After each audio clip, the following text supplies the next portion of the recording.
Один, один, два, три. Один, два, три. Один, два, три. Один, два, три. Один, два, три. Чи чутно на англійському каналі зараз? Один, два, три. Все.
Check the English channel. 1, 2, 3.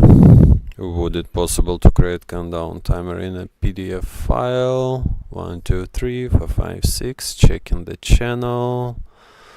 Moshinska Water. Do you hear us? 1, 2, 3. 1, 2, 3, 4, 5. Checking the channel, the English channel. And Reddit say, would it be possible to create a countdown timer in PDF? To create a countdown timer?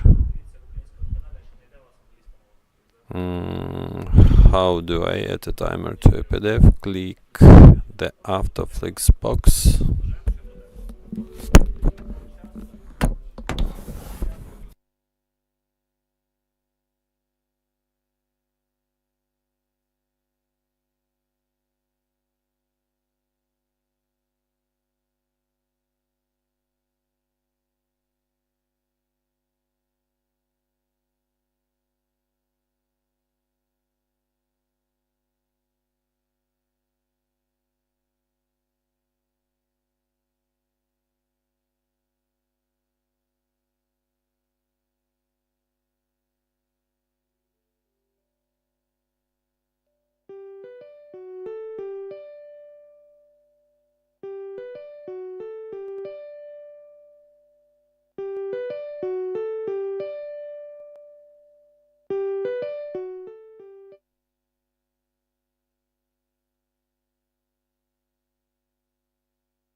Чек, чек. 1, 2, 1, 2.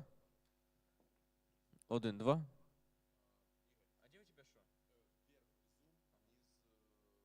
Чек, чек. 1, 2. Кого проект? Чек. 1, 2. На переводах. 1, 2. 1, 2. Там у тебя? А ты будешь шерить в Zoom? О чем?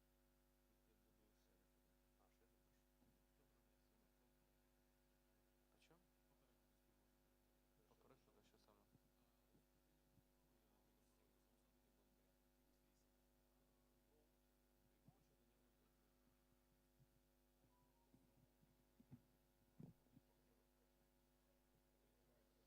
Чек, чек. 1, 2. 1, 2. 1, 2, 3. 1, 2, 3, 4, 5. 1, 2. 1, 2, 3, 4, 5. 1, 2. Вот тут замьють, видишь я? 1, 2. У тебя с тех ноутбуков выходит. Надо в ноль звук убрать.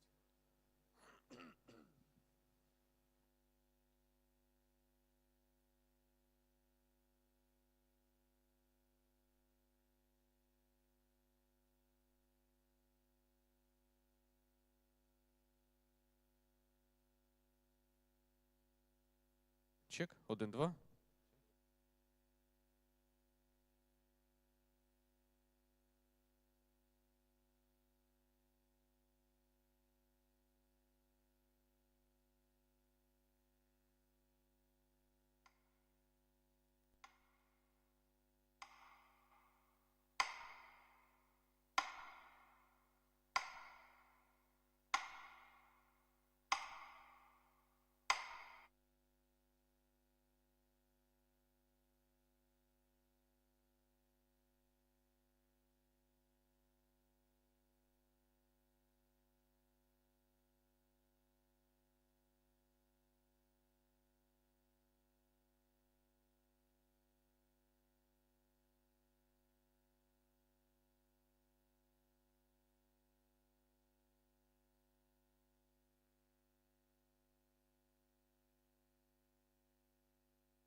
Ага. Ні, о, так.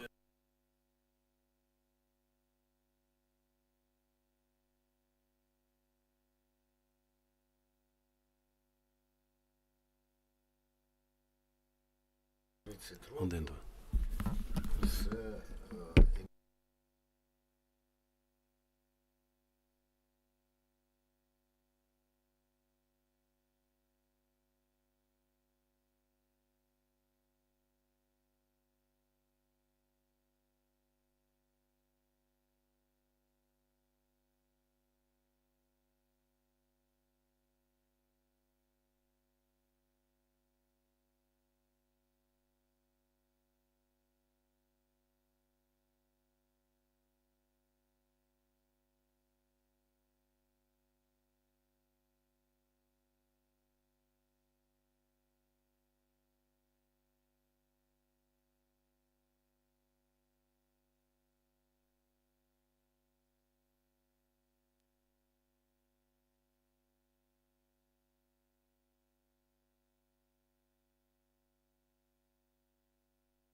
Шановні колеги, шановні партнери, ми вам дуже вдячні. Dear colleagues, dear partners, we are very grateful to you for that you had to wait a bit. You know what a terrible night we went through, and that's the reason why we begin a bit later. I'm glad to welcome everyone to the 4th International Forum Crimea Platform Expert Network. It's organized with the help of the representation of the President of Ukraine in the Autonomous Republic of Crimea, the Ministry for Foreign Affairs and Medias at Ukraine. We value your presence here after this hard night. I'm Olga Skripnik. I am the head of the Crimean Human Rights Protection Group. I am a co-chair of this forum. First of all, about the security issues. We are in the hall, which is a shelter in itself, so if the air alarm sounds, we remain here and continue to work. The forum of the expert network is the main event of the expert dimension of the Crimean platform every year. It was held for the first time in 2021 before the founding summit of the Crimean platform. Our work is possible because of the heroism of our defenders. We thank the Ukrainian armed forces for the protection of us all and the entire Europe. Again, we were tonight under the terrible attack of the Russian bombing, Russian drones. We know that at least 8 people have died in Kiev this night, including a child. The war crimes perpetrated by Russia in our country bring along death and ruination, and please let's pay our due respect to our defenders.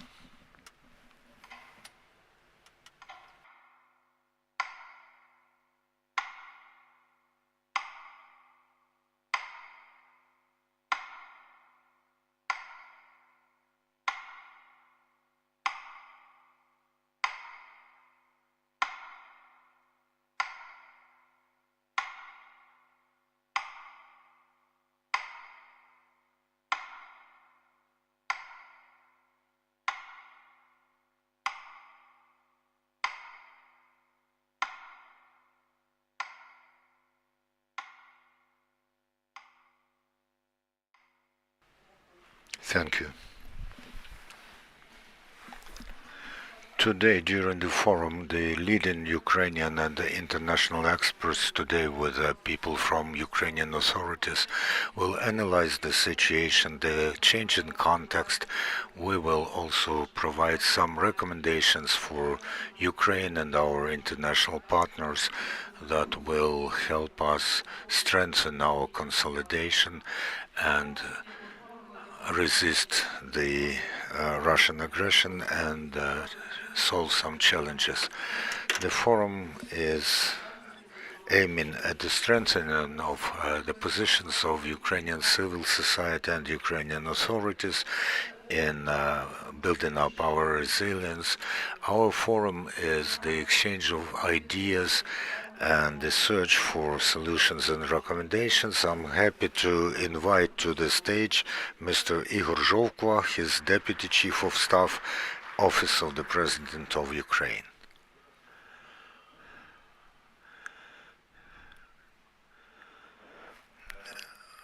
Good morning, dear gathered, dear members of the expert network of the Crimean platform.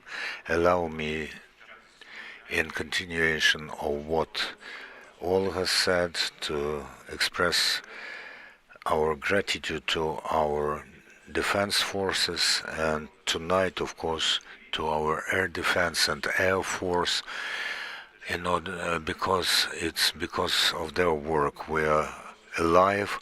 We are continuing to discuss this important topic.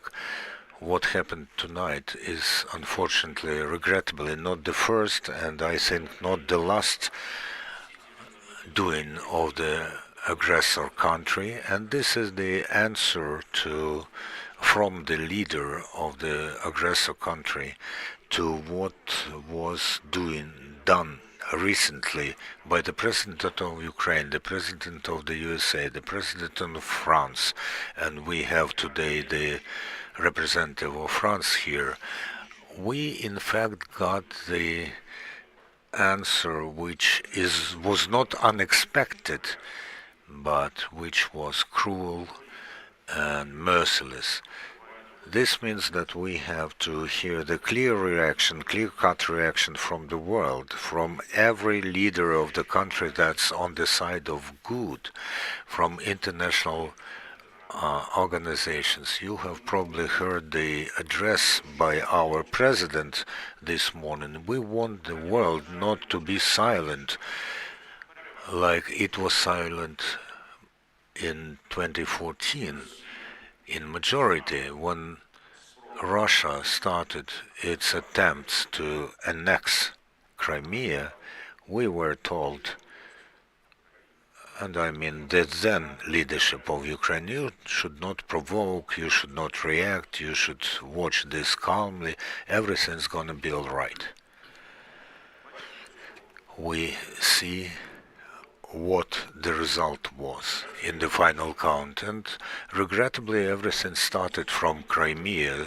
So today it is very important that we gather together. This is the fourth forum of the expert network of the Crimea Platform. It's very important that at your level, at the level of public organizations, you are doing what you have been doing over these years. Crimea is Ukraine. Crimea was, is, and will be Ukraine. No attempts to legitimize or recognize de jure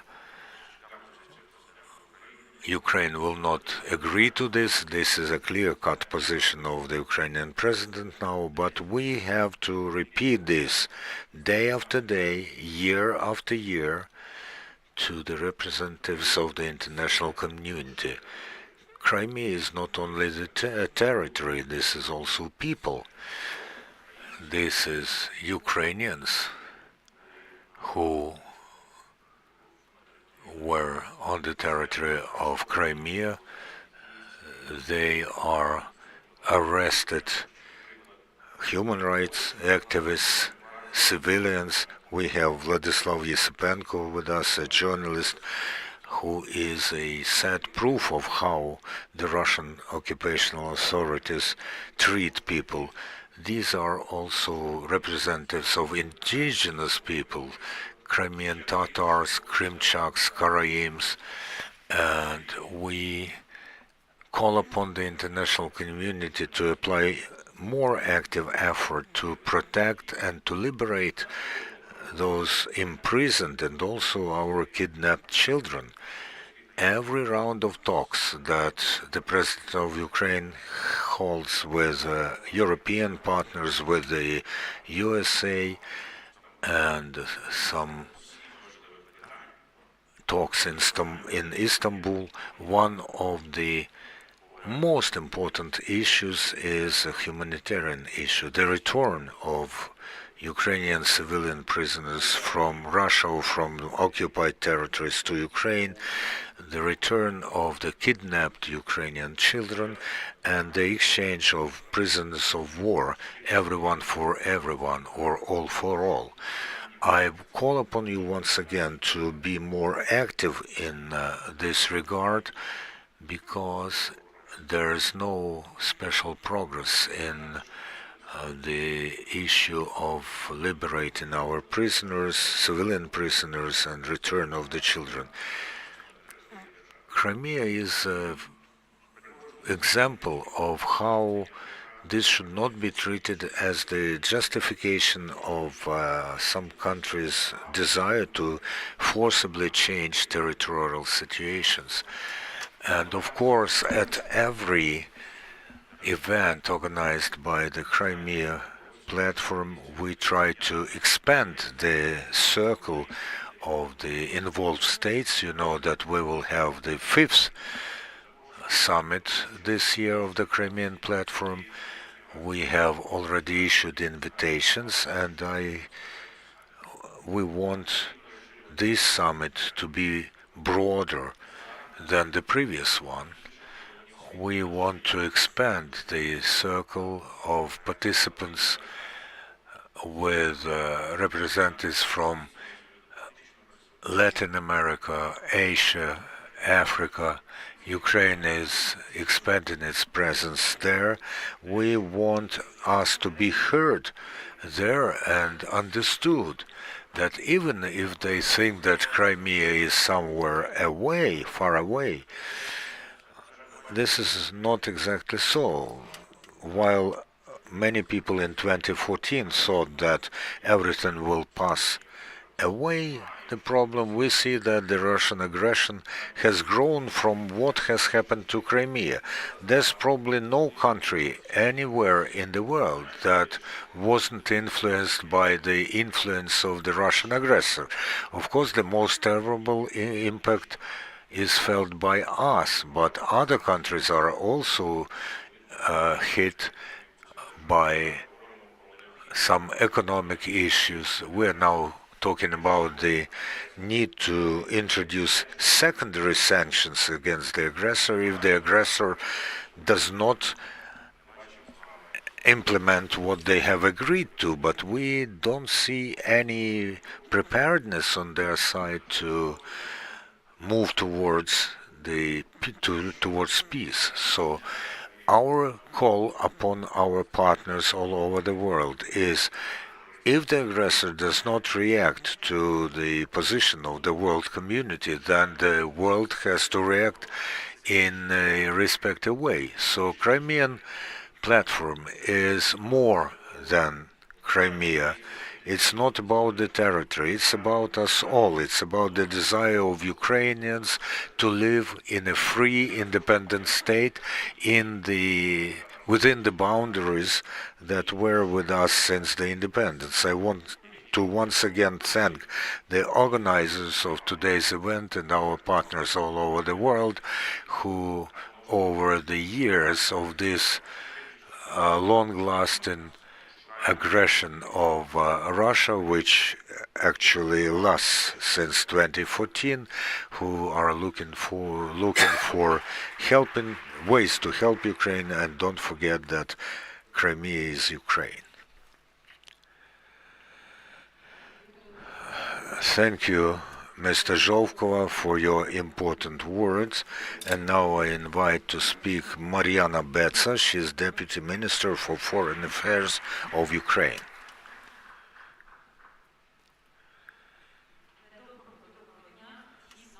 Good, not so good morning. It is really hard to speak today after such terrible bombing. At least 10 people have died as a result of the Russian attack, and 48 are wounded and injured, including children. This is another evidence to Russia's continuation of their aggression, of their crimes, terrible crimes against Ukraine and Ukrainian people. The aim of Russia has not changed. It's to destroy Ukraine and to destroy the Ukrainian nation. It is very hard to talk today, but the topic is very important. The issue of Crimea is not only about territory, as Mr. Zhovko said, it's about people, it's about values, it's about the principle of integrity, territorial integrity, and internationally recognized borders. When we are now approaching the 80th anniversary of the UN Charter, we have to understand that the UN Charter defines imperative norms of international law, inviolability of borders and non-use of force against other countries. Russia is violating all those norms, including the UN Charter. I'm very grateful to our Minister of Foreign Affairs, Andriy Sybiga, to our experts for the great work that you are doing in relation of the occupation and return of Crimea. It is very important for us to keep this issue within the focus of attention of the international community, because Crimea was, is, and will be Ukraine, and we are deeply convinced that the territorial integrity of states should be recognized within the internationally recognized borders. The war that is being waged against Ukraine now has implications on every country in the world, on the entire system of the international law. When the war goes on for 11th year now, when norms of the international law are being brutally violated, we thank the experts of the Crimea Platform for the work that you are doing, including the work on protecting the rights of Ukrainian citizens who are imprisoned by Russians, including the occupied territories. This, our minister thanks you for the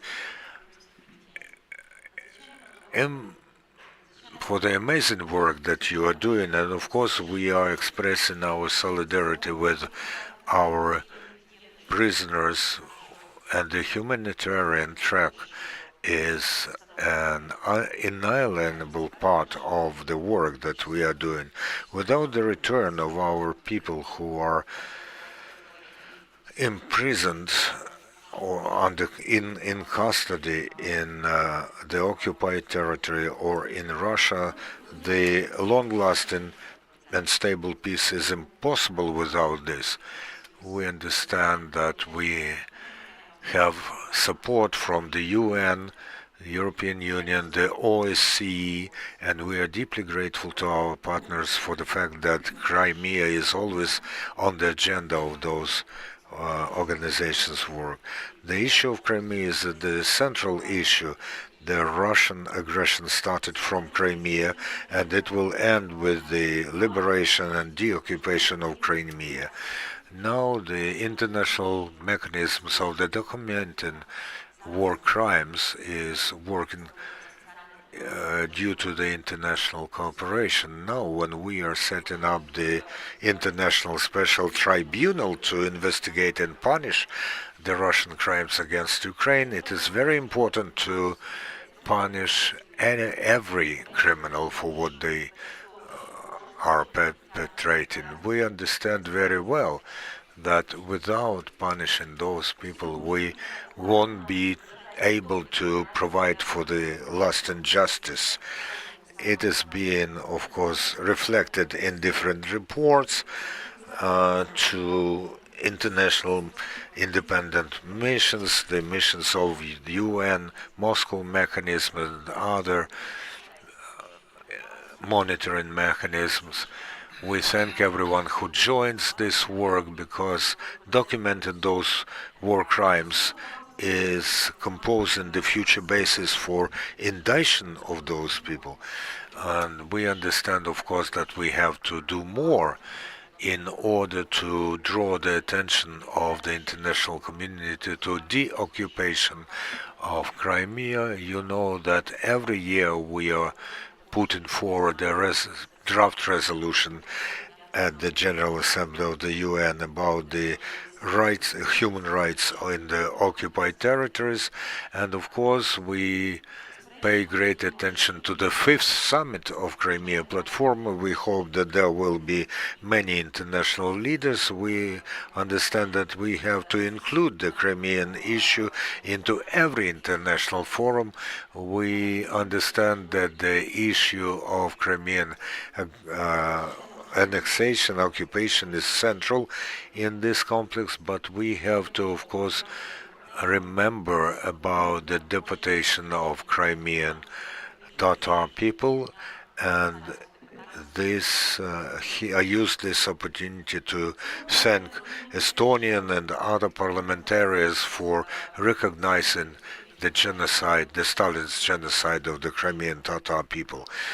Of course, such processes aimed at the peace settlement are supposed to be done by both sides. However, we don't see any movement towards this goal from the Russian side. We thank very much. We offer our extraordinary thanks to President Trump, who organized this summit with President Zelensky. But we see that even after this summit, we had a number of Russian attacks against Ukraine, against the Ukrainian people. For us, for the president, it is very important that the first step should be the ceasefire. The fire should be stopped, otherwise it will be very hard to open the way for diplomacy.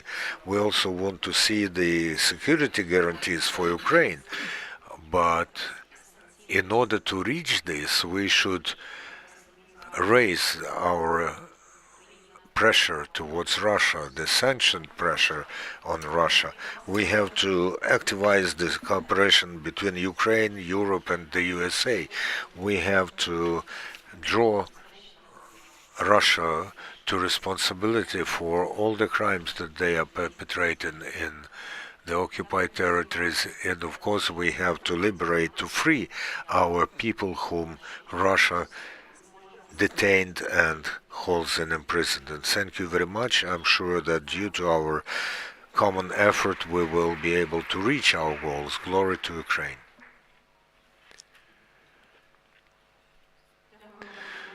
Thank you, Ms. Betsa, for your important speech. I'm glad to invite here Olga Kuryshko. She is permanent representative of the President of Ukraine in the Autonomous Republic of Crimea.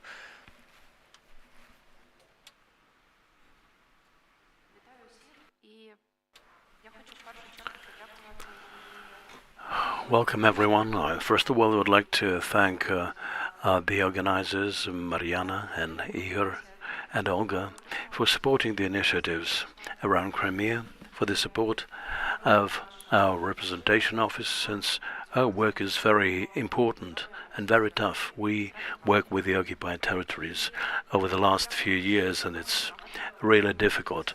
I'd like to thank all my team. Many of them are present here in this hall now, and I understand how important it is for them to be here, to listen to the experts, to sort out these issues and to think what else we can do for Crimea. That is why today, in respect to what is going on, we got together here, and I thank you for making time and making it possible logistically to come here, for being here and for discussing Crimea. The Crimean Platform was established in 2021, and at the moment it has 3 dimensions. This is one of the major dimensions, the expert dimension. We have 2 others, and we are getting ready to hold them. We are preparing the summit and the Parliamentary Summit of the platform, and the activities related to the Crimean Platform are going on throughout the year. We have a lot of representatives from the diplomatic corps here, and they would be aware that throughout the year we hold different briefings and different formats of meetings. On the 26th of August, together with the Ministry of Foreign Affairs, we had a meeting with the involvement of expert network, and this is one of the best formats of involving the civil society. When we empower each other, we support the idea of broadening this framework, and on the 9th of September we're going to hold another meeting where we will inform people about the latest events. As regards this issue, we also are combating the Russian propaganda which they are spreading since Crimea and other occupied territories were invaded. That is why this network is one of the global platforms at the initiative of the First Lady of Ukraine and the part of the Crimean Tatar Studies platform. And now we are working on new memoranda with research institutions abroad, so that people know more about what is going on in Ukraine, the true history of Ukraine, the true history of Crimea, and the indigenous people.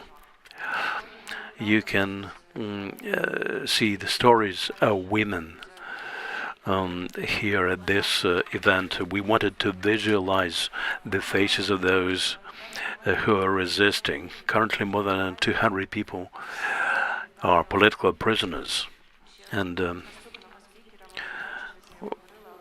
the next speaker will be a good example of this. Our Crimean prisoners are being liberated, and this is something which we rejoice about. We thank all of you for your pro-Ukrainian position. Irina Danilovich, Halina Dovhopol, and Oksana Senedzhuk, special thanks to you.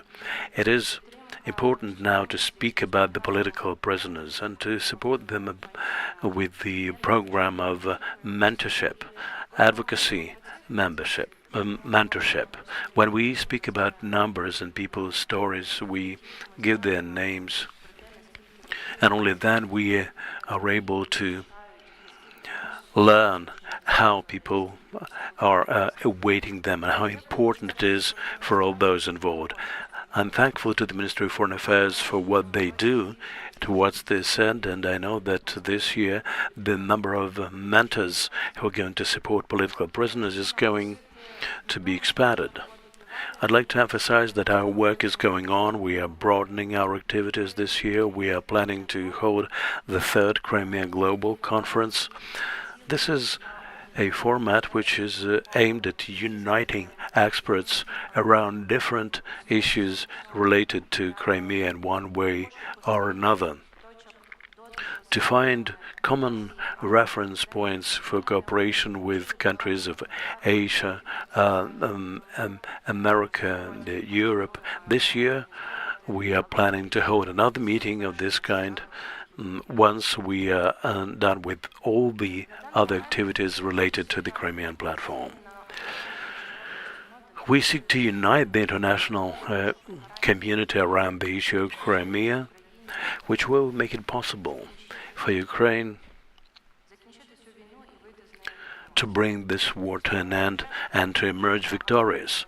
We have already prevailed, as many experts maintain, because we have withstood, and the consolidation of expert community and international partners within these formats makes it possible for us to find new ways and means of liberating Crimea. And traditionally, as we do every year, we normally say next year in Bakhchisarai. So I wish you all a fruitful event, a fruitful and efficient exchange of opinions, and work without any error alerts. Thank you, Olga, for your words, and we thank the Office of the President of Ukraine, the Ministry of Foreign Affairs, and the permanent representation of the President in Crimea for their cooperation within our platform.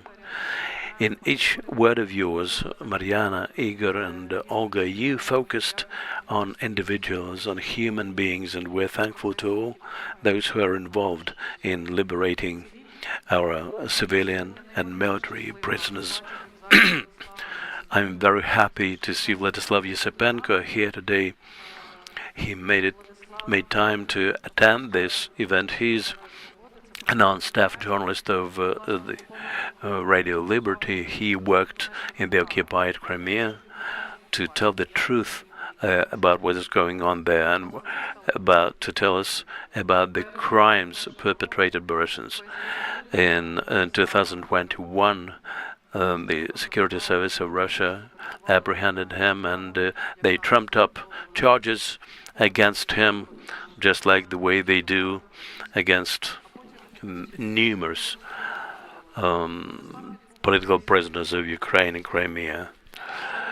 He was imprisoned in the Kerch prison, um, and in June he came back after the completion of his term of sentence, and I'm very thankful to him for coming here today, and it is my pleasure to give the floor to him now.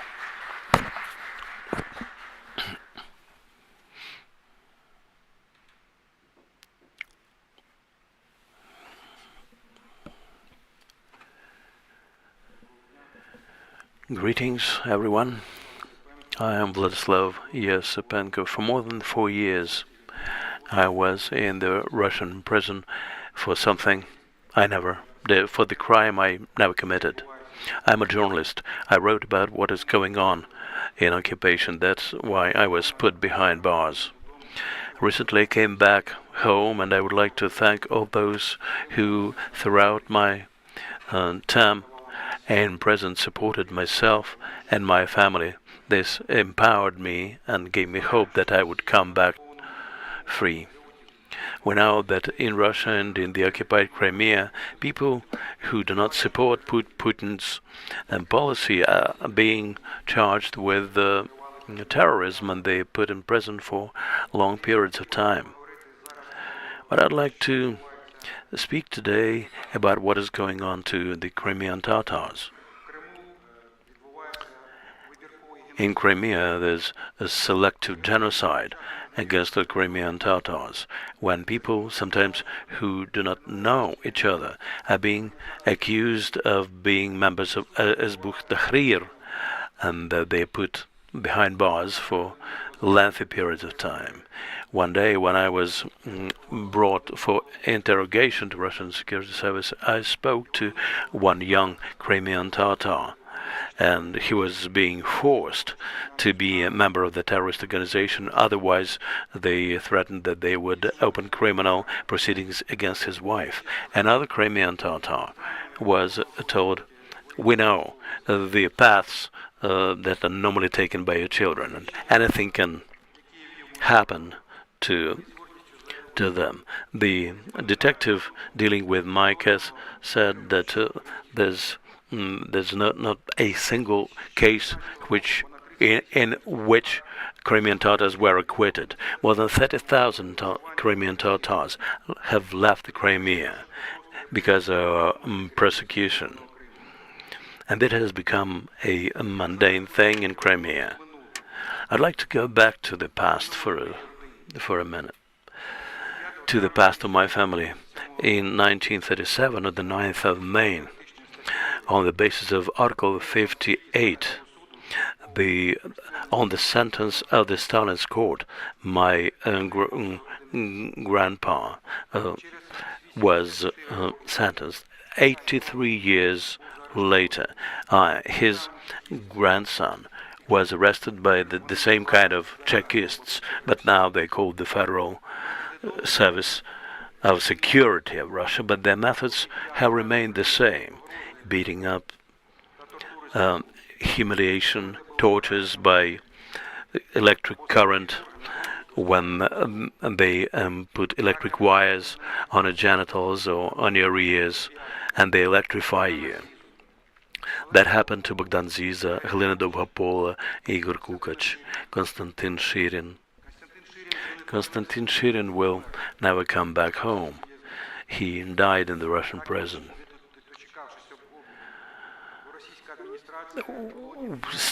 He was still waiting for a prisoner exchange. But the others who are still alive can be saved. Most of them have not given up. They are fighting in the inhuman conditions, and they believe that we are not going to abandon them, and they would come back to their families alive and healthy. The Crimea Platform unites dozens of countries, hundreds of politicians and diplomats, and we all can help bring Crimean Tatars back home. Everyone should know the stories of political prisoners of Crimea. We have to speak up about them. We have give people their names and demand that they come back to Ukraine. Among them there are women, elderly people, parents of small children. After the liberation from captivity, they also need assistance, housing, medical and dental care, and international support in this respect can be very helpful for them and will make it possible for them to bring their lives back. And we have to do everything possible to bring political prisoners back and civilian hostages back home. For them, every passing year can be the last one. Thank you.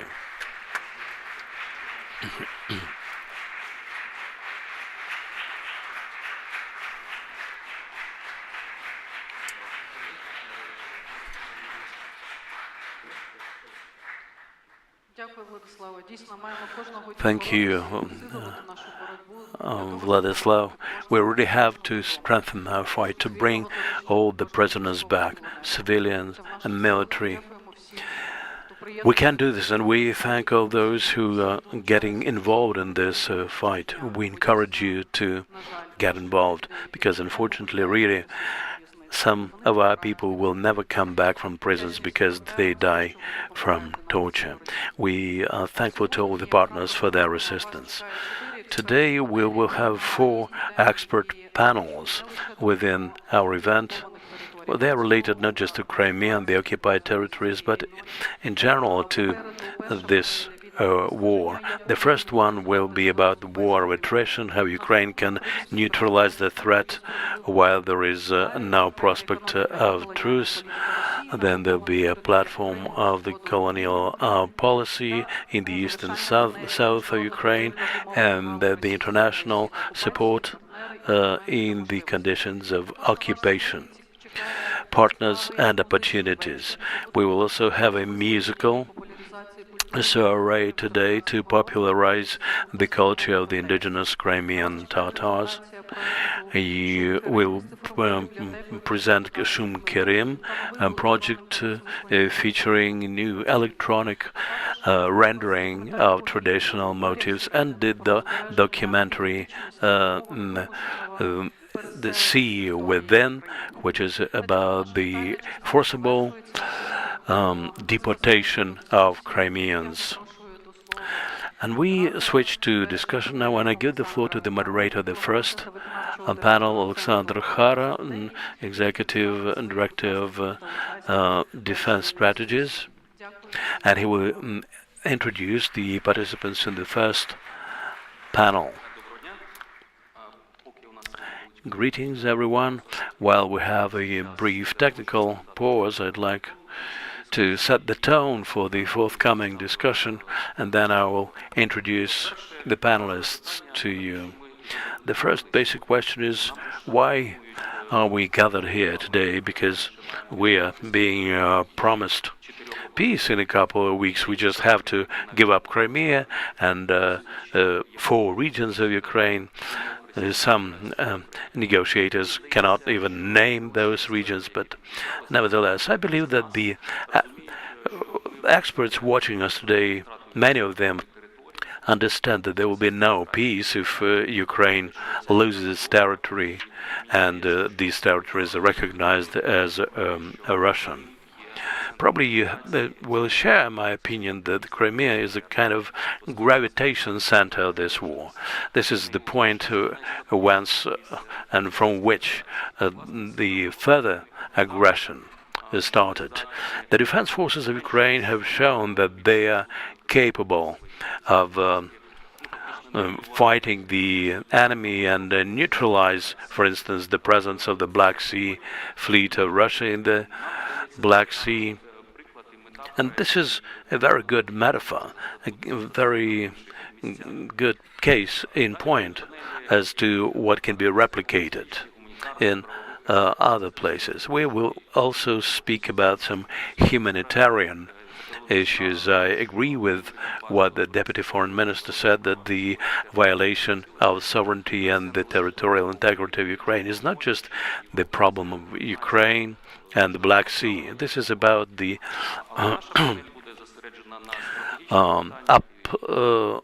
upending the international law. Our panelists, and I'm grateful to them for taking part in this, they are kind of idealists deep inside, but at the same time they're realistically minded people. So the issues we're going to deliberate today, how can we work if there's no peace, but how can we have advantage out in the sea, and how can we work out relevant doctrines to ensure that in the future the Crimean Peninsula is liberated? Because if it is in the hands of Russia, it's a kind of the sword of Damocles. It will mean the severing of maritime lines and so on. And this is also a power projection tool, an instrument by which the Russian Federation pursues its harmful policy elsewhere, including in Africa, in the Mediterranean, and so on. From the point of view of political realism, the Crimea should come back to Ukraine. I'd like to invite the panelists. It is my pleasure to invite the First Deputy Minister of Defense of Ukraine, Mr. Ivan Gavrilyuk. Thank you for coming. Ms. Alina Frolova, coordinator of the security track of the expert network of the Crimean network, and deputy head of the Center of Defense Strategies, Mykola Bliskov, expert of National Institute of Strategic Research, and the analysts of Come Back Alive Center. Online we will have two British representatives, James Sher, Officer of the Order of the British Empire, who is an expert of the ICDS Center in Tallinn. Please welcome.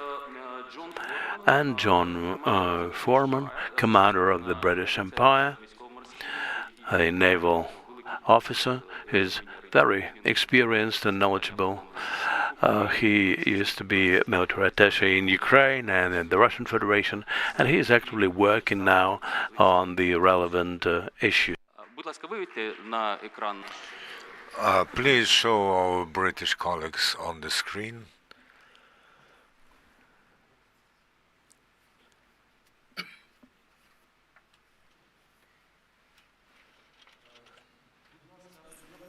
I would like to ask first my colleague Alina Frolova, who would share some results from the Center of Defense Strategies about how we can replicate the achievements we had in the naval sphere in other direction, and then our First Deputy Minister of Defense will tell us his idea about the Black Sea and otherwise, and then we will involve our other experts. Good morning, do you hear me? Thank you everyone for gathering here. This is a very seldom case when the expert commission gathers together, so I'm very grateful to the Deputy Minister for having come here, because I understand how busy he is. And when we were talking about this in our security group, I said that I want us to talk about the context. I have a feeling that we maybe had returned to the 2020, where the importance or non-importance for our partners of the territorial integrity of Ukraine is concerned, because Crimea was regularly excluded from the agenda of different talks. Yes, we could talk about Donbass, but let's be frank, we did not mention Crimea at all. And now we have the tendency to exclude Donbass, Donetsk and Luhansk regions, maybe some other territories, in order to achieve some truth. It is very important that we clearly state our position and support our president's position that we do not exchange our own territories for our own territories or even for some others' territories. We only need our own territories. We remain in our position when we know what and how to do. We, however, faced the situation when experts, after the coming of Mr. Trump to power, of course, there were some heightened expectations which were strange to us, but still there were expectations that there will be some sort of truth. However, when it became clear that there won't be any normal truth or normal talks, our European partners found themselves in the situation when they don't understand what the strategic aim is, how we see the next year, what is our goal for the next year, what we want when we ask for the military support. Every military person understands that to plan operation you have to define the aims, the goals of this operation. If the goal is not clear, then we don't know how much resource we should pay to it.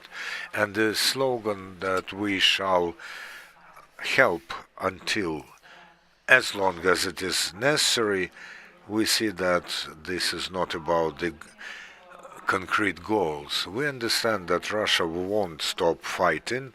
We understand that the possibility of truce is very relative. We understand that we are within the long-lasting war, which could fade away for some time, but still it is going to go on at least until Putin dies.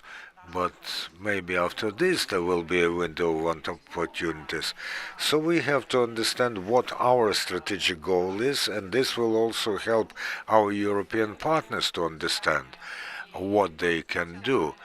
For our Center of Defense Strategies, we see that our aim is the achievement of the functional defeat of Russian armed forces in different spheres, and we have a good example of this in the Black Sea. But we understand that Russia has a lot of capacities otherwise, and we understand that we have to be on the move all the time. There is a sort of movement in the air dimension. We understand how we should can neutralize the enemy's actions there, although we still don't have enough capacity, but how to move in this direction we do understand, how to contain the Russian Air Force. And there are experts who are clearly stating that the achievement of the strategic defeat of Russia is possible when the direct infantry fighting is stopped, because there we can lose because of the numerical advantage of the Russians. When they reach, but we have to have in mind the other kill zones where drones can be used, but this is mostly for our military, who can understand and offer understanding of how to aim at the strategic defeat of Russia.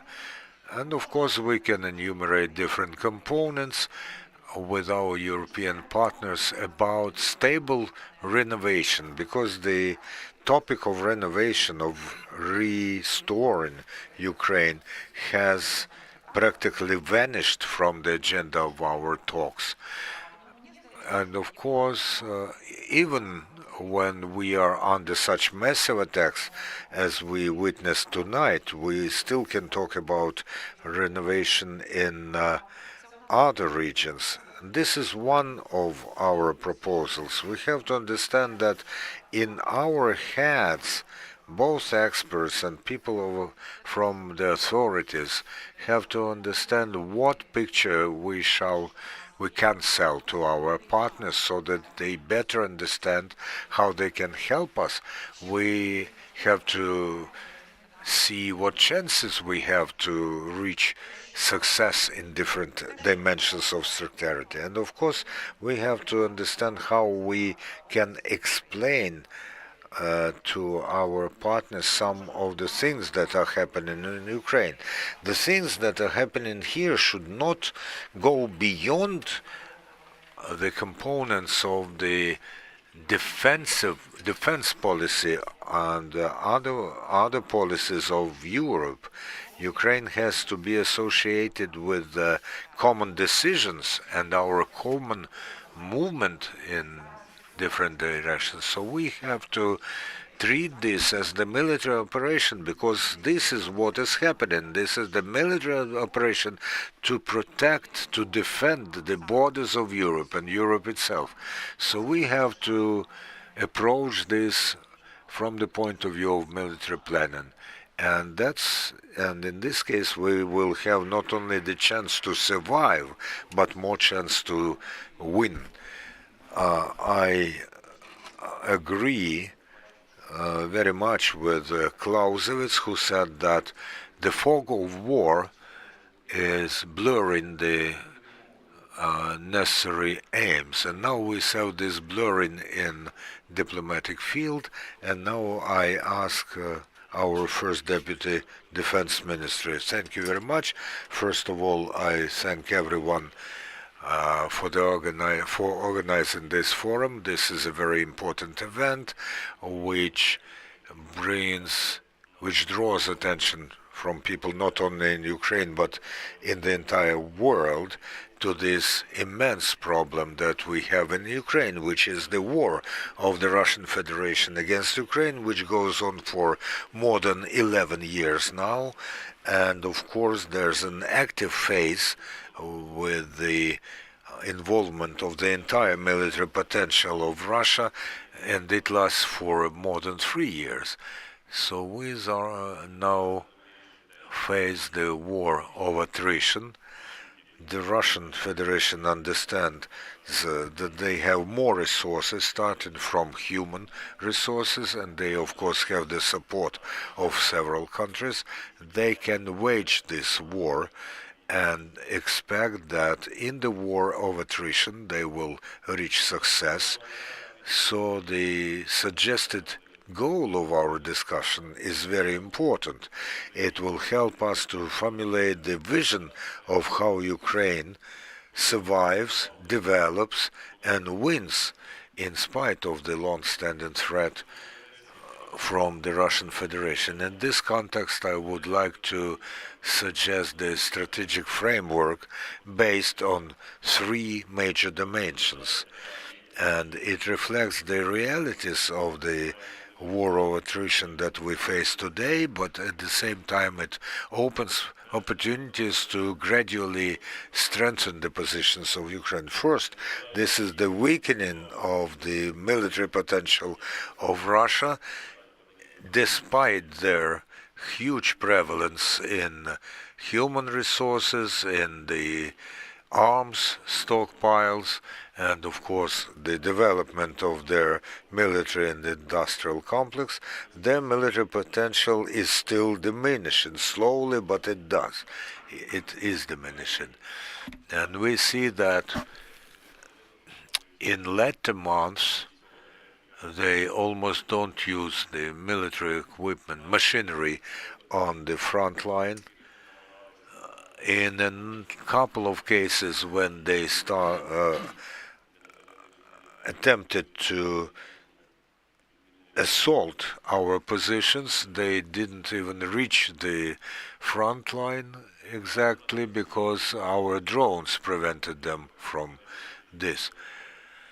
You know very well that the losses of Russia are over 1 million persons and tens of thousands of different pieces of armor and other equipment. Of course, they try to compensate these losses at the expense of the military and the industrial complex, and of course they have these successes that we have to take into account. They do have some well-equipped and well-trained pilotless units that show good results on the battlefield. We are learning, but the Russian Federation is learning as well. And of course, the majority of the Russian population is within the information field, which is limited in as far as real information, truthful information is concerned. And their desire is still to continue the war and not to stop it. Besides, Ukraine conducts the multi-layered strategy of diminishing the military potential of Russia, which stretches from the front line where we directly destroy their equipment and their personnel to the deep rear of Russia, where we use our drones, our pilotless systems, where we hit their depots and their oil refineries, which led to the fact that in some regions of Russian Federation there are special limits and cards issued for buying gas and diesel,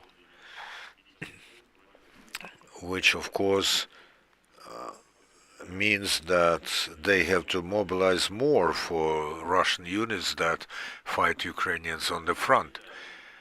Then there is guerrilla activity, sabotage on the occupied territories, including the Autonomous Republic of Crimea, and we have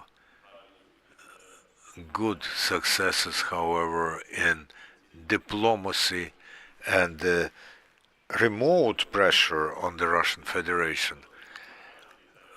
The goal which we pursue while diminishing the military potential of the Russian Federation is to exhaust the potential of the Russian Federation and not allowing them to transform the potential into the prevalence on the front line. Our second direction is the raising of the military and defense capacity of Ukraine, which happens because we improve the forms and ways of waging the war. This includes the new kinds of weapons.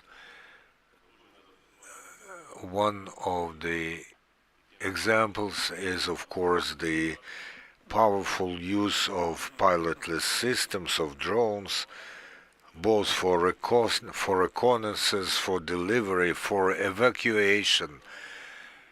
And we are consistently moving the performance of these duties to the pilotless system. Then, of course, the rise in the industrial capacity of Ukraine, which has grown manifold since 2022, and not only in the produce that we made before 2022, but we have also started to produce a lot of new equipment and weaponry. It's been done with our European partners and our American partners, where the technologically new kinds of weapons and equipment are concerned. Then political resilience, we remain dedicated to the democratic principles. We are implementing reforms. We do everything possible, everything necessary in order to become part of the European Union. And the third direction is the coordinated and long-lasting support, ongoing support from the West. One of the major sub-directions here is the creation and upkeeping in the European Union of a necessary military potential, which will be an enormous containment factor for the Russian Federation and will deprive them of any desire to continue their aggression or to resume it after a short break. The European Union has already adopted the program to support Ukraine for many billions of dollars until 2027. Besides, we have to involve not only governments but parliaments of different countries. We have to create a single European system of military and economic coordination. Ukraine needs not only support but a new strategic framework of resilience, which is based on the three principles that I have just spoken about. Thank you. Thank you very much. I think that there was a very interesting message about the diminishing or even making impossible the stockpiling of military potential of Russia. We know that Russia, with 11 time zones, and there are millions that, as they say, women will give birth to, they cannot equal the capacity of Ukraine to plan and use. Now I would like to give the word to our online participants. First of all, to Mr. John Foreman, who, as I said, has practical experience. He's a naval officer. He knows very well both Ukraine and Russia. Please go on. Well, thank you, Alexander. I'm an ex-naval officer, unfortunately. I left 3 years ago. But I'd like to extend firstly my condolences to the families of those who killed or wounded yesterday in Russia's latest barbaric attack on Kiev. And I was reminded of the words of a British composer at the start of this war in 2022. Good Lord, protect Ukraine, give her strength, courage, faith, and hope. But I feel at the moment that Ukraine is vulnerable for three reasons. Firstly, peace seems remote because of, I think, the US's chaotic and capricious diplomacy. We saw Mr. Witkoff asserting that Russia was interested in peace on Tuesday, and we see the results of that assertion overnight with the attacks on Kiev and elsewhere. Secondly, we've seen Russia pouring cold water on US assertions of progress, both in word by Lavrov and Putin, also by deed. And thirdly, I think vulnerable because of the uncertainness of guarantees to be extended to Ukraine, whether that's wording, is it about reassurance, or is it about deterrence, or is it about defense of Ukraine, the uncertain US role and the uncertainty of US engagement, and whether Mr. Trump changes his decisions depending which side of bed he gets out of. And also, I think, uncertain guarantees because of fear of direct clashes between Europe and Russia, fear of long-term entanglement, the fear of denuding Europe's own defences, as we've seen in the sort of debate about NATO membership over the last, since 2008 when I was in Kiev. So it strikes me that because there's uncertainty, it's not a time for the West or Europe to go wobbly, as Mrs. Thatcher once said. It's time to stiffen the sinews because of the uncertainty of European and especially US support. So he has to base Ukraine's future on the rock of improving its own resilience and its own ability to deter Russian aggression, not on the shifting sands of US or European commitments. I listened to the Deputy Defence Minister, and I think he's right, but I would put it slightly different. You know, I think we need to deny Russian advantage to make Putin's calculations, course of action, unfeasible, unsuccessful, by raising Ukraine's political, military, economic, and societal resilience. That means money and arms. But also, I think we need to strengthen Ukraine's ability to punish Russia, not just at the front line.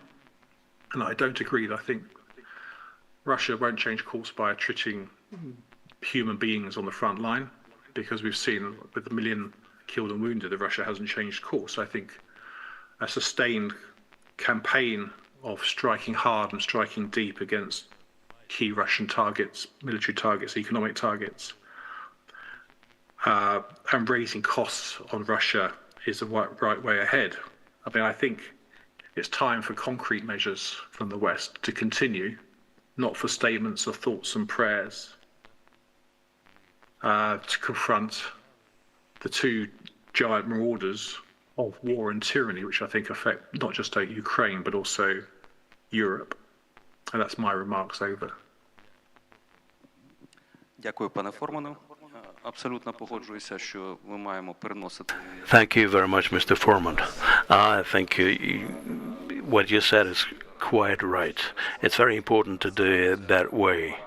We have to bring the war to Russia and make them pay the price. Only that can help us at the front line, apart from other things. I'd like to give the floor to Mr. James Sher now. Please, sir.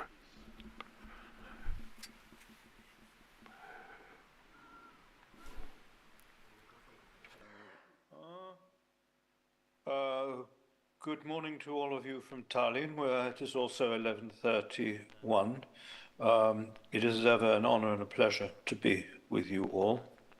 I fully associate myself with the views and sentiments expressed by John Foreman at the beginning, and have no dissent from anything he said. Sitting in Estonia, one is mercifully at one level removed from what one feels in much of the West, namely that our ability to think and act strategically is constantly being bent out of shape by questionable and false priorities. The questionable priority meaning to maintain Trump's good mood and goodwill, and the false priority meaning bringing Russia to the negotiating table. And my views are very fully consistent, I think, with those expressed earlier by Elena Frolova and in the strategic neutralization paper that I believe most of you have read. What is the baseline of realism? The first, in my view, is that there will be no peace settlement, at least none within timelines and electoral cycles that are congenial to political leaders in the West. And secondly, Russia will agree to nothing, but it will accept what it has to accept, as it has always done through history. And this distinction is very important between what Russia will agree to and what it will accept, is very important to strategic thinking and to intellectual sanity. Our purpose and our task must be primarily with Ukraine and Europe working together to make Russia's superiorities, Russian strategy, and even Russia's own thinking irrelevant. To create realities that Russia has to accept I think Andrei Zakharanyuk's paper provides provides all the various dimensions in which that problem can and must be addressed. And one thing that obviously means is it does not mean defeating Russia militarily in any conventional sense, certainly not in detail, but it does mean over time depriving the Russian armed forces in Ukraine of meaningful offensive combat power. And that is doable. And we have already seen examples where it is being done, despite the fact that this effort is constantly being diverted by the false priorities from partners and the capricious behavior of the United States. I won't say secondly, but to put our task in different terms, we need to confront Vladimir Putin, with anyone who might succeed him, with what we call a Hobson's choice, where each choice is as bad, if not worse, than the last. One choice is general mobilization, which the Russian leadership is unwilling to confront because it has direct and multiple implications for the stability of Russia and its entire political model, which enables half of society to simply contract out of the war and preserve a normal life. The second choice would be a revision of Russia's objectives, which are completely unpalatable and outside what has become the genetic code of Russia. As Andrei Zakharanyuk said in the paper, this war has become the structural foundation of today's Russian political order. And we have to understand that. And I don't think we will be able over time to confront Putin with this Hobson's choice unless we in the West accept that whilst we can and possibly will be able to prevent the Trump administration from doing harm, that we can no longer rely upon them to be the foundation of the West's security, because we can no longer be sure that they will remain a reliable security partner, and therefore Europe and Ukraine working together must gradually develop their own resources and their own possibilities. And that is very reasonable as well, as long as we understand that priority and we are not distracted by other things, valuable as they are. And if I haven't said so already, it stands to reason from what I have said that intellectual, financial, and material resources deployed on the creation of a European reassurance or deterrent force under conditions of a peace settlement which are not going to occur is not the most intelligent application of those resources. They would be far better focused on the strategic and helping Ukraine achieve the strategic aims you have set out. And I want to underscore one final point, and it will be my last point, in the strategic neutralization paper, which was not made explicit enough, that Ukraine's efforts, backed by us, must be seen as a whole of government and whole of society activity. And to put what Andrei said in my own terms, Ukraine must continue to invest in its normality.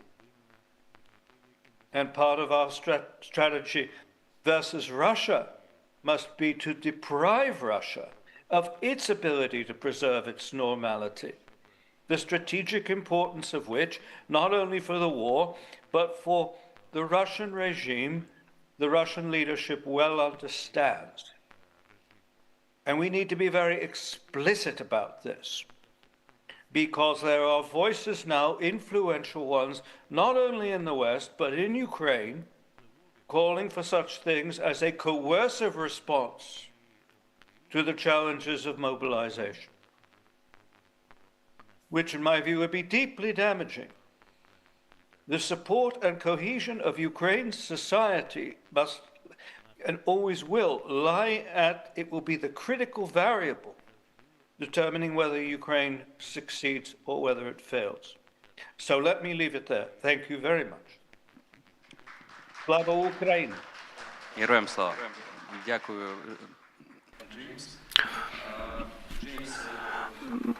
Thank you, James.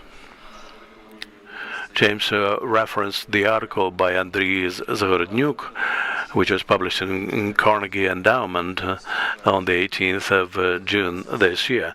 All those who would like to familiarize themselves with it, it's called Ukraine's New Theory of Victory. So, should be strategic neutralization. And now I'd like to give the floor to Mykola Belisko for his take on the strategic goals and approaches which can give us an advantage in this war, while there's no end in sight and no peace deal either. Thank you. If we speak about the strategy, we have to start from politics, and I will start with negative one. Recently, there had been 3.5 years since Russia launched a full-scale war, but many in Ukraine are still not perceiving this war as a war which will largely determine the future of Eurasian area. And this is a view which is largely missing in the mentality in the West. How is that related to what's going on in Crimea? You can correct me if I'm wrong, but over the last 3.5 years, there has been only one high-level statement in the West related to the occupied Crimea, speaking that the Crimean territory should be demilitarized. That was a statement by Victoria Nuland, who used to work for the State Department in the US in the previous Biden administration. After that, nothing else. They kept mum about this. So what consequences does it give us? This limits us and creates a lot of constraints, because basically there's a veto imposed on the use of Western capabilities in terms of their use against Russia. This is a very serious constraint, because experience indicates that the best performance can be achieved by combined strikes by UAVs and ballistic and cruise missiles. So when we speak about Crimea, we are on our own because our partners are driving us into very negative political bracket, which is very tight for us. Since 2022, we've all seen what's going on in Crimea and how things have been exacerbating. Still, our partners are still turning the blind eye to it. We're now gathered here when we speak about deoccupation of Crimea, demilitarization of it, and strategic neutralization. In the meantime, our partners largely believe that Ukraine's victory is not about bringing back the territory, but keeping the territory and the remaining 80% of the territory. This is a huge political problem, and I don't know how we're going to tackle it. As regards the military aspects, there is a certain positive set of dynamics here, because in 2022-23, Ukraine managed to do two important things to guarantee that Russia will never be able to make a landing operation. And the second one was about restoring our grain export corridor. And the third issue basically was about ousting the Black Sea fleet of Russia from the relevant areas. All this makes it basically makes it very difficult for Russia to go ahead with their operations, and we do this through access denial. And we are now creating new ways and means to militarize Crimea in the future. Unfortunately, we didn't reach the Kerch Strait, but demilitarization of the Crimea can go ahead even without this operation. We are working on it now since 2023, and it's one of the priorities for 2025, as it was in 2024. We see how strikes are being launched against Crimea, primarily on their air defense systems, to make their air defense blind and to make it possible for us to hit their airfields, logistics networks, staging grounds, and so on. By this, we make it necessary for Russia to defend Crimea and to distract their weaponry from elsewhere, and making it easier for us to liberate our territories on the mainland Ukraine. At the same time, there are attempts to destroy the Crimean bridge. The latest attempt was in June this year. And we also have the problem of the caliber cruise missile ships.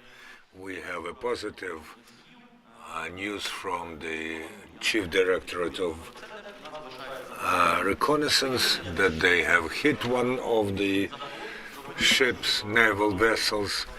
We want to make Azov and Black Sea without Russian naval vessels, both personnel carrying and cruise missile carrying. So this is the dynamics that we are going to pursue further. This is a planned hitting of Russian battle capacities. However, we have a political problem. If we come back to the war of attrition, which we speak about, the key factor here is the unity within the country and the unity with our partners. So we have to define our goals and we have to effectively use the resources. However innovative and tough we are, the scale of resources is very important in order to scale the production up and also to train people who would effectively use those means. So our political problem that I'm speaking about is a key problem for us. Until we have the mechanism, we will talk about very rightful things. However, we will be within the framework defined by our partners, including the framework for Crimea.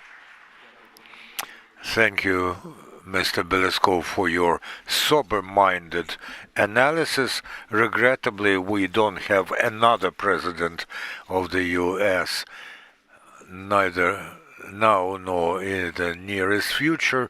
I do agree that Europeans still are within the cognitive dissonance, and the key documents that were there before Alaska and after Alaska are proof of the fact that Europeans do understand that it directly impacts on the security on the continent, but they still have not thought about linking this to the help to Ukraine. We have something like 20 minutes for Q's and A's, but first maybe our panelists would like to add something, and then I'll open the floor. I do understand, I do agree absolutely with Mykola about where we are moving, but we have to understand what we would like to have as a result of this movement. Are we talking just about returning, getting back our territories or our people?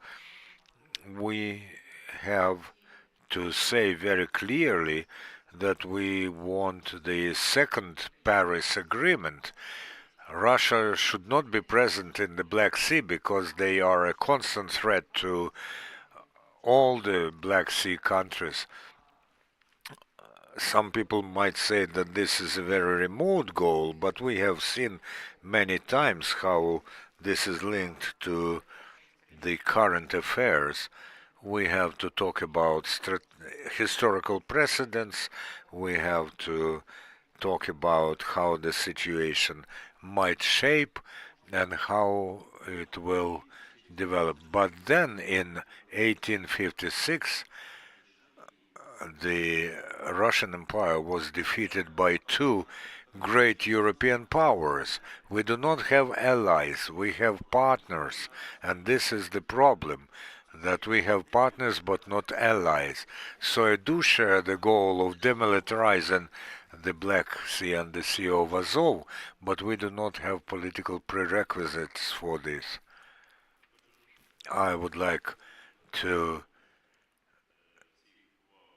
get back to the focus of the topic of our panel, where the chief direction of action should be that apart from Ukrainians, no one will solve our challenges but us. We might be supported by other nations as a democratic country, but no one is going to solve our problems instead of us, and no one will go to fight on the battlefield except Ukrainians. As far as our prevalence in the Black Sea is concerned, let's be realists. We have not only to gain it, but also to keep it. And some temporary diversions in order to destroy some naval vessels is not a very effective way, because Russians have learned and they have raised their protection measures. You will have understand that Crimea now is an enormous military and naval base of Russia. We have to have a clear-cut vision how to return Ukrainian occupied lands to Ukraine. We have staged military games with Americans and Europeans where we modeled the future developments. We have this vision for another 10 to 15 years. I would like to add something from myself. We have now come to the level of military actions, combat actions, but let's remember how the father of European strategy, Clausewitz, said that war is the continuation of policy with other means. Of course, we do not have physical means to liberate Crimea now, but isolation is not just a huge problem created for the occupational force. This is also a political problem for Putin. Trump has said that we do not have cards, but we do have quite a lot of cards. And to make a pun on words, Crimea is a trump card that we should play effectively. And of course it will have not only powerful, but I would say explosive effect for our future. James or John, do you want to add something?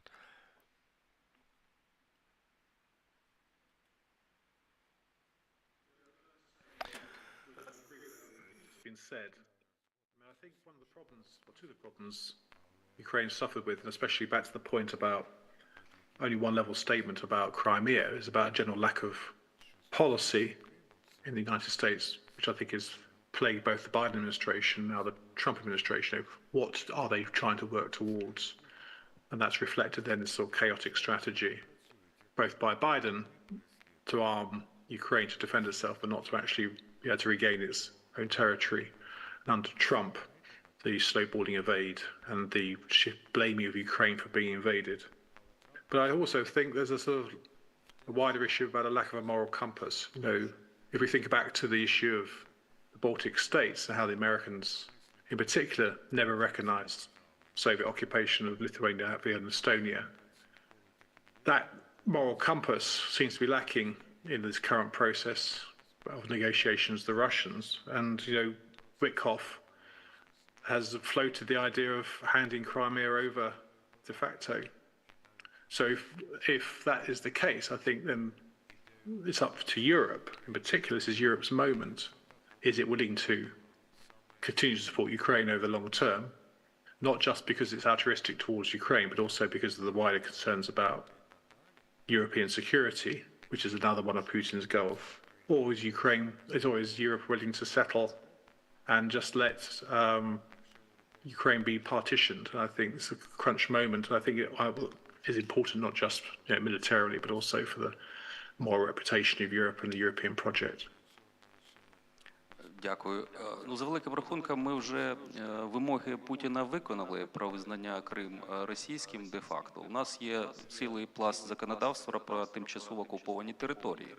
І я думаю, що більше, ніж те, що там записано, звичайно, Україна не піде. Звичайно, це такий певний жарт, але зрозуміло, що іншого визнання від України не годі очікувати. Ви, напевно, бачили звернення Меджлісу кримсько-татарського.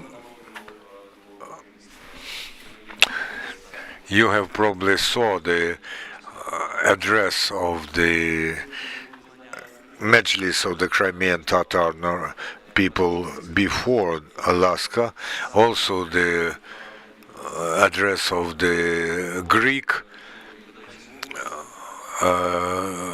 communities of Ukraine, that we should not give away the territories where Crimean Tatars or Ukrainian Greeks live. Now, James. Yes, you did call on me, didn't you, Sasha? I am trying to find something that would be both pertinent and, would be pertinent for me to say as a dissident outsider, often out of step with mainstream Western opinion. We have, even in the intellectually and morally sounder parts of Europe, a major informational task that we need to find a way of dealing with, which one of them is getting people to understand that war is once again Russia's vocation. Unfortunately, we live in countries where people feel that war, like any problem, has a solution. And people want to know what the solution is. And if you tell them there's not going to be a solution, well, the solution is to find ways consistent with our way of life and our security that enable us to live with the war. That is something Ukrainians will instinctively understand, and again, your strategic neutralization paper addresses it. But we need a whole strategy to get the West to understand the importance of this, and we must. And we must do it in a way, rightfully, that doesn't terrify people because not only in America but elsewhere, people are afraid of forever wars, so-called. What are they thinking of? Wars that go on and on, without clearly defined aims, without clear and tidy results, like Iraq or Afghanistan, and cost treasure and lives. And so if you say to them, the Russians are not going to sit down at the table, there is not going to be an agreeable peace agreement. You're inviting this other terror of endless war, and one also has to say, yes, but you are not being asked to come there and fight it. Ukraine has said from the beginning that we will fight the war, just give us the tools to fight it. Give us your moral and political backing and your economic backing as well, and we will do it and treat Russia as the country that it is. Not a legitimate member of international society, as we understand it. And that's all we're asking. Well, I just want to confess to this audience that it is very difficult for us living in the West to conduct this discussion against all the information, with all the informational context we have to face, and with the influence of disinformation as well. That's all I'm tempted to say, because I agree with everything else I've heard. Дякую, Джеймс. На жаль, наш час вже завершився. Зараз у нас буде невеличка перерва на 20 хвилин на каву. Thank you, James. Our time is running out. We will have a short coffee break now. I would like you to thank our guests who joined us online. It is not for nothing that we had two representatives of the UK with us. This is the country that understood back in 2014 what the threat from Russia is, not only to the Black Sea region or Ukraine, but also to their strategic interests, and that's why they helped us to restore our naval forces. So thank you, gentlemen. Thank you, Ukrainian representatives who are here. We had some provocative thoughts, I think, but the major thing is that they are sober-minded thoughts. They may be in collision with the official point of view, and some hopes that the peace may arrive within 2 weeks. Of course, this is naive. The war will last, and we will have to look for strategies that will help us survive, win, and liberate Crimea. Thank you for joining this.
Доброго дня, колеги. Ми продовжуємо. Good afternoon, colleague. I am Dalia Skveridova. I am partner at legal firm Zones.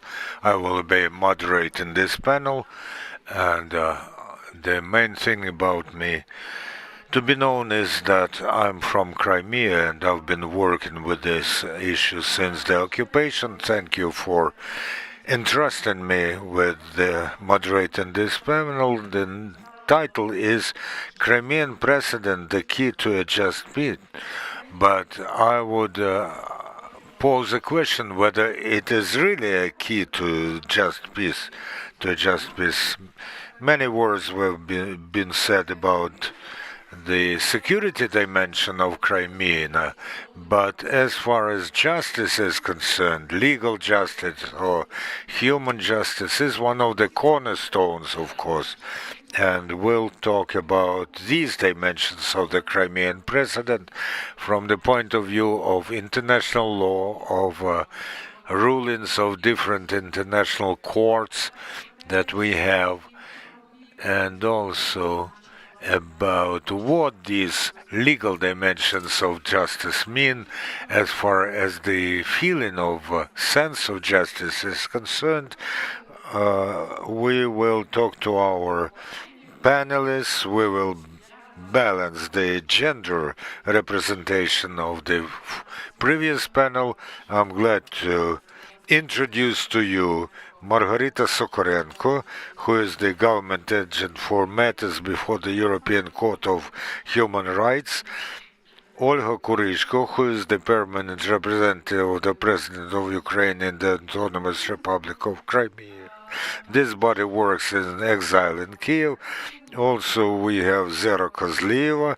She is the legal director of Truth Hounds, and Maria Krasnenko, who is an expert on international displacements and integration, internal displacement. And our gender balance is being kept by Paul R. Williams. He is Doctor of Law. He is professor and co-founder of the Public International Law and Policy Group. He'll join us online. They make an enormous contribution to the research of peace processes within the countries in conflict, but he himself also does quite a lot of research of the armed conflict in Ukraine, and he's focused on the assessment of legal results after effects of the occupation of Crimea. Thank you very much for the deep expert conversation that will follow. Everyone of you works with the issues of justice since the occupation of Crimea began. I think this is very valuable for our talk and our thoughts. First of all, I would like to invite to speak Paul R. Williams, and please make a sensical introduction to our discussion. You are researching quite a lot of the topic of the occupation of Crimea, of the significance of Crimean precedent from the point of view of international law. I had an opportunity to read your books about peace agreements. You have recently presented one of them to the legal community in Kiev about the role of lawyers in peace agreements, and you say that a just and enduring peace cannot be based upon the ultimatums or forced silence.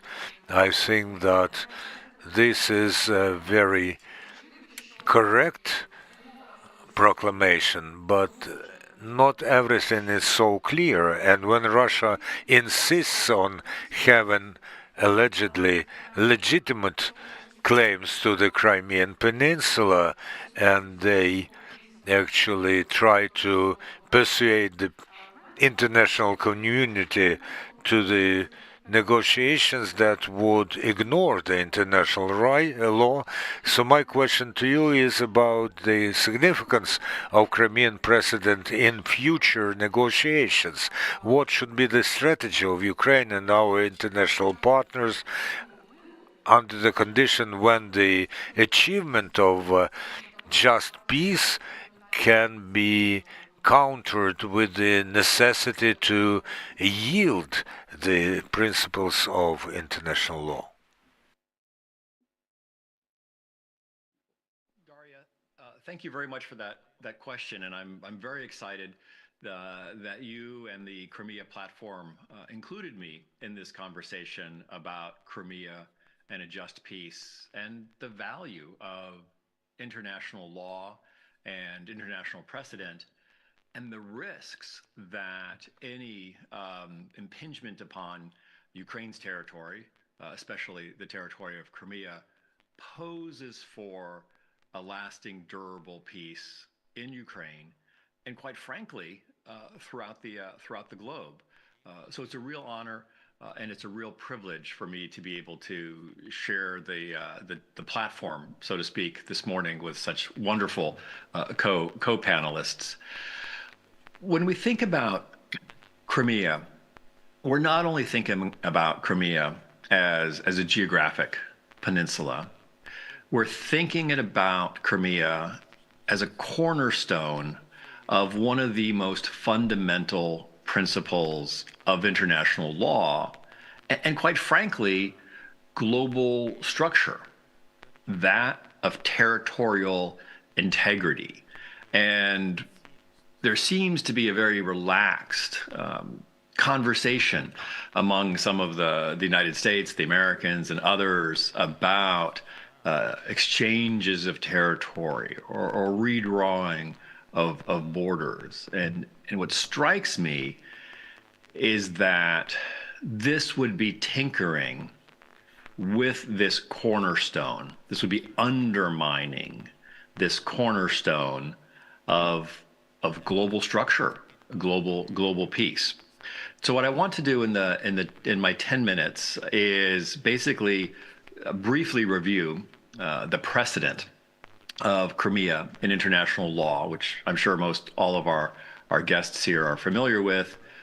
Talk then about the risks of negotiating or compromising on territorial integrity, and then talk a little bit about how negotiators can safeguard international law and thereby shape a just peace. Because as I think we've all come to learn, that peace will only be durable if it is, in fact, a just peace. When we look at the Crimea Peninsula and we think about its role in a negotiation or its role in securing just and lasting peace, we have to remember that 2014, the Russian aggression against Ukraine, the Russian attempted annexation of Crimea, was the first time since World War II that there has been an attempt at forcible change of borders. We all recall the horrors of World War II and the consequences of Germany's action to change borders. And there's been peace since then until 2014. So this effort of Russia really breaks or undermines one of those pillars of security in Europe. But not only Europe, it's the second article of the UN Charter. On the front page of the UN Charter, Article 2.4, it prohibits the use of force for the acquisition of territory. It reaffirms sovereignty, political independence, and territorial integrity. Again, the United Nations, the global community came together after World War II and said, if we want global peace, we need to ensure sovereignty and territorial integrity. And this also goes all the way back to the Treaty of Westphalia, when Europe decided it was time to come out of a century of conflict and set rules for lasting peace and for just peace, one of the very first rules they addressed was that it would be a state-based system, and these states would have sovereignty and the right to protect their territorial integrity. And so it's not just one of many issues that need to be considered in a negotiation.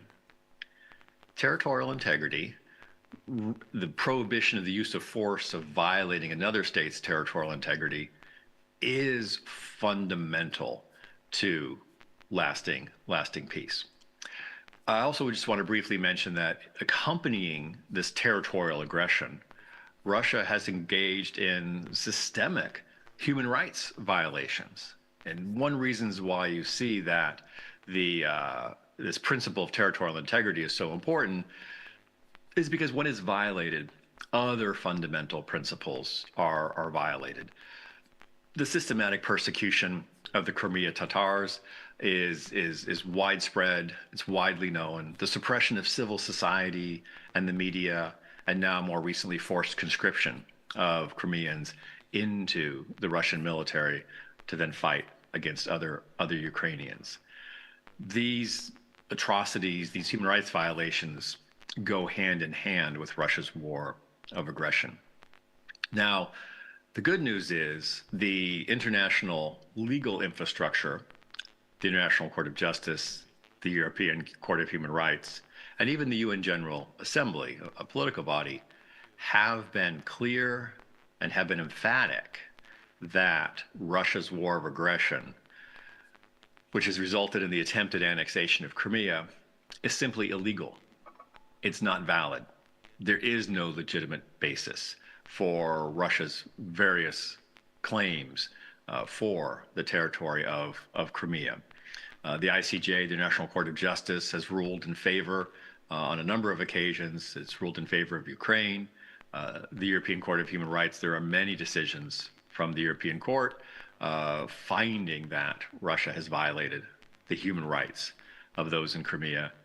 And the UN General Assembly has on multiple occasions denounced Russia's attempted annexation.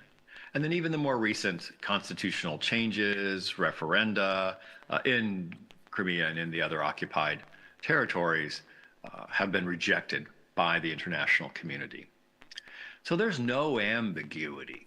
It is clear in international law and in the application of that international law that Russia's war of aggression against Ukraine and its attempted occupation of Crimea is not legal. So the question then comes up that what are the risks of legitimizing this aggression? It cannot be underestimated that if the international community, through a peace process, allows Russia to retain control of Crimea, they will be knocking out, removing that cornerstone of global security. The historical parallel is the Munich Agreement of 1938, and we all know the consequences of what happened in Munich. And it's important to note, and I think the international community knows this, it's important to note that this is not just about precedent in Europe. This is a global precedent. You open up a copy of the world map, there are dozens and dozens of open territorial questions around the globe. They've been contained because of international law. The International Court of Justice has heard dozens of cases. There's been dozens of mediations and arbitrations on territorial issues, and there are a number that are frozen conflicts. If Russia is allowed to acquire Crimea through a peace process, every country around the globe that has a territorial issue with a neighbor now has a new option of pursuing the acquisition of that territory, the use of force. This could be highly, highly destabilizing. I have about 2 minutes and I want to end on time. I think that what we've seen is the Russians have made a very weak attempt to try to extract themselves from international law. Their 2015 Constitutional Court ruling, their withdrawal from the Council of Europe, their refusal to comply with the ICJ. But the good news is the international infrastructure, legal infrastructure, is cohesive and it's durable, and it continues to find that Russia is in violation of the rights, Ukrainian right of territorial integrity. So in the last minute, I just want to mention 4 objectives that Ukraine and its international partners and allies must pursue in a negotiation. And the first is no unlawful recognition or no recognition of unlawful territorial changes. This has to be something that is not on the table for discussion. It's the deoccupation of these territories and then other issues that are appropriate for a negotiation. The second is a victim-centered approach, and this is where the Crimea Platform Expert Network is very good about bringing victims' voices into the conversation. This cannot just be high politics. You need to have victims included in the negotiation, representatives of the local communities that are impacted by these actions. You need intense international monitoring. We all know the Russian government cannot be trusted to implement whatever it signs. We've seen intensive international monitoring, East Timor, Bosnia, Kosovo, so many places around the globe that can be done. And then finally, you need accountability. And this pulls together territorial integrity and a just peace. There's the aggression tribunal, which is being created between Ukraine and Europe, that needs to be preserved and energized. You have the International Criminal Court indictments against Putin and others. Those need to be actioned, continue to be actioned. And there must be an intense commitment to preserving the domestic prosecutions that Ukraine has been pursuing against those responsible for the Russian aggression. So those 4 principles together should guide Ukraine, must guide Ukraine and its allies as it approaches these negotiations in order to ensure a just and durable peace. So Crimea is not just a peninsula. It's not just a piece of territory. It is genuinely a cornerstone of the global, the secure global world order, and it's up to the international community to assist Ukraine in preserving its territorial integrity. Thank you, Daria. I really appreciate the opportunity to address the crowd. Дякую дуже і за такий важливий вступ. Thank you very much for this very important introductory contribution and for emphasizing the importance of Crimea. My next question is to Margarita. William referenced the international legal structure, and a part thereof is the European Court of Human Rights, where one of the most important rulings on Crimea was taken. And I'd like to ask you to deliberate on that and the importance of this ruling, not just for international law and Ukraine, but also for Ukraine's position in the negotiation process, and how we can work within the international mechanisms which are totally ignored by Russia and others. Thank you very much for the question. I greet all the participants in this discussion. It's my pleasure to take part here.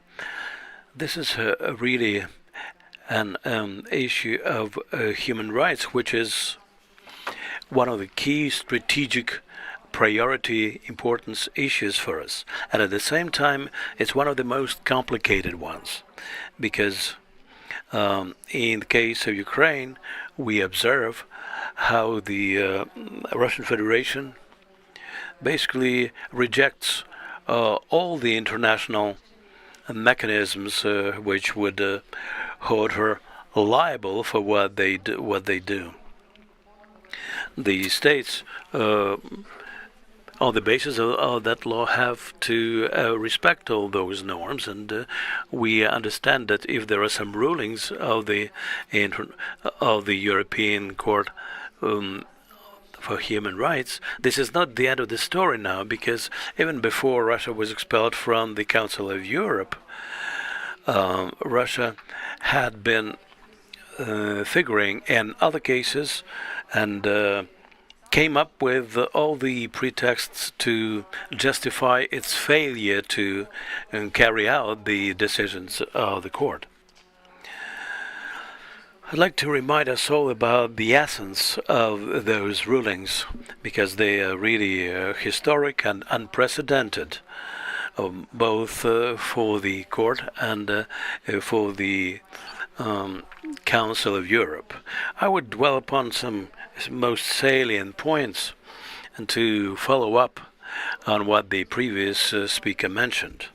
The Crimean suit was the first precedent whereby the European Court for Human Rights for Ukraine specified that the Russian Federation illegally occupied the Crimea in 2014.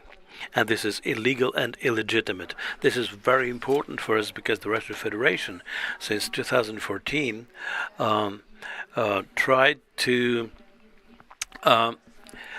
promulgate the thesis that their actions are legitimate. They tried to say that there was no seizure of Crimea, that there was the so-called referendum after which Crimea entered the Russian Federation on the basis of the so-called treaty of joining the Russian Federation. Of course, this was overthrown. This was overthrown by the European Court of Justice, who said that Crimea was occupied since the February of 2014, and that Crimea is under the effective control of Russian Federation, which perpetrates systemic violations of human rights there. And the European Court has established that it was proven by Ukraine that Russia perpetrates repetitive and systemic human rights violations of our citizens or anyone who is not in agreement with the Russian acquirement of Crimea. We are talking about Crimean precedent today, and we begin in 2014, but for me, the Crimean case and the Crimean precedent is just the starting port of the policy of Russian Federation, because after they occupied Crimea, the Russian aggression expanded to the east of Ukraine. We remember that in 2014, parts of Donetsk and Luhansk oblasts were occupied by Russia, and the European Court has also said, made a ruling about this.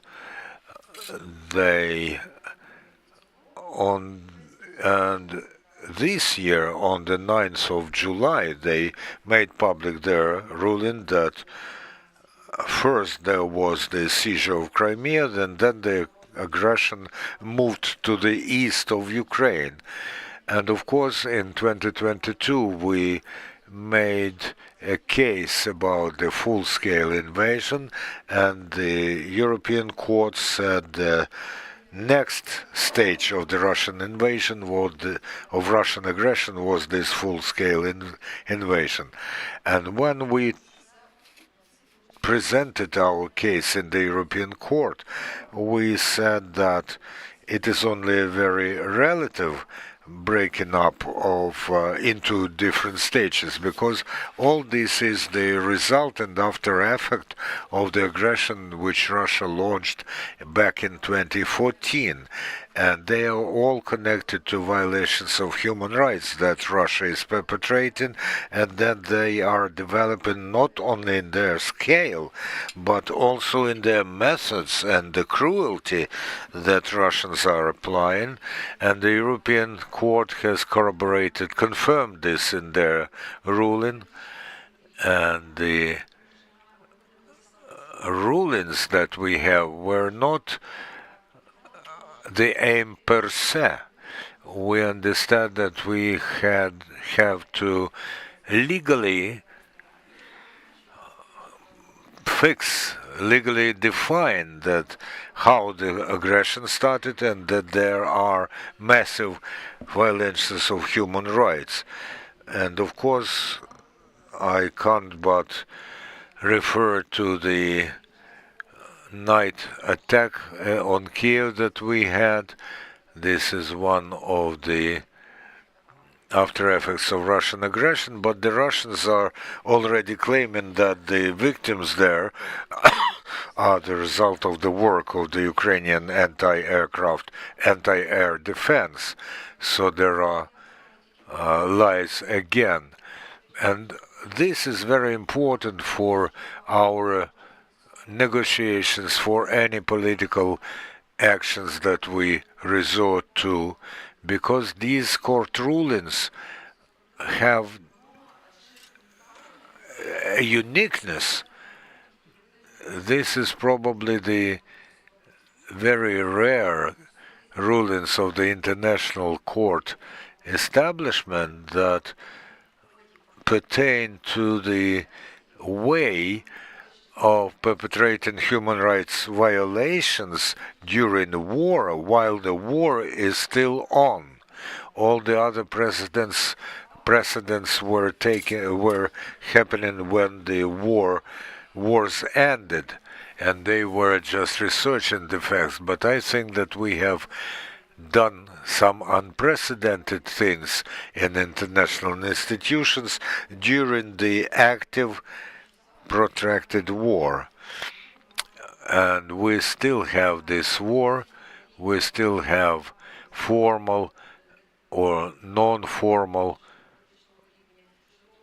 diplomatic efforts about what to do with these decisions, with these rulings. And of course, there's an issue and a question about those conclusions that the Russian Federation cannot just ignore or bypass those rulings, and we shall not allow them to do this.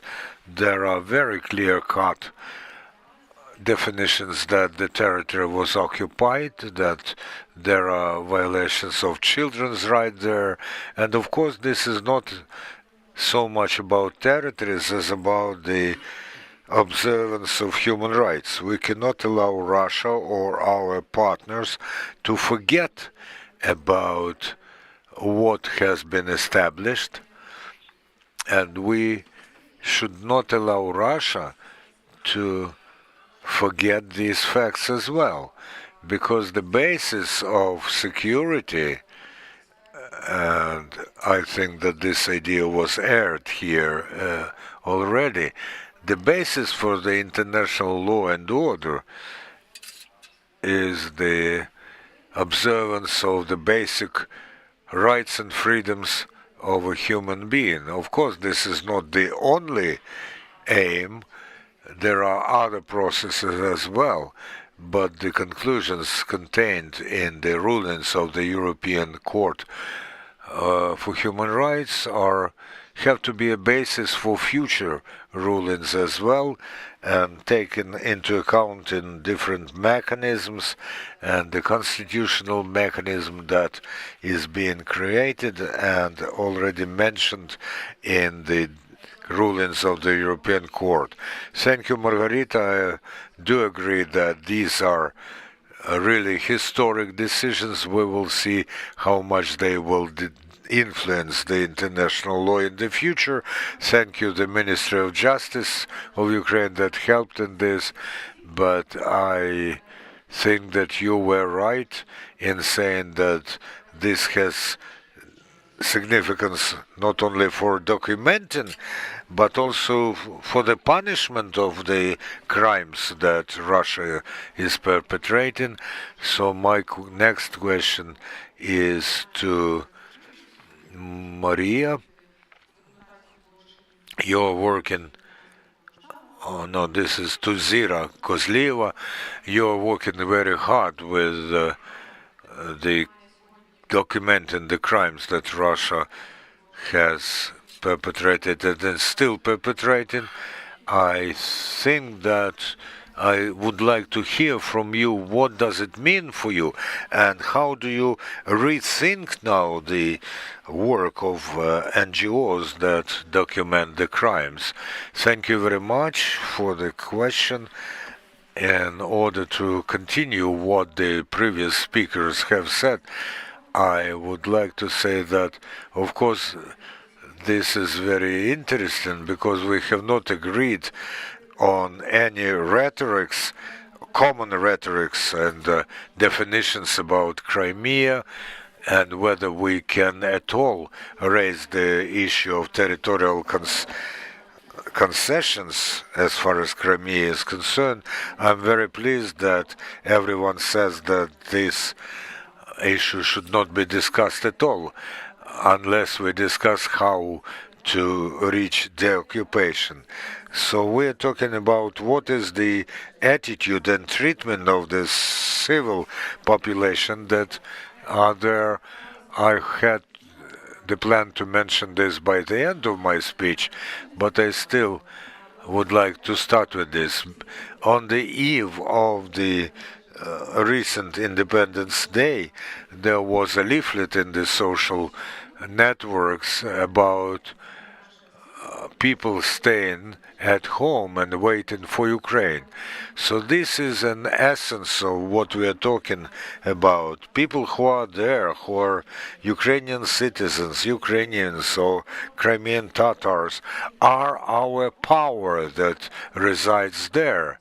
And of course we have to take care of them being treated without violations of human rights. And it is the sacred duty of our state to do everything possible in order to protect their rights. And I think that our public, our NGO sector, civil society is a participant in this. Today we had a flashback to 2014, and when we are talking about the significance of the Crimean precedent for documenting international crimes, I think that we cannot overestimate this significance because we had an interval between 2014 to 2020 when we were just learning how to document those crimes. This was a very new experience for us, and we have overcome a lot of impediments on the way to it. This is about bureaucracy, legal issues, some documenting issues, and of course the issue of working in the territory while you don't have access to this territory. We had only 2 court cases and rulings before 2017. One of them was in accordance with the norms of the international humanitarian law, and this was a good example of how you should act, because when you have done something, you start to understand more. And of course the range of crimes has grown since 2022, as well as the scale of those crimes. But from the point of view of documenting the crimes on the temporary occupied territories, it is very important to note, and Margarita has mentioned this in passing, that the same patterns of behavior and the same methods of working with the population and the same violations are being used, which were done on the territory of the temporarily occupied Crimea, Donetsk and Luhansk Oblast. We have a report, we're working on a report now about the most cruel crimes perpetrated by the Russian Federation, which Mr. Williams has mentioned, which are crimes against humanity, sexual violence, inhuman torture, which are being done by the occupation occupational authorities, even when the people are just Ukrainians. And the cruelty of these crimes is also in the fact that sometimes they have no sense at all. It is just comes from people who think that they are immune from punishment, have the arms, and they apply their authority to torture people. And this procedure that they are using looks like they are being inspired by the one single methodological advice. And of course, according to our observations, these patterns are correlating with the patterns that we see in the containment centers, detention centers in the Russian Federation. I think it is very important to understand now that now maybe 200,000 criminal violations been registered since 2022. But of course, to imagine that all these cases can be investigated as a separately taken case is just impossible objectively. We have the experience of some countries that had the experience of conflicts that lasted for decades, so they combined such cases into class action, and they might have also launched investigations against organizations that were perpetrating this for a lasting period of time. I think that we should regard the possibility of using this approach. And of course, when we look at what has been done since 2014, we can talk about the responsibility of the top officials, because this is the responsibility of state policy implemented through the state mechanism. So we can talk about criminal responsibility for individual top officials, but also about the responsibility of the state as such. And we also looking into changing the qualification from war crimes to crimes against humanity. We also talk about the prospects of proving the cases of the crimes of aggression and genocide, and we think that the subjective cases could be proven only if we look back to the 2014. And of course, I think that it is possible to prove the guilt of the top officials on the basis of systemic violations, and we see this in, for instance, forced deportation, torture, also abductions. This is what happened in every part of the Ukrainian occupied territories, and it will be easier to prove it when you talk and research the entire gamut of those crimes.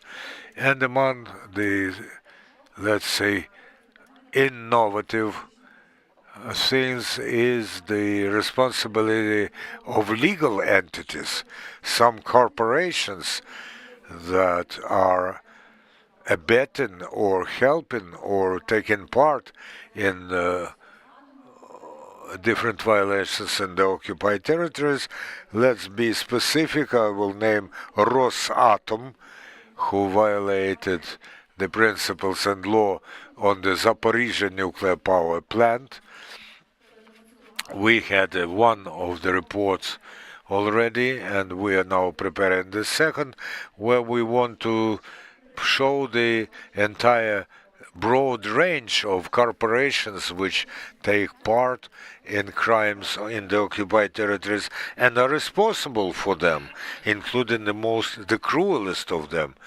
So in this context, I think that this is part of the lasting aggression and part of the lasting international crimes, so they should be regarded within the broad cases. And the last thing I would like to mention, and this was already touched upon, but in the context when we are talking in a broader context, I responded to this very eagerly because no one was agreeing on this, but in some other audiences you can see hear a discussion about legal or non-legal nature of the intervention, of the invasion, about the possibility of the future tribunal. But it is I'm very glad to hear that the position here is very firm about the illegal nature of the invasion of 2014. It does not belong to the sphere of discussion. Russia tried to explain and justify their illegal invasion by the right to self-determination of the so-called Crimean people through a referendum, but we know that there's no such notion as Crimean people, Crimean nation.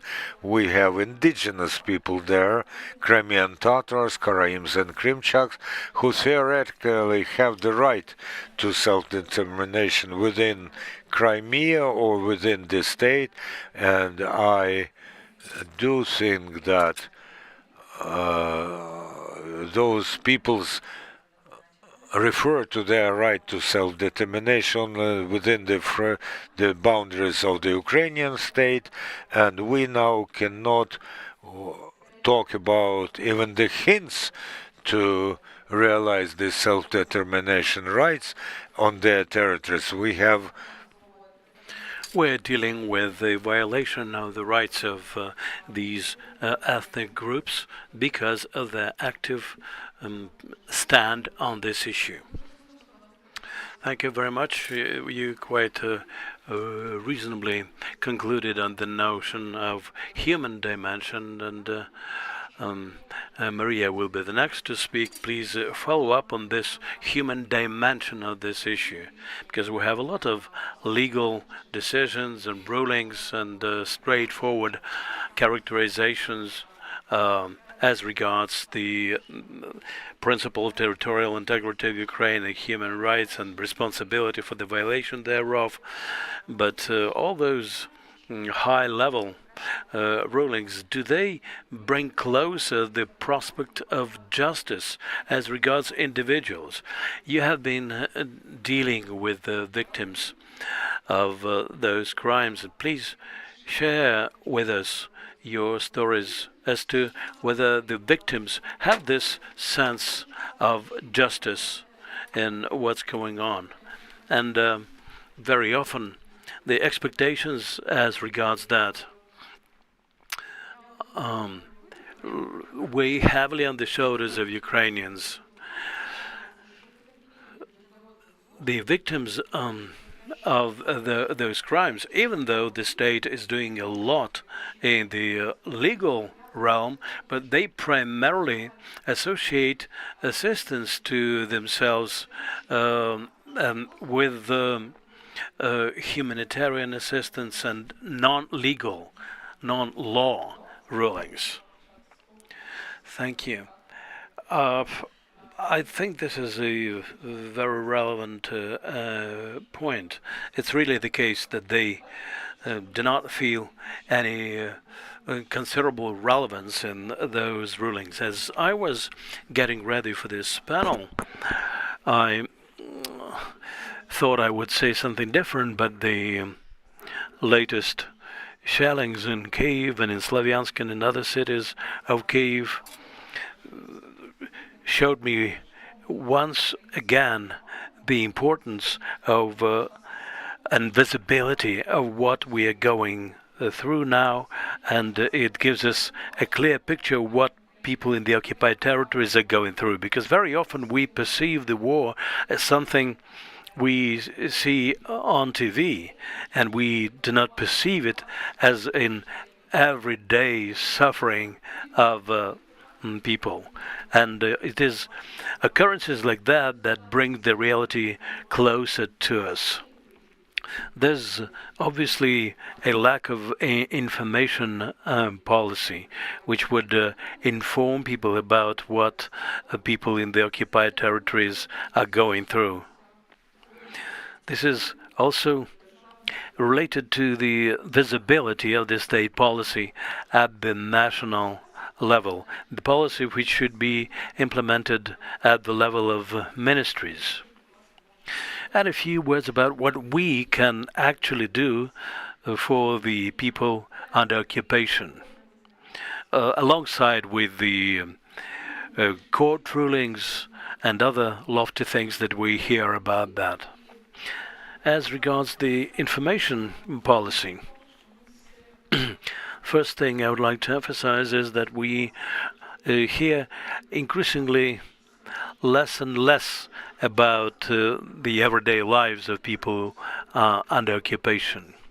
Very often, as we communicate with people from the Crimea and the occupied territories, we primarily hear from them, please raise this issue in your media so that people would not forget about us.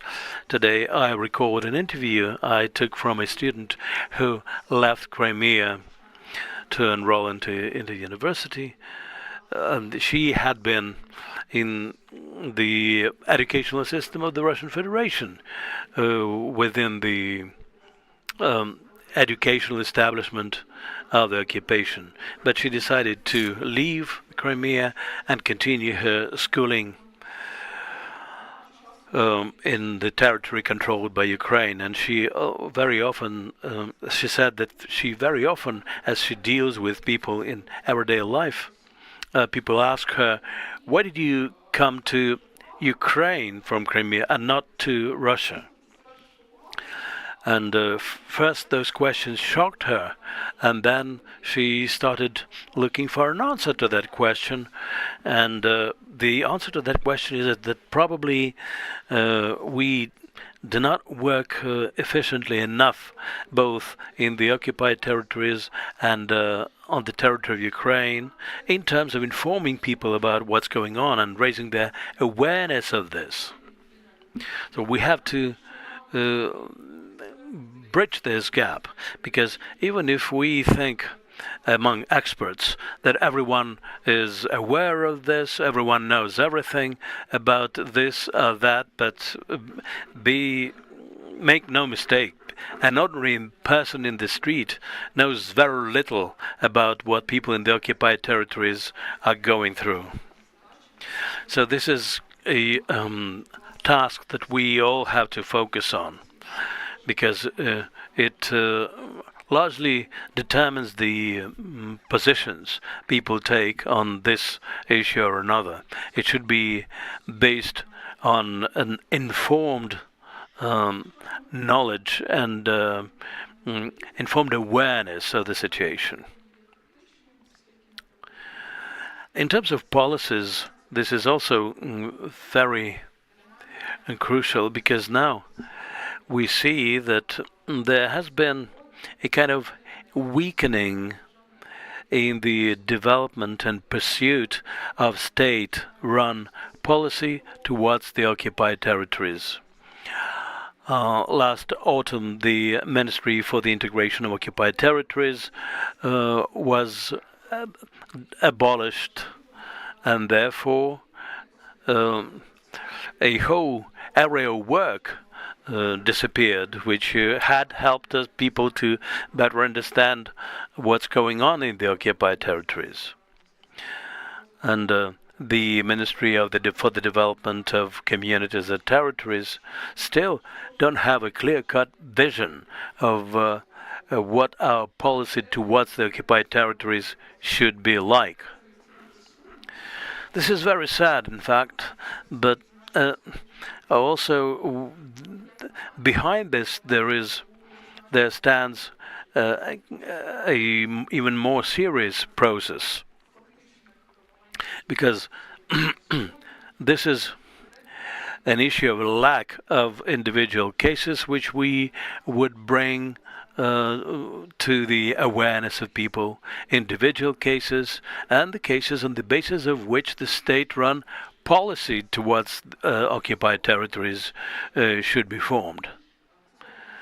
It's a shame that this is missing. This is badly lacking, and the representation of the president of Crimea cannot redress the wrong and do all this work by itself. This work should be broader in terms of documenting of the violations and so on. I believe today we must raise this issue, including within the framework of events like ours. As to what we can do right away, obviously we cannot set the time back a year or two, and we don't have to. But we have to appreciate where we stand now and use this in shaping the state policy towards the occupied territory. We have to realize what kind of support and assistance should be given to people living under occupation. What mechanisms should back it up. We should document all the damage done to our people, and also how to help people once they leave the occupied territories. These issues have been with us for a long time, and we are trying to tackle them, but we kind of failing. In the meantime, these issues remain unresolved. As regards the non-governmental sector, there are a number of issues which cannot be resolved immediately. I'm talking about providing relevant information for the state as regards what's going on in the occupied territories, including what the aggressor state is implementing as a policy in the occupied territory, so that we would be able to counteract those policies of Russia to alleviate the suffering and rigors of life of our people in the occupied territories. There should be a strategy put in place for the reintegration of the occupied territories. We've been talking about this for 2 years already, and in 2022 and 23 it was a very acute issue, much discussed, but it remains relevant even now.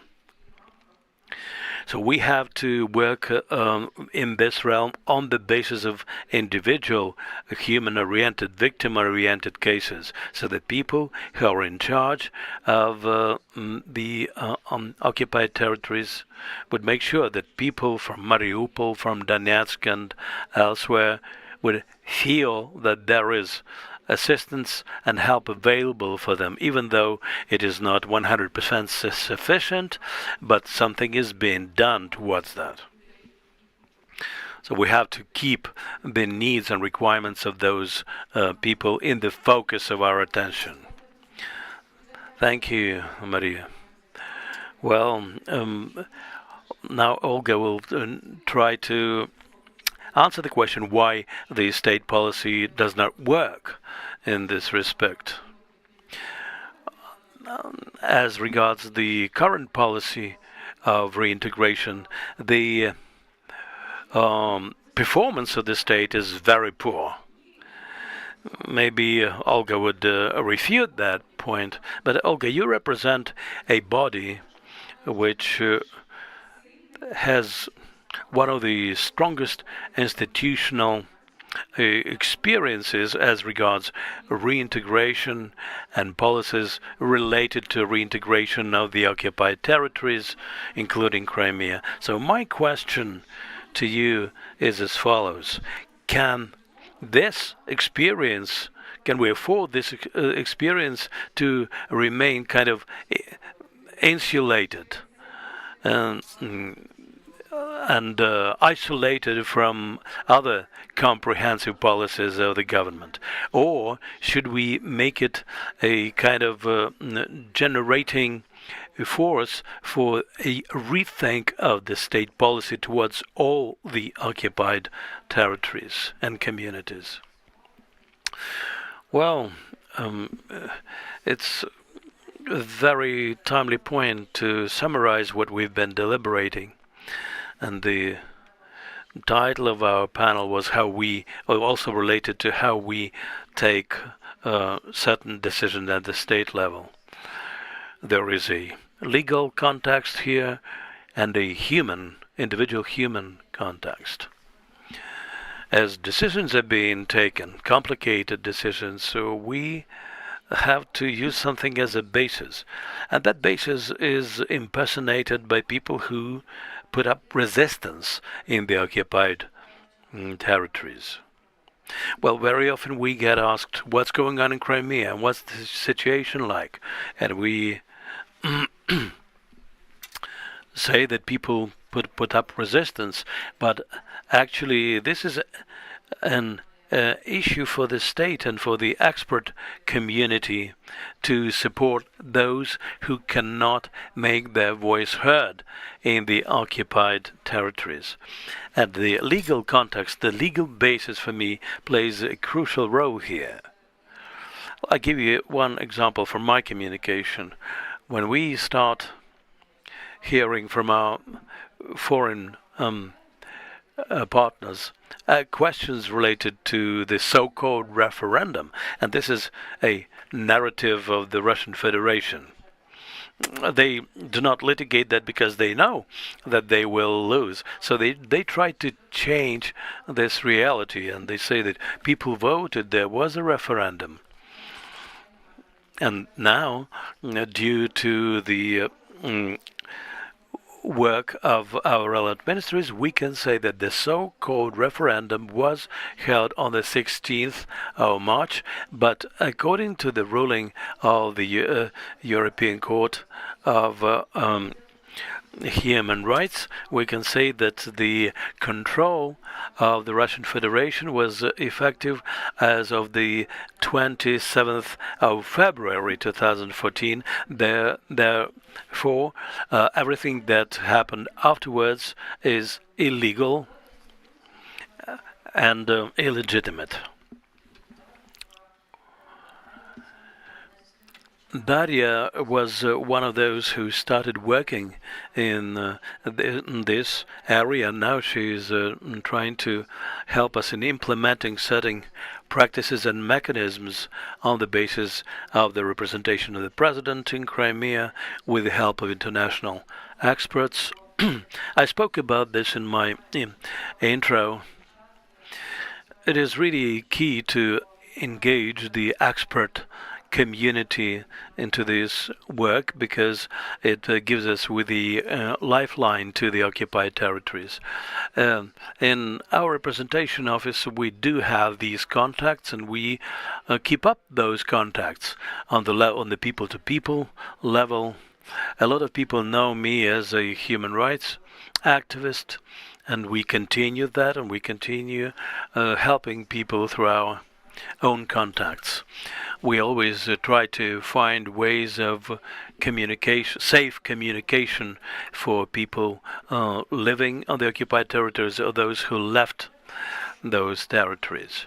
As to strategic documents, now we're having a certain pause, a certain gap, which is explained by several points. The first one is that a lot of attention is being distracted by other issues: ruined cities, the necessity to rebuild, the recovery of Ukraine, the needs of the IDPs,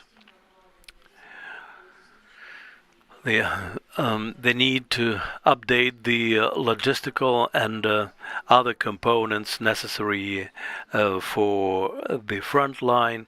All this requires a lot of attention.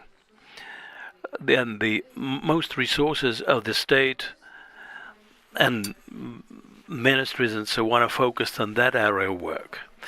Having said that, there are some people who continue working directly with the occupied territories. And we need to proceed with that up to the point when all those territories will be liberated. Different groups of people may have different opinions on that. And the way which we develop for instance, issuance of passports for people who lived in the occupied territories, the issuance of other documents necessary for them. Because if we speak about Crimea, for instance, there is a presidential representation office, and we try to do as much as we can, but there are some bodies of power, of government, which exist on paper, but they do not work. The Council of Ministers and the Supreme Council of Crimea. I'm talking about those who work on the decisions and documents on the 14th year of war. We cannot write now documents that something should be done by the Council of Ministers of the Republic of Crimea. This is not realistic. Therefore, here we are trying to find some other ways to address those problems. From the practical point of view, this is about this. A lot of policies are being implemented at the regional level by the regional institutions or within some other formats. And I also would like to add about the Crimean president, the following point. This cannot be quoted in some positive things, but this is what has made us stronger. We're talking to many military administrations and to city authorities, even those who work in exile. We're sharing experience. I see how people lose the idea about what they should do in the future because they have lost their territories. They do not contact people, but they still have to work according to the law that does not regulate their duties in other periods. We are sharing our experience, telling them that the state institution has to adapt to realities that are there.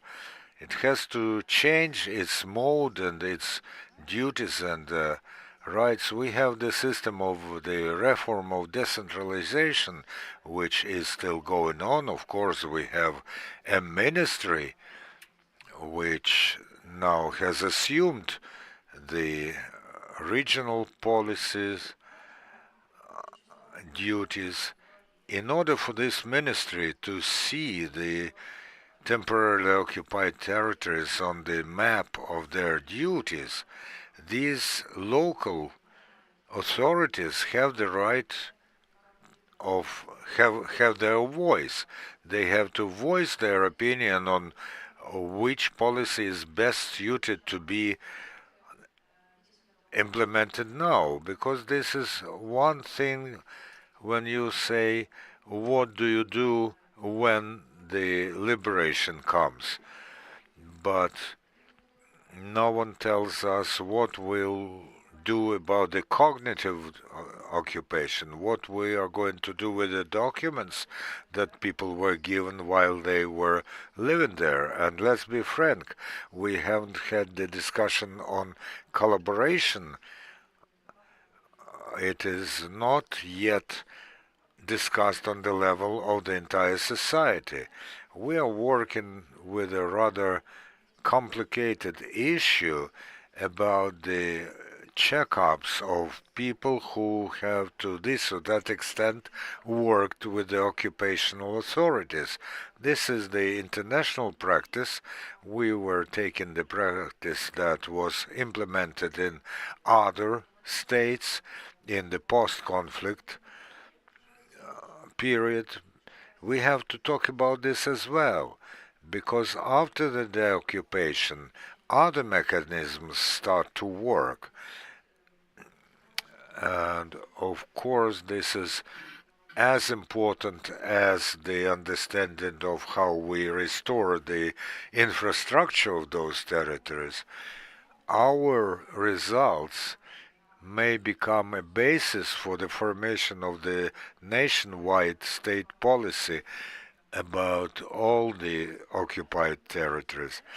As colleagues have said, we think that the Russian Federation has trained on Crimea. This is more probably a bloodthirsty position, but after the so-called annexation, the forced issuance of Russian passports and the import of people who worked in schools, they planned this, and it is not for nothing that the kids from the newly occupied territories are being taken to Russia through Crimea, because in Crimea they meet people who were indoctrinated for years. I think that while the occupation lasts, this won't be stopped. But I would like to finish with a positive note. The strategic vision of the state is necessary, even when we wake up to the results of horrible bombings. This does give us hope for the future. This does motivate our team. We've been working with this for 11 years now. This is very hard to work with traumatized people. However, there is a clear understanding and vision of the state policy and the understanding of how we want to rebuild those territories gives us hope for the future and the strength. Thank you very much. I would say that to have strategic decisions in these complicated conditions does not only raise our combat spirit, this is critically important. We have something like more than 10 minutes for the continuation of our work. I would like to offer the floor to people in the audience, and I would ask not only to ask the panelists about something, but also share your expert opinion. If anyone wants to help us with the mic, we have some raised hands already. And I would also ask the panelists with a request to think about some summing up remarks for a half a minute or maybe a minute. I, of course, want to hear what Dr. Williams has to say. I'm Oksana Ishuk. I'm an executive director of the Strategy 21 Center. Thank you for organizing this event. Our colleagues, two of our colleagues, are political prisoners of Crimea. They've been imprisoned in Crimea since 2014. They are still within Russian prisons. It is very good that we have a discussion opportunity here in order to remind about our colleagues, to make it so that the society does not forget about them. It's not only our defenders that are being imprisoned. There are also people who have been waiting for liberations for 9 years and still are waiting.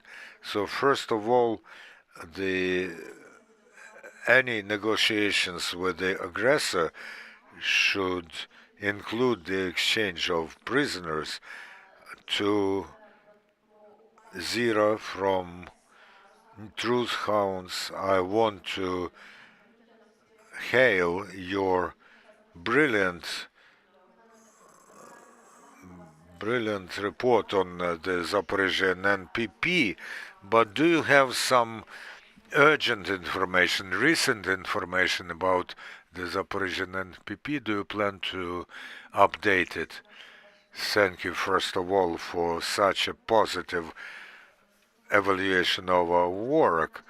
I have mentioned in my speech that yes, it was report number 1, and now in September we will have the presentation of the second report, because it's now in the final stage of being prepared, but sometimes, even the concluding part takes most of the time. I don't want to make any spoilers, but what you asked, of course, will be present there. This is a challenge for us both legally and factologically. It will contain the evidence from people who suffered, and this is very complicated, hard to gain this, because the territory is occupied, and even if people leave it, there are relatives who remain there, so any questioning is risky. There's a lot of issues like this, and of course we have the criminal responsibility of individuals. However, it has not been used, although it exists for several years now. And of course it is a special issue is about how to combine the national legislation and international legal norms. Thank you very much. Thank you. I am Vera Yastrebova. I am director of the Eastern Human Rights Group and Doctor of Political Sciences. I'm an IDP from 2014. I'm from Debaltsevo in Donetsk region. Of course, I dreamt about my city becoming famous, but not in this context. And Ola has raised the issue of crimes against children. I think that besides this painful topic of deportation of children, what is happening now is the military indoctrination of kids. I can't call it otherwise, because children are being given weapons, but also are being imbued with the enemy ideology, inimical ideology against Ukraine, about Europe, against those who support us in this juxtaposition. And today Russia is spending a lot of money in order to teach kids from the first grade of the basis of defending the motherland, how they call it. But if you analyze this course, you'll see that Ukraine is not the last target of the Putin's regime. There are a lot of challenges now. You can talk a lot about collaborators, but recently I got the reply that the monitoring mission of the UN is concerned with people who have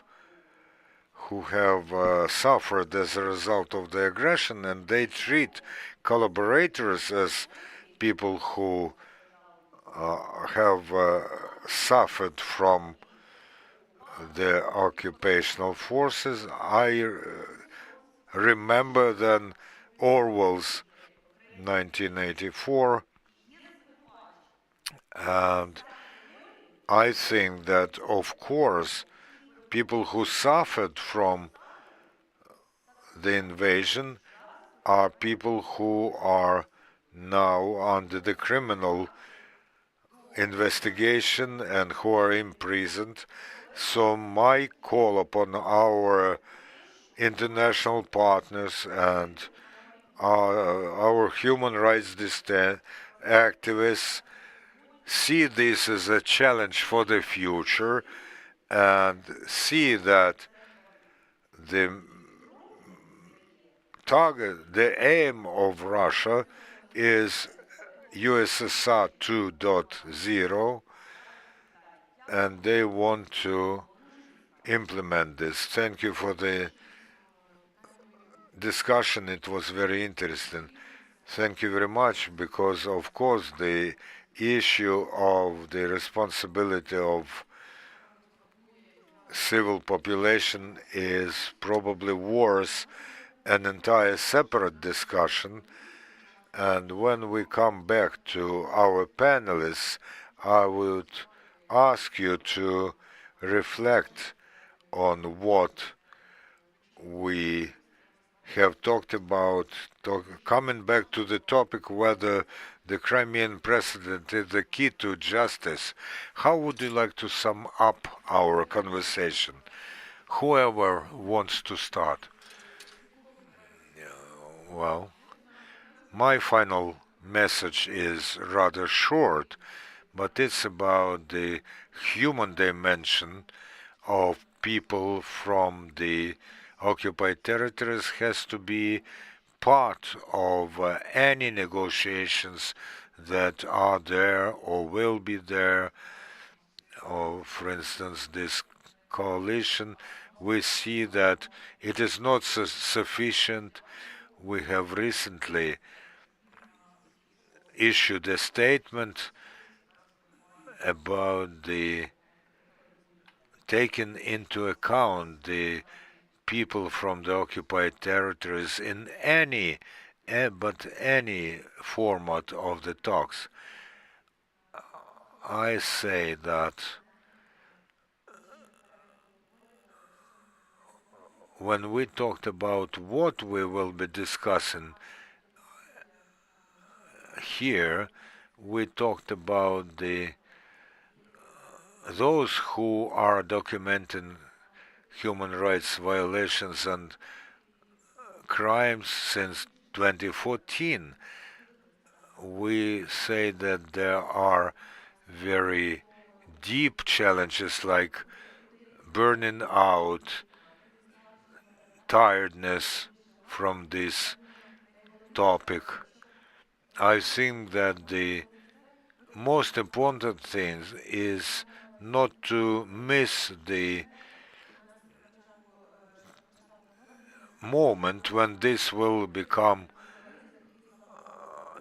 so-called normal life. You may remember that when we were in the beginning of the invasion, we had a tendency to provide even more gory details because the ability to impress the international audience becomes less. I think that today's discussion for me is a source of further inner motivation to continue to do this. And I wanted to tell you that from 2014 to 21, we were filing reports to international courts about violations of human rights in Crimea, but we were not able to secure the investigation or court hearing. But when the full-scale invasion started, they actually started the procedure on the 2nd or 3rd of March. This was not something new for the international court, and this is an example that such a meticulous everyday work, which you don't see results every day, has the meaning for the future. And some very important decisions and rulings are being accepted on in the future. I don't even want to name the persons who were charged and indicted, but the decisions will not disappear from history. This all will be quoted in textbooks of history, and it all has significance for future rulings. Such things will not allow to lose this justice. It is very important that justice does not lose.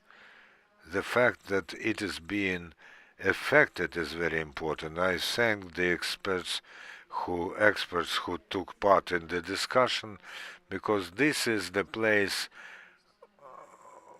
where I think we should first of all talk about people. And this is what we are going to talk about in the first turn, and talk about our people who live in the uncontrolled or controlled territories. And this should be the basis for the work of both state bodies and key messages from the civil society and state bodies. We have common vision here, and this is a guarantee of our future positive results. As far as my track is concerned, the rulings of the European Court does not complete our work, but just opens the future stages of our work. When we received the latest ruling, I recalled how it all started in 2014. There had not been any precedents in the history of Ukraine of that kind, that during the ongoing conflict such a suit would be filed. So it was like we were walking blindfolded into the dark. So we were learning as we were going along. And we always, there was a question, what do we want next? Apart from the rulings that we sought. Now we have got a ruling of the court. We have put in maximum effort to make sure that the ruling is such as regards the capture of the territories and the ongoing Russian policy of violating the human rights of people on the occupied territories. And now the question is how to find a mechanism to implement those rulings. So the next stage of our work is at the level of not the European Court, but rather the political bodies of the Council of Europe, in order to make Russia, which is not an active member of those structures, to abide by that ruling. First of all, we need to bring people back from captivity, to bring back the deported children abducted by Russia, the children who are now staying in the Russian Federation. And likewise, very important is our work with our international partners, because there's one decision of the Council of Europe not just because not just about Russia having to be in line with that ruling, but about the address to other members of the Council of Europe, that to the fact that other countries should also be involved in the implementation of those decisions of the court. So this will be a work of not just one structure, one ministry, but only in concert with other structures and relevant ministries that we will be able to follow through on this issue. I'll be very brief. Well, Crimea is a test for justice. And there's we cannot ignore the fact that the war has been underway for 14 years. And if we overlook that, we will pardon Russia for everything they have done there, with all the tortures, all the killings, and murders and harrowing violations of human rights in Crimea, including a host of other crimes which have been confirmed by relevant European institutions. Behind each ruling, there are human lives. And we, having worked on that for such a long time, know how many people were affected, and political decisions are being taken concerning the people on the occupied territories, and they should be predicated on what has been confirmed, approved, and ascertained. In this case, the responsibility of the Russian Federation will be inevitable. Otherwise, the evil unpunished will lead to more crimes. William, are you with us? Would you like to add something? I would just like to conclude with my, I'm astounded at how amazing this panel has been and how focused it has been on the real issues relating to a just peace in Crimea.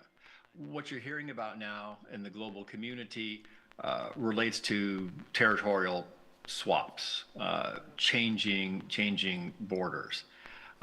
First, it's crystal clear that there is no legal basis whatsoever to change these borders. And in fact, law is exceptionally clear that Ukraine has a right for this territory to be deoccupied. I think what's important is when the negotiations begin, that these issues of accountability for war crimes, a process for deoccupation, individual conversations about individuals who've been victimized, the illegality of the referendum that have occurred, those should be the issues on the negotiation table.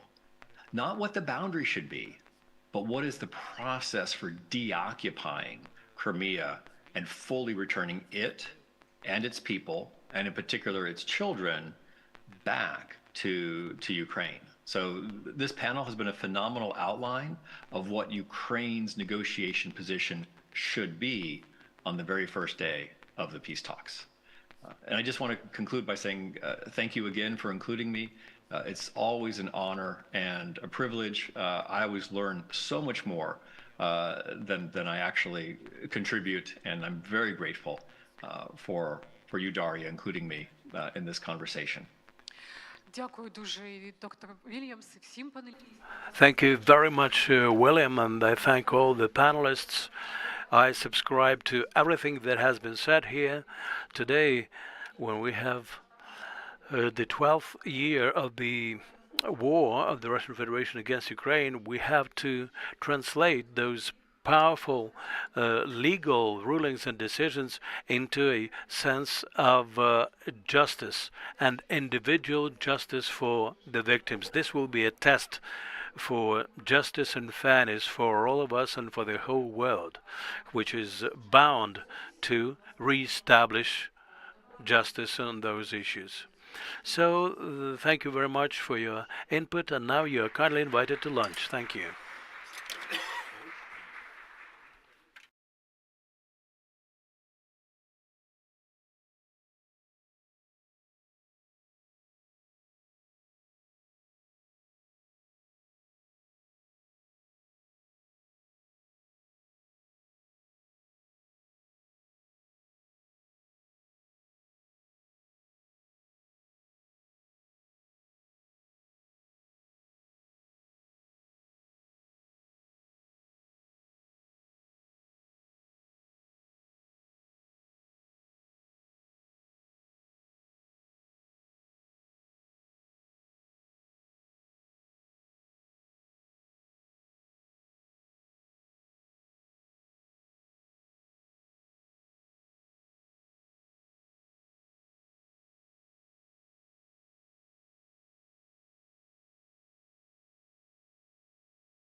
Шановні колеги, ми просто Dear colleagues, please come into the back into the hall, take your seats. We start our third discussion panel.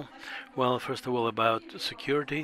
It's been an all clear in Kiev, but should there be an air raid, please remember that this place is safe, so we can stay on here if there's an alert. It is my pleasure to give the floor to the next panelists on the trophy economy and Russia's colonial policy in the occupied territories of Crimea, eastern and southern Ukraine. And I give the floor to the moderator, Valentina Samar, editor-in-chief of Information Agency Center for Investigative Journalism, and she will introduce the panelists. Thank you very much, dear colleagues. Thank you for finding the fortitude to come here back. After lunch, we are going to speak about the trophy economy pursued by the Russian Federation on the territory of Crimea in eastern and southern Ukraine. Gathered at this panel are people who are very reputable experts on the topics which they're going to focus on. You know them very well, but I'll go down the list once again for you.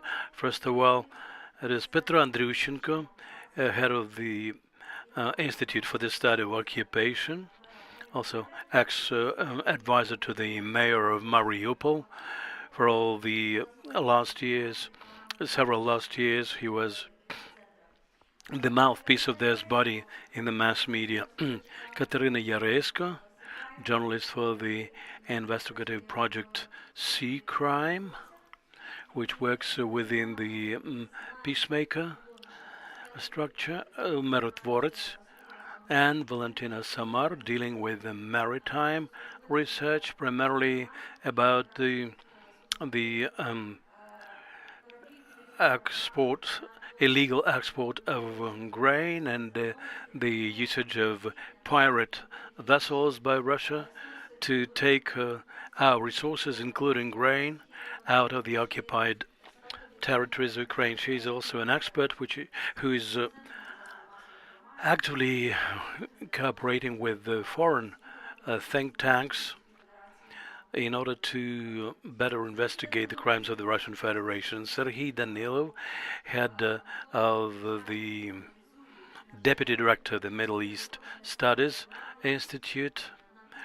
He studies local self-governance bodies in the east of Ukraine, in primarily the Zaporizhia region, and he will be speaking about the policy of the Russian Federation in the occupied territories on the example of Kherson Oblast.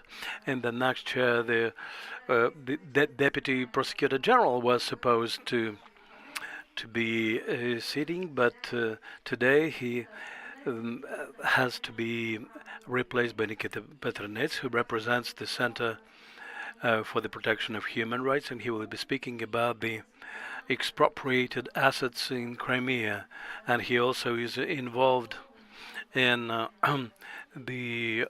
in filing of suits to the European Court on Human Rights related to the property-related crimes of the Russian Federation. I will make a brief intro just to tell you why we decided to choose this topic and what makes it important.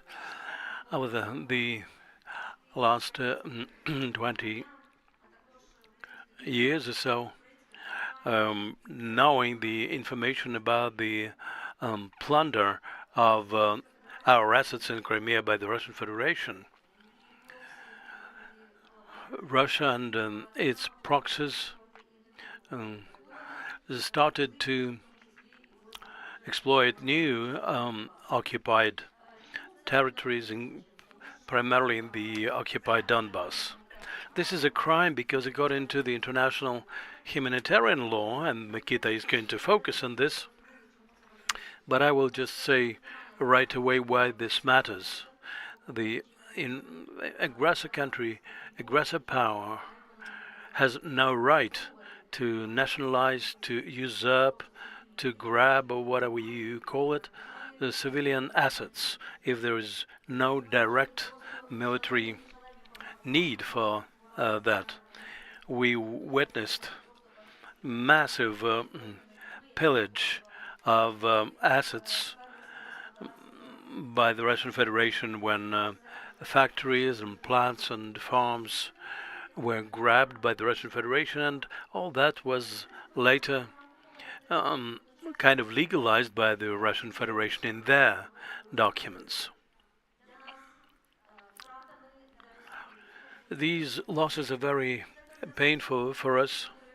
We're talking about the replacement of the structure population when loyal pro-Ukrainian populace is being replaced through deportation, forced deportation by the Russians.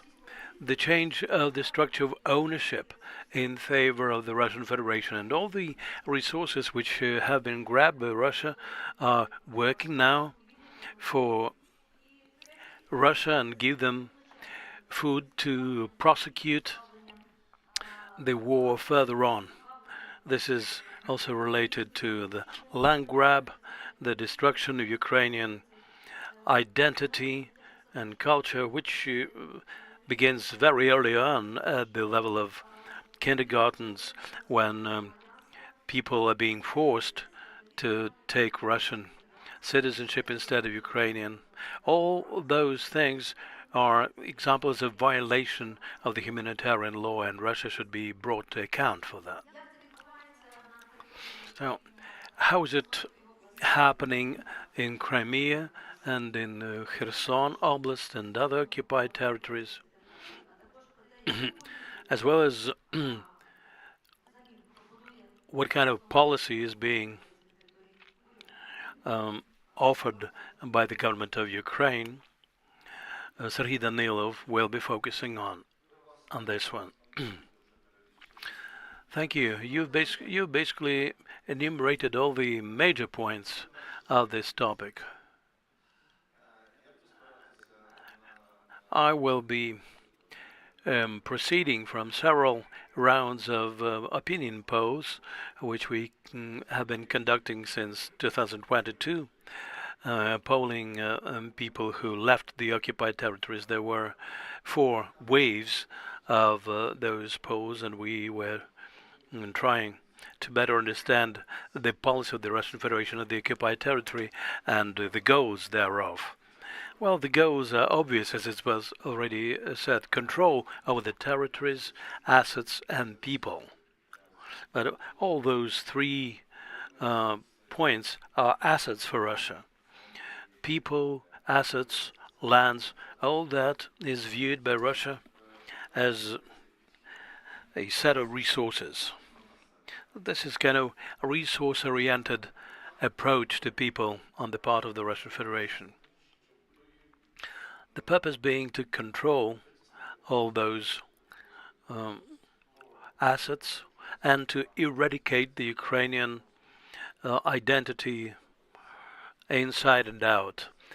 All those who oppose to that are incarcerated. So this is about violence and coercion. Sometimes violence is not motivated. Well, I wouldn't say that, because violence is very well instrumentalized by the Russians. They know why and what for they are using violence. We're not a law-oriented company. We are not documenting that. We are trying to find explanations, trying to rationalize why they do this. They manipulate fear. Like, people get apprehended, incarcerated without any charges being put against them.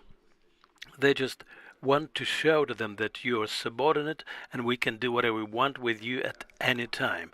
This is just manipulation by fear, and this is a very important instrument of their state policy. One of the major ones. The purpose of this violence is also, apart from the first one, is to split up the society atomize the society, as we say. People should mistrust each other. The people would say that for the first time they would come to people and would say, "Do you know why we've come to your place? You were reported by your neighbor Petro or somebody else." And sometimes people who lived for 20 years happily, when the husband was apprehended for the fourth time, his wife started distrusting him. So we called our report on those issues the territory of silence. So violence and fear are also supplemented by graft and bribery. The salaries 2 to 3 times are higher than in Russia. In Kherson Oblast, they are very generous with social handouts. People are given vouchers to go to posh resorts and so on. Everything according to the Crimean scenario. And in our case, in Kherson and Zaporizhia, that policy was folded up. And now the process is the opposite. The salaries are lower than in Russia. People are getting apprehended and arrested on a massive basis, and people are very unhappy. Another kind of graft is social upward mobility, like cleaning ladies may become school principals and so on.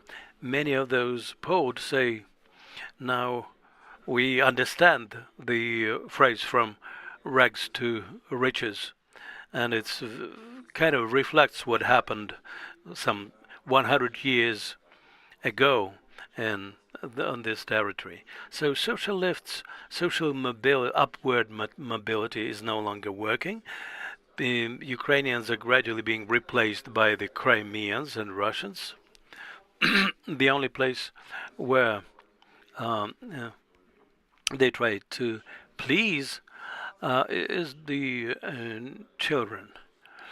When the Russians are focusing on young children, and investments are being made in children, like you don't have to study hard, but you will be given good grades.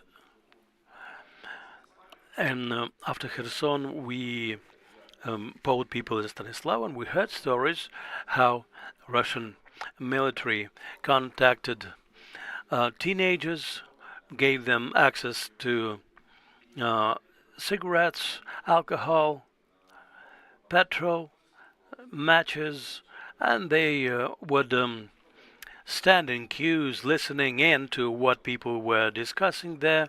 They reported on them, and we thought that those cases were individual cases, but we came to realize that this is quite a widespread phenomenon, which is being used for blackmailing of their parents, when they undermine the authority of the parents. And the children are being brought up in the spirit of Putin being their father and not their actual parents.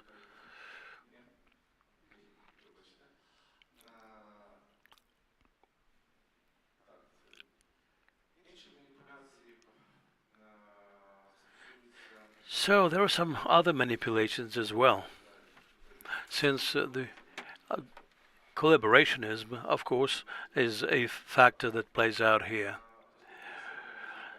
Since people are being viewed as a resource, the Russians try to keep it in place, because they're sure that they will remold them and turn them into Russians.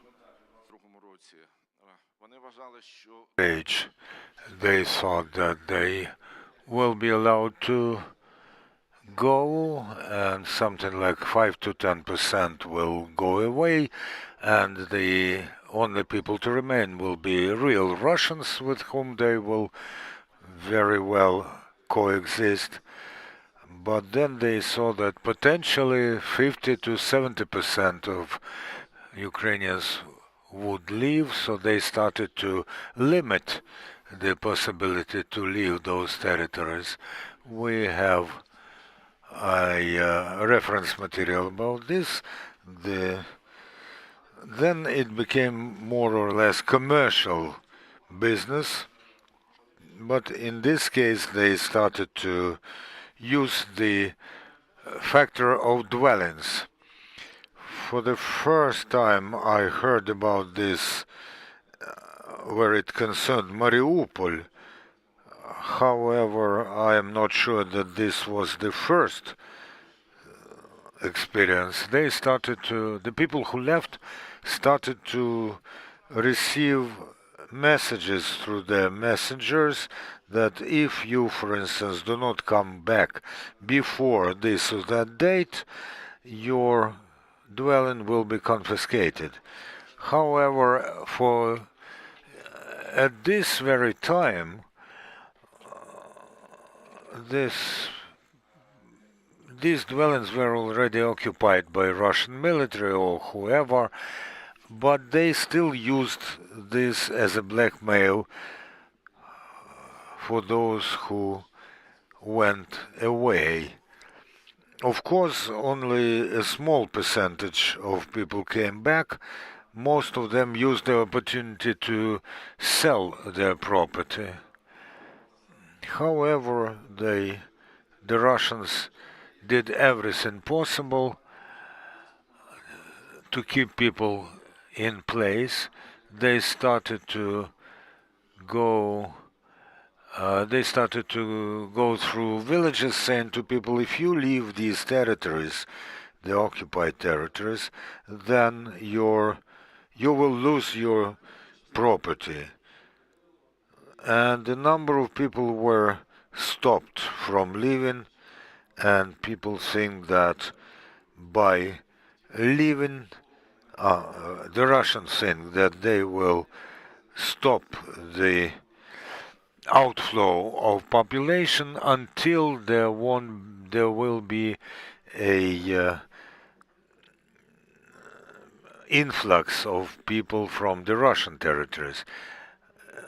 Some days ago, Saldo, the governor of the Kherson region, went to Putin and complained that there's quite a problem with agriculture. For instance, the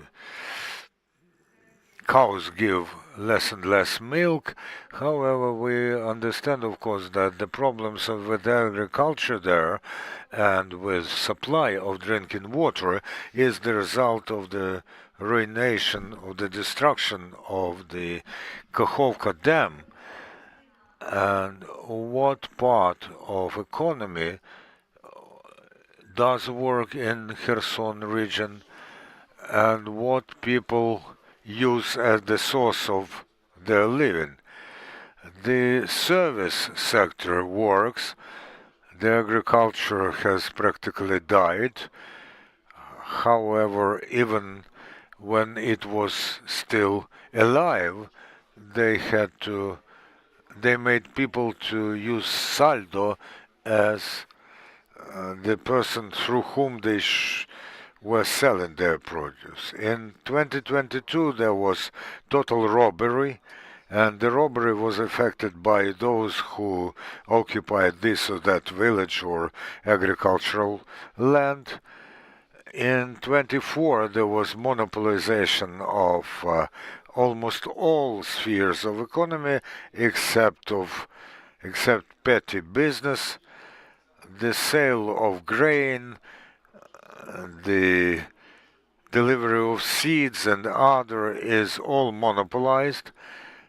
People live because they go to Crimea, buy them something and then sell back home. And of course, they also serve the relatively big Russian military contingent in their shops, and they live because they are able to sell something to the Russians. The service and maintenance of agricultural equipment is declining. They complain a lot about Russian-made agricultural equipment. Thank you, Sergei. Some unbelievable things are happening. I understand that this is the third or maybe even fourth wave of redeploying, redividing the property, and of course the company of Voluk, who is the former deputy head of Kherson Oblast Council, were acquired some of the companies and businesses. They try now to use courts in order to claim back their property, and the volume of this robbery is absolutely stunning. And this pertains to, for instance, the Zaporizhzhia nuclear power plant, which is the biggest in Europe. And Russians are also using different schemes in order to shut down many enterprises. There are also some dual designation enterprises which belong both to consumer and to military. There's no Soblin. And now you cannot find these enterprises in state registers, state ledgers. They are being hidden under the names like affiliate number 1, affiliate number 3, and so on. All the silos have been stolen, all the transportation belts in river ports, and they were all put into Russian ledgers in a way that you cannot find them. For instance, if you were looking for the Nibelon affiliate, you won't find it because it's in the register under the name affiliate number 5. And regrettably, all this is being used in order to confuse those who are trying to investigate those crimes. And the number of them is such that, as it was suggested during the first panel, the previous panel, they should probably launch class action. And now I give the floor to Petro Andurushenko, who is the head of the Center for Study and Occupation. It will probably echo the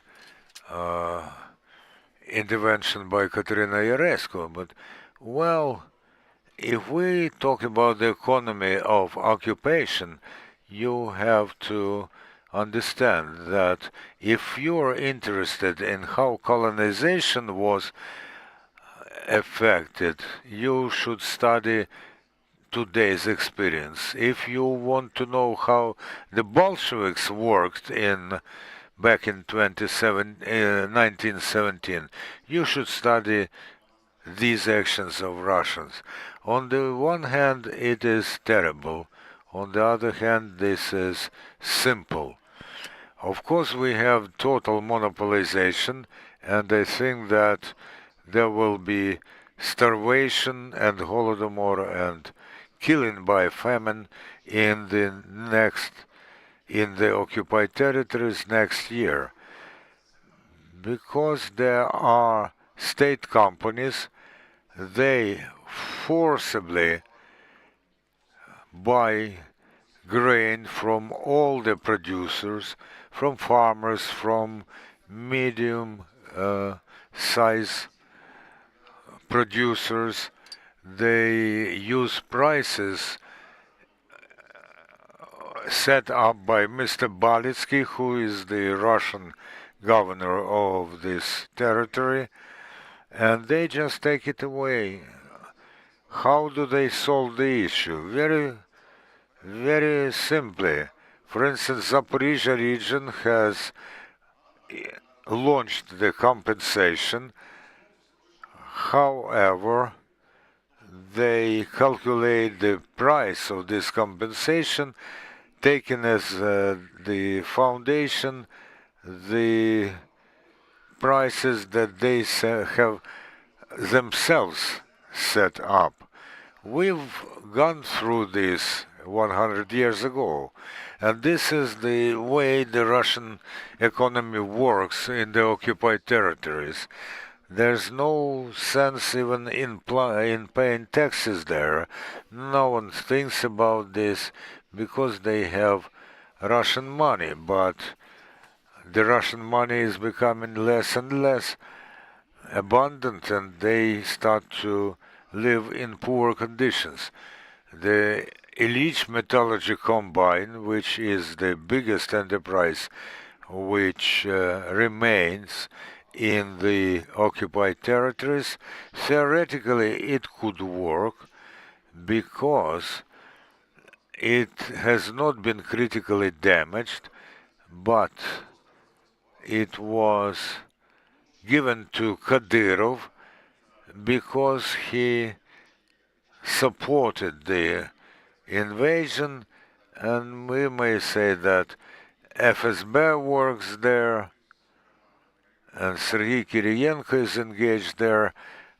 He has retained and returned influence over Mariupol and also in the occupied Zaporizhia, and they count on the property and assets belonging to Ukrainians.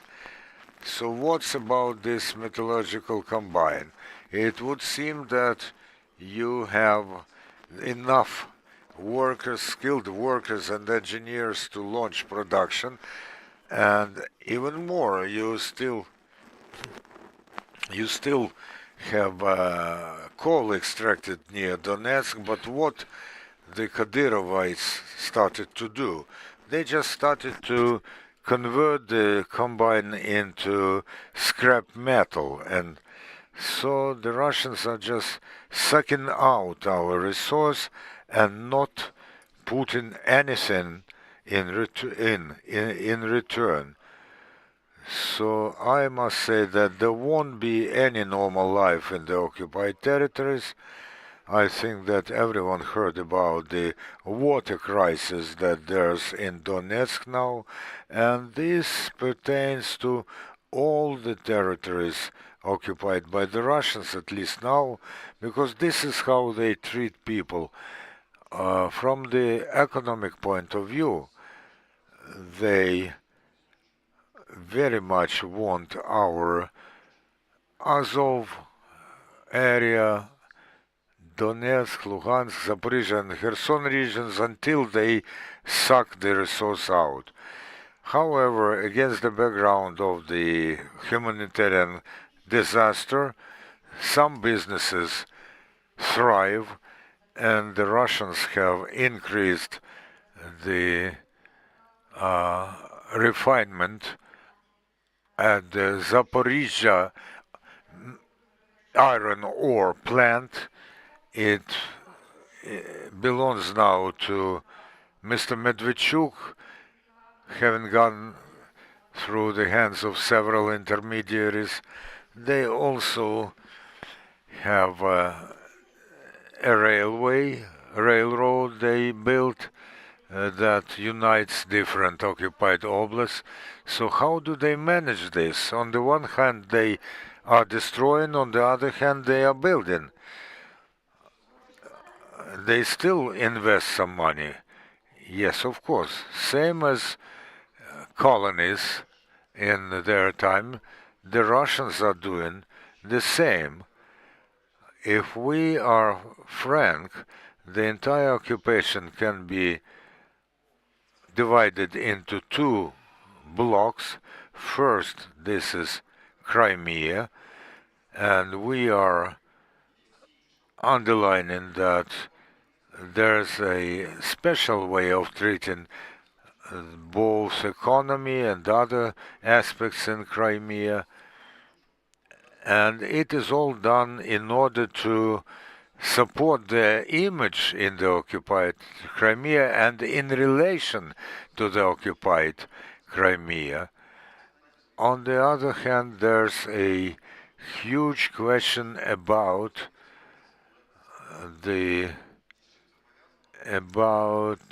Zaporizhian NPP nuclear power plant. They have really put some money into it. That's because Donetsk Oblast is at the risk of being left without electricity at all. And of course,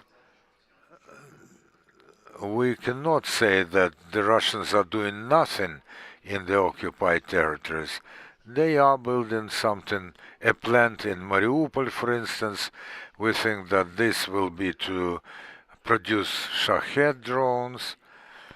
And for all this, they need a lot of electricity, and they cannot take it anywhere except the Zaporizhian NPP. Of course, Russia can wage war forever, but not for so long. So they are reaching out to grab the Zaporizhian NPP. You have understand that wherever and whenever they put some money, invest some money in the occupied territories, this is not for the sake of the occupied territories.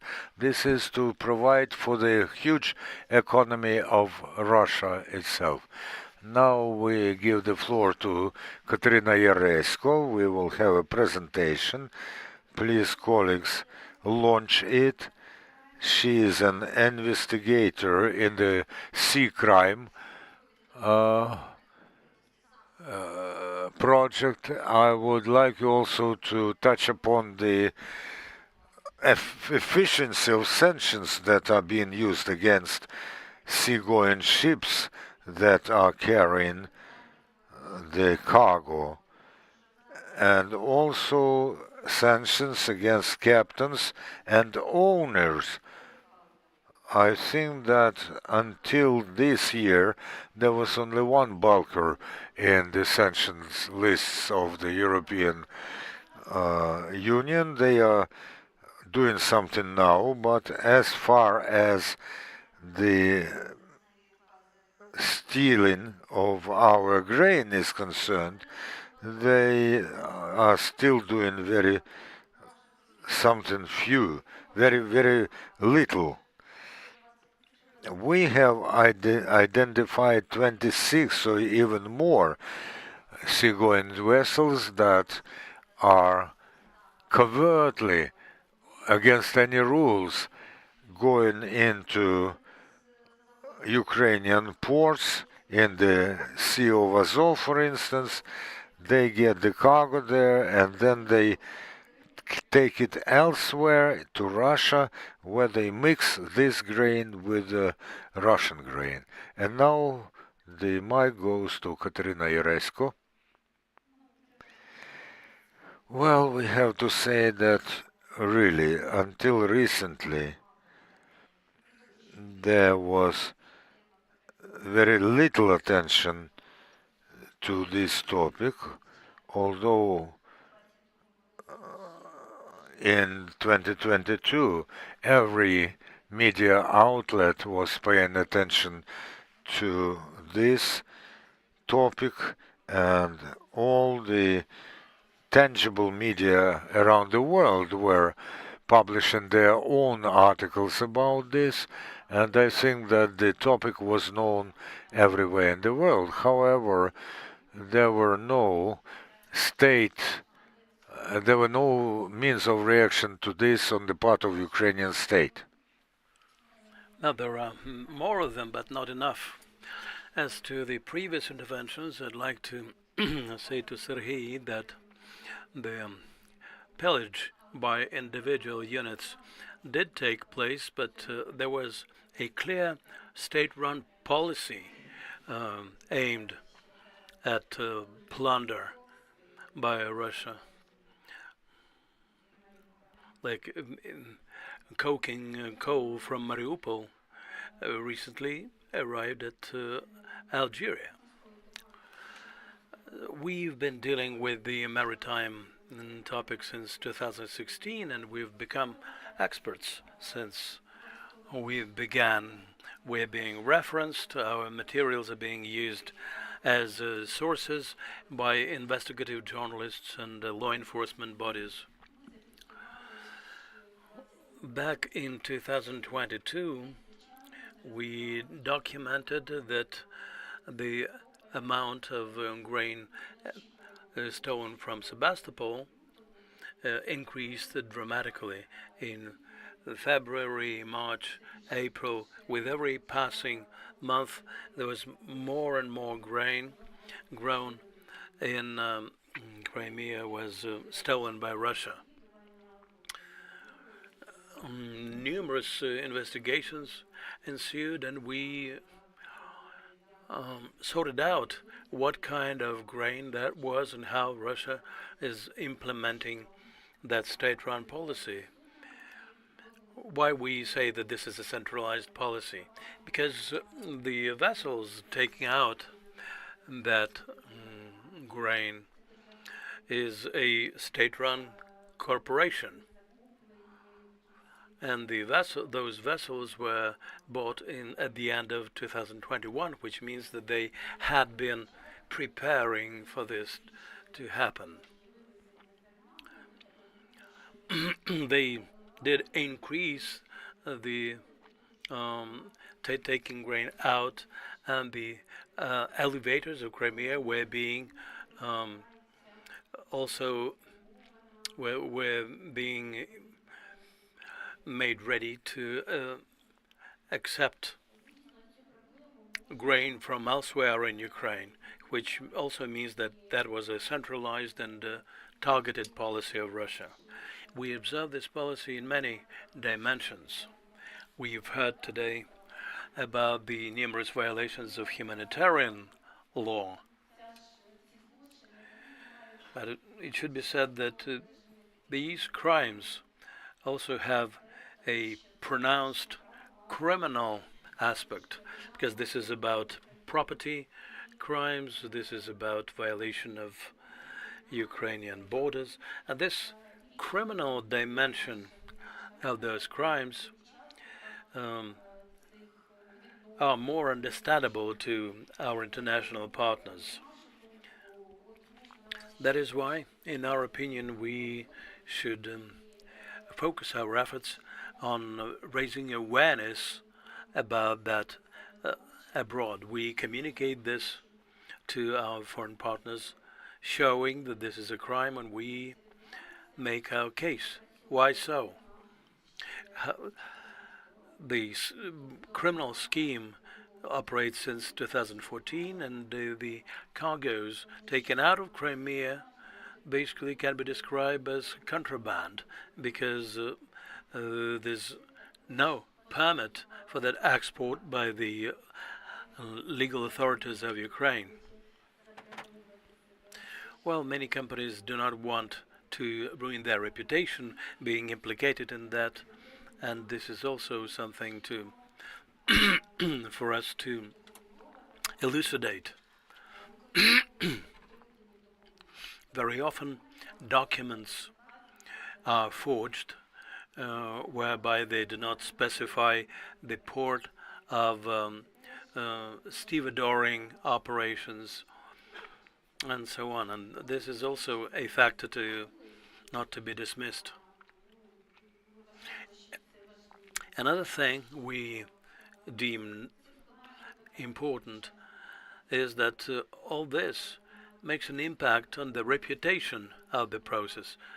The vessel owners, exporters, transporting companies, movers, and so on. And this also should be used as a means of influence. What ports are being used for stevedoring? Sebastopol, first of all. Primarily, we're talking here about agrarian produce, transportation by containers taken from the occupied Sebastopol. Feodosia, Kerch, and Berdyansk. This is primarily about agrarian produce, and Mariupol, agrarian produce, coking, coal, and metal products. All this has been documented. What are the destinations? Where does all that go?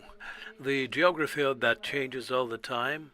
At the very outset, Turkey opened up its ports for that grain, but now their policy is much more cautious, and our embassy in Turkey tries also to address that issue with them.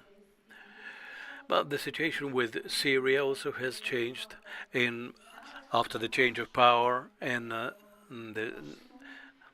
December, and now, sadly, the bad times are coming back to Syria, whereby Syria is developing economic ties with Russia, and they happily accept the stolen grain from Ukraine, illegally exported by the Russian Federation. Our minister was one of the first at the negotiations in Syria, and this is only right because this opens up new opportunities, and we would be well advised to establish economic relationship with it. But what we see now is that Syria is restoring the grain corridor and accepts grain from the occupied Ukraine, irrespective of all the negative publications about that. We also shouldn't forget about the Iranian case and the case of Yemen, when our grain has been taken to ports controlled by Houthis. This also happens. And the most important play in this respect now is Egypt, which takes the bulk of the stolen grain and has become a kind of a staging ground for that grain. And since Russia has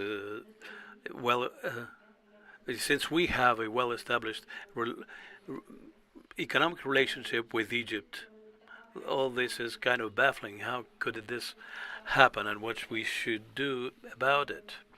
We tried to reach out to the media, but to no avail. It looks like there's a harsh censorship on those issues, and there are no publications in the media to that effect. I'd like to show you the economic dimension of this crime. This is one vessel which made just one maritime trip from Sebastopol to Venezuela. Then it came back to the Mediterranean Sea. Now it is in the Marble Sea, going in circles, and there's no telling who's paying for all this. It's only clear that economically it's not viable, which leads us to believe that the Russian state is implicated in this. So what are our results? Some vessels have been apprehended on the Danube. There's another case when a vessel came, there was a big uproar in Lebanon.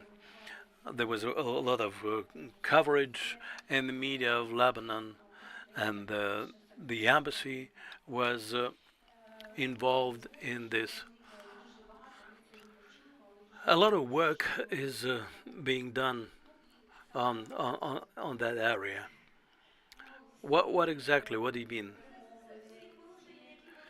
All the crimes and violations that you've enumerated are cases of violation of maritime law, but there's been no reaction to that. Well, individual states do react and respond to that, and negotiations take place on the individual basis, the case-by-case basis with individual states. Sometimes we hear that sanctions don't work, but nevertheless, Russia is pleading for sanctions to be scrapped. So I can say that sanctions do work. And by way of concluding, what else could be done? We should look for new economic and legal instruments to bring pressure to bear on Russia, because this is about maritime transportation, and there is maritime law.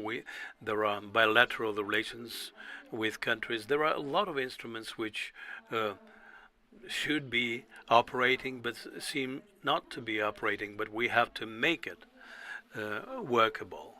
Some improvements have been made, but there's still a lot to be done here.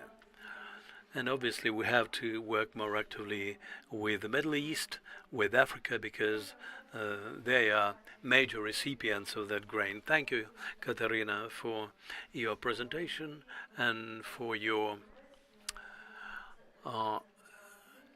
information. I give the floor to Mikita from the Center for Human Rights. He will tell us how it all began, how all those crimes were being perpetrated, and how we can safeguard the rights of the owners of those assets which have been plundered by the Russian Federation and its henchmen. Well, all this is still going on. If we take a look at the Crimea since 2014, you can see that private and communal and state property was being grabbed, irrespective of the form of ownership. And the reason why it was captured by Russia was only the fact that Russia considered Crimea to be their own. That's it. They called Crimea part of the Russian Federation. So why did they grab the property? Obviously, they will not be speaking openly about that, but we can figure it out by seeing how they use this property. This is about squeezing out the Ukrainian population, which does not want to live according to the rules of the Russia, and instead to let the Russians who are ready to live by those rules to come to Crimea, to get settled there, and to claim to be residents of Crimea. And then the Russian Federation will say, you see, Crimea has always been Russia. There are no Ukrainians here. But this is obviously a forcible policy which also manifests itself in relation to property.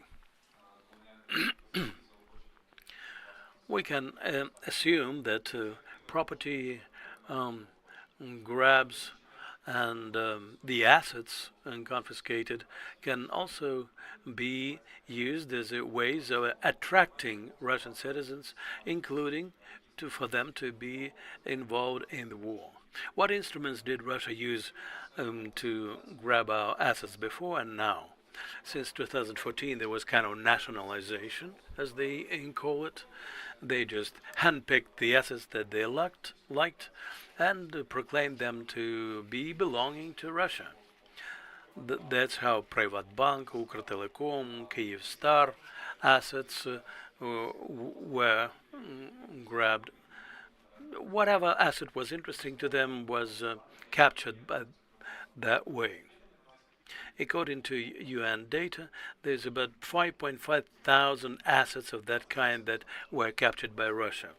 In 2022, with the beginning of the full-scale invasion, in Russia they introduced the notion of citizens of unfriendly country. And this is basically all the people who reject the policy of the Russian Federation or express support for Ukrainian right for self-defense. Their property can be nationalized or otherwise captured by Russia. Well, these are statements of the occupation bodies, but according to their data, more than 2,600 assets have been captured from people who are considered to be citizens of unfriendly countries, and the proceeds were exceeded $42 million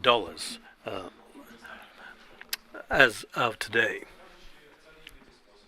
But this nationalization is not the only way to capture our assets. We also noticed that occupation bodies would come to the courts saying that the property of the citizens of Ukraine was acquired illegally, and the Russian judges made a ruling on how the Ukrainian bodies of power provided assets to individual owners in Ukraine. And the rulings were obvious. After that, those assets were becoming assets owned by Russians. There have been more than 4,000 cases of this kind. So what is happening now after the litigation, even though litigation is kind of still smoldering, but since 2020 there was a story of so-called pre-borderline territories. A decree was issued that in the pre-border territories the only owners of land can be Russian entities or Russian citizens. Otherwise, the property was alienated, or people were supposed to switch to Russian citizenship and become legal owners of that land, property, what have you. And then they will say that in the Crimea there are only Russian citizens living, and there are no Ukrainians, and they have never been here. In the context of this policy, even according to their data, in 2020 there were 14,000 the so-called foreign owners, and only 55% of them were citizens of Ukraine. And in 2024, this number dropped to 50,000, and people were forced either to take Russian passports or to get divest themselves of those assets at lowered prices. For those who did not want to go for this voluntary transfer of assets, their property was auctioned off. There were more than 370 cases of court rulings about the alienation of this kind of property through auctions, and anyone can buy those assets. Otherwise, it will just become the ownership of the Russian Federation. As a result of this policy, the question arises, what will all those assets be used for? It can be used by the colonists who will come from the Russian Federation, but potentially it can also be used for the remuneration of Russian military for their participation in the war. They say that 1,300 land plots have already been given to Russian military for their combat activities within the what is called in Russia as the special military operation. So by way of concluding, in legal terms, what it's all about, I believe that all this story demonstrates two things.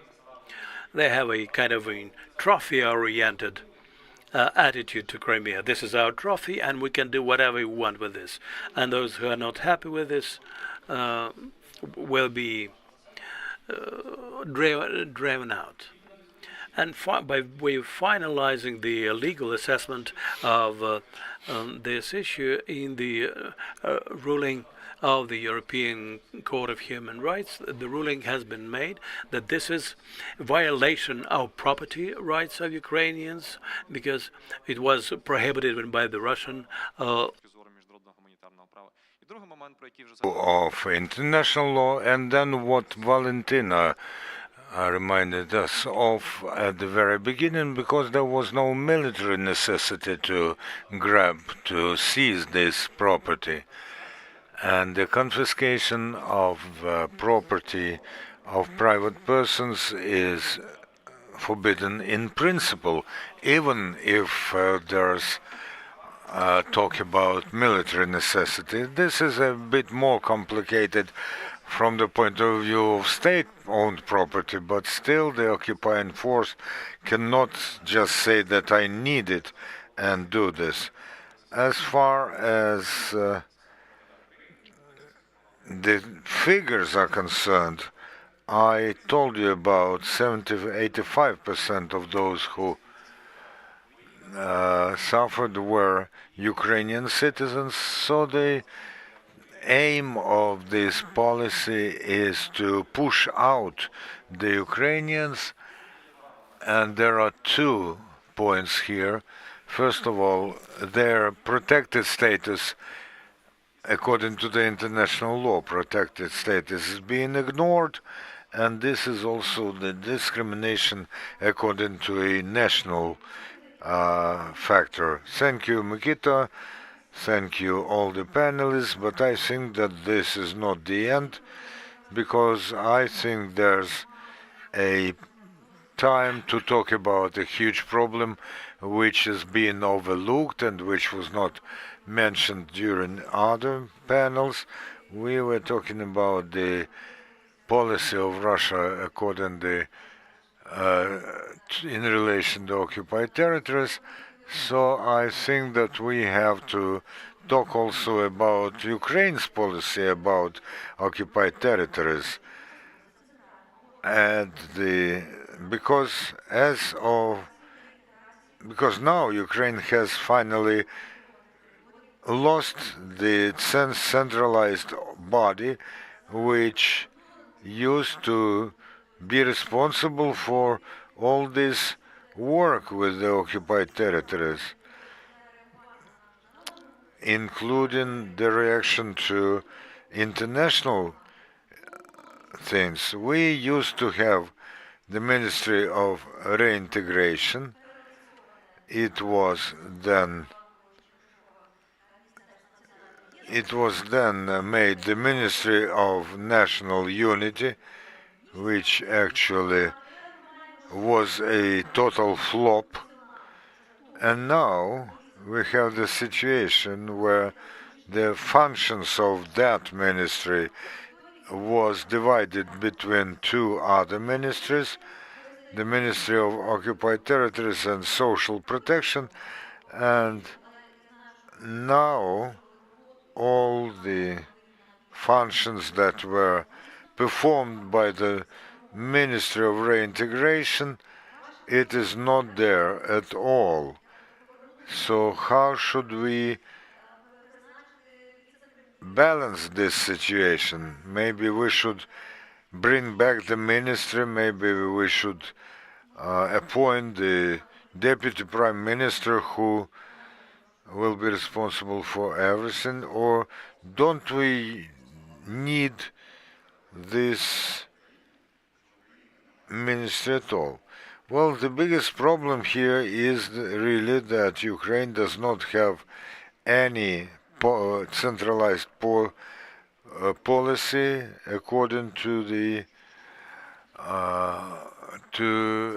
which relates to occupied territories. Then, because we don't have this policy, it is only logical that we do not have the ministry. And of course, territory and occupation is first of all about people, not about economy or geography or whatever. But as they say, we have what we have. We have to understand that this is not about the criticism of the authorities, not the attempt to get some money for ourselves. This is all about how we should counteract what the Russians are doing in the occupied territories.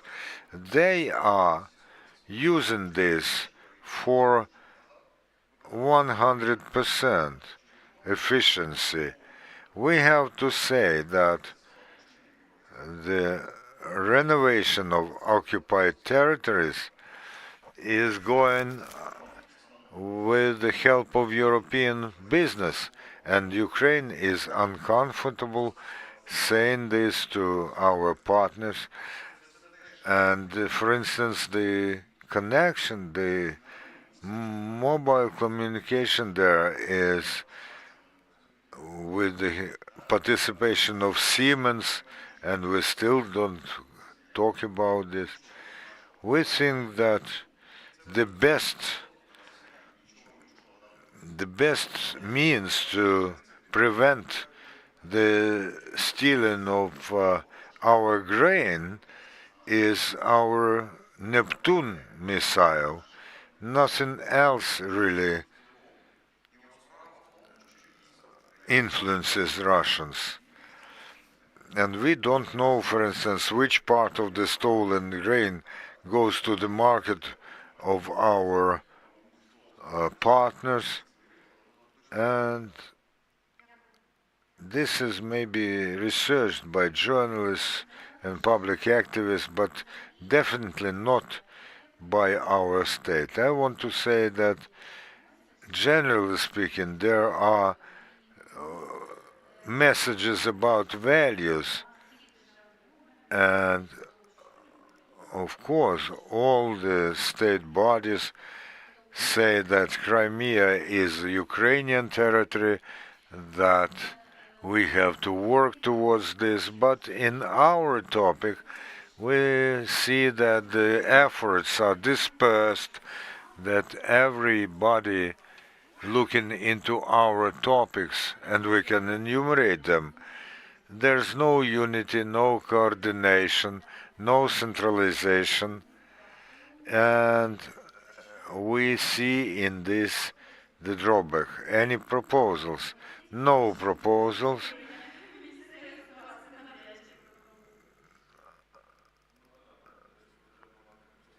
Well, for this we should have not only the ministry.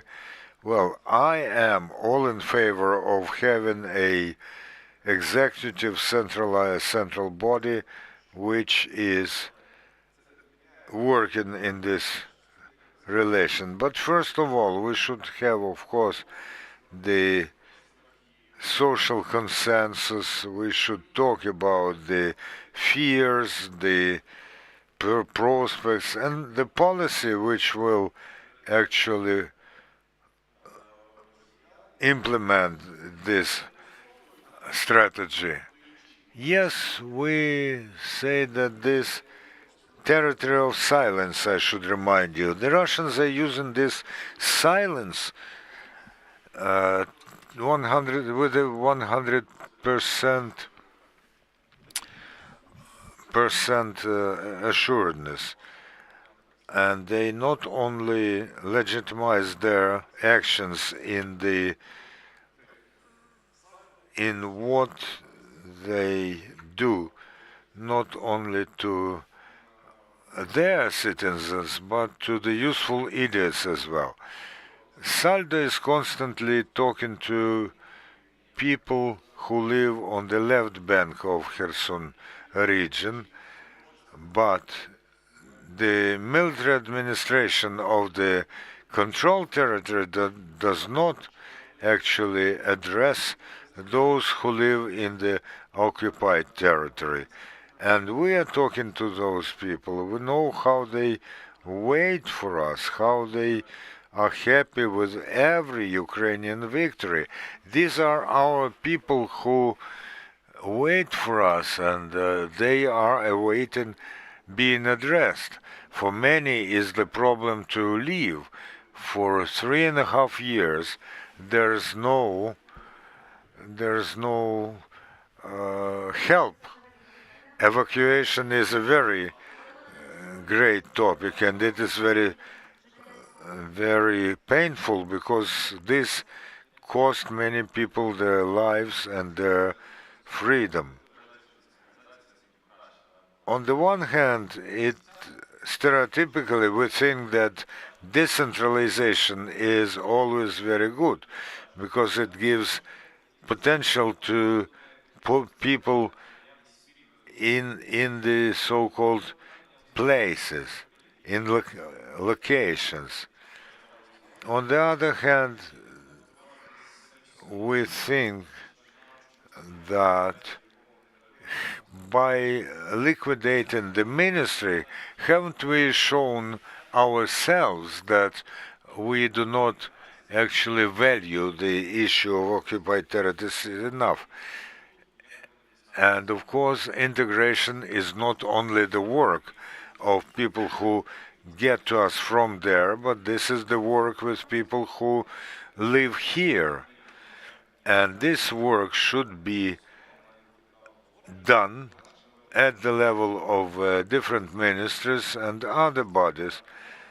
And then, if we don't work, then someone says that, for instance, you shouldn't take the occupational passport, but other people say, we understand why you did it, so you could do it.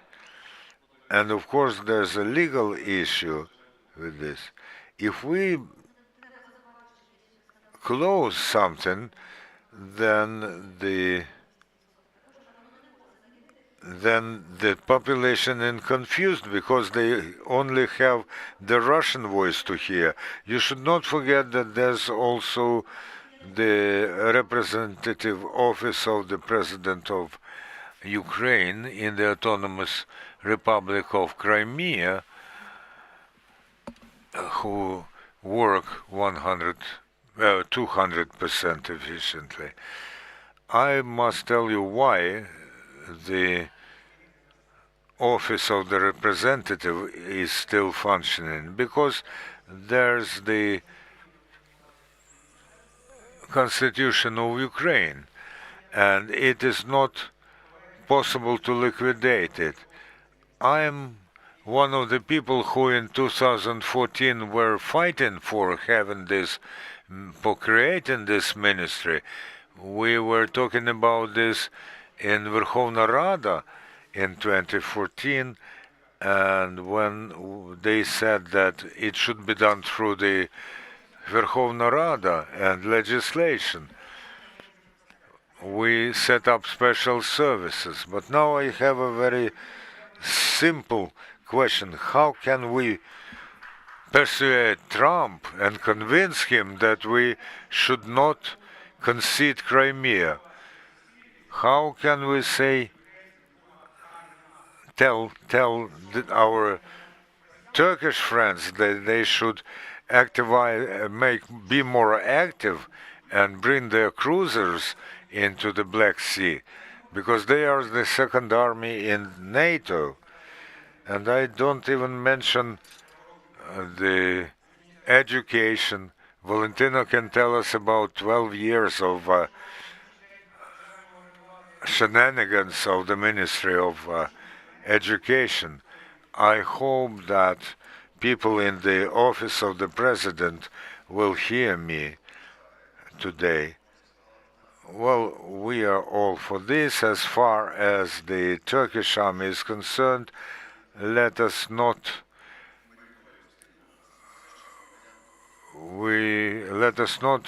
overestimate the role and the weight of Turkish army. For instance, 86 citizens of Turkey were in Mariupol, but the Turks did nothing to evacuate them.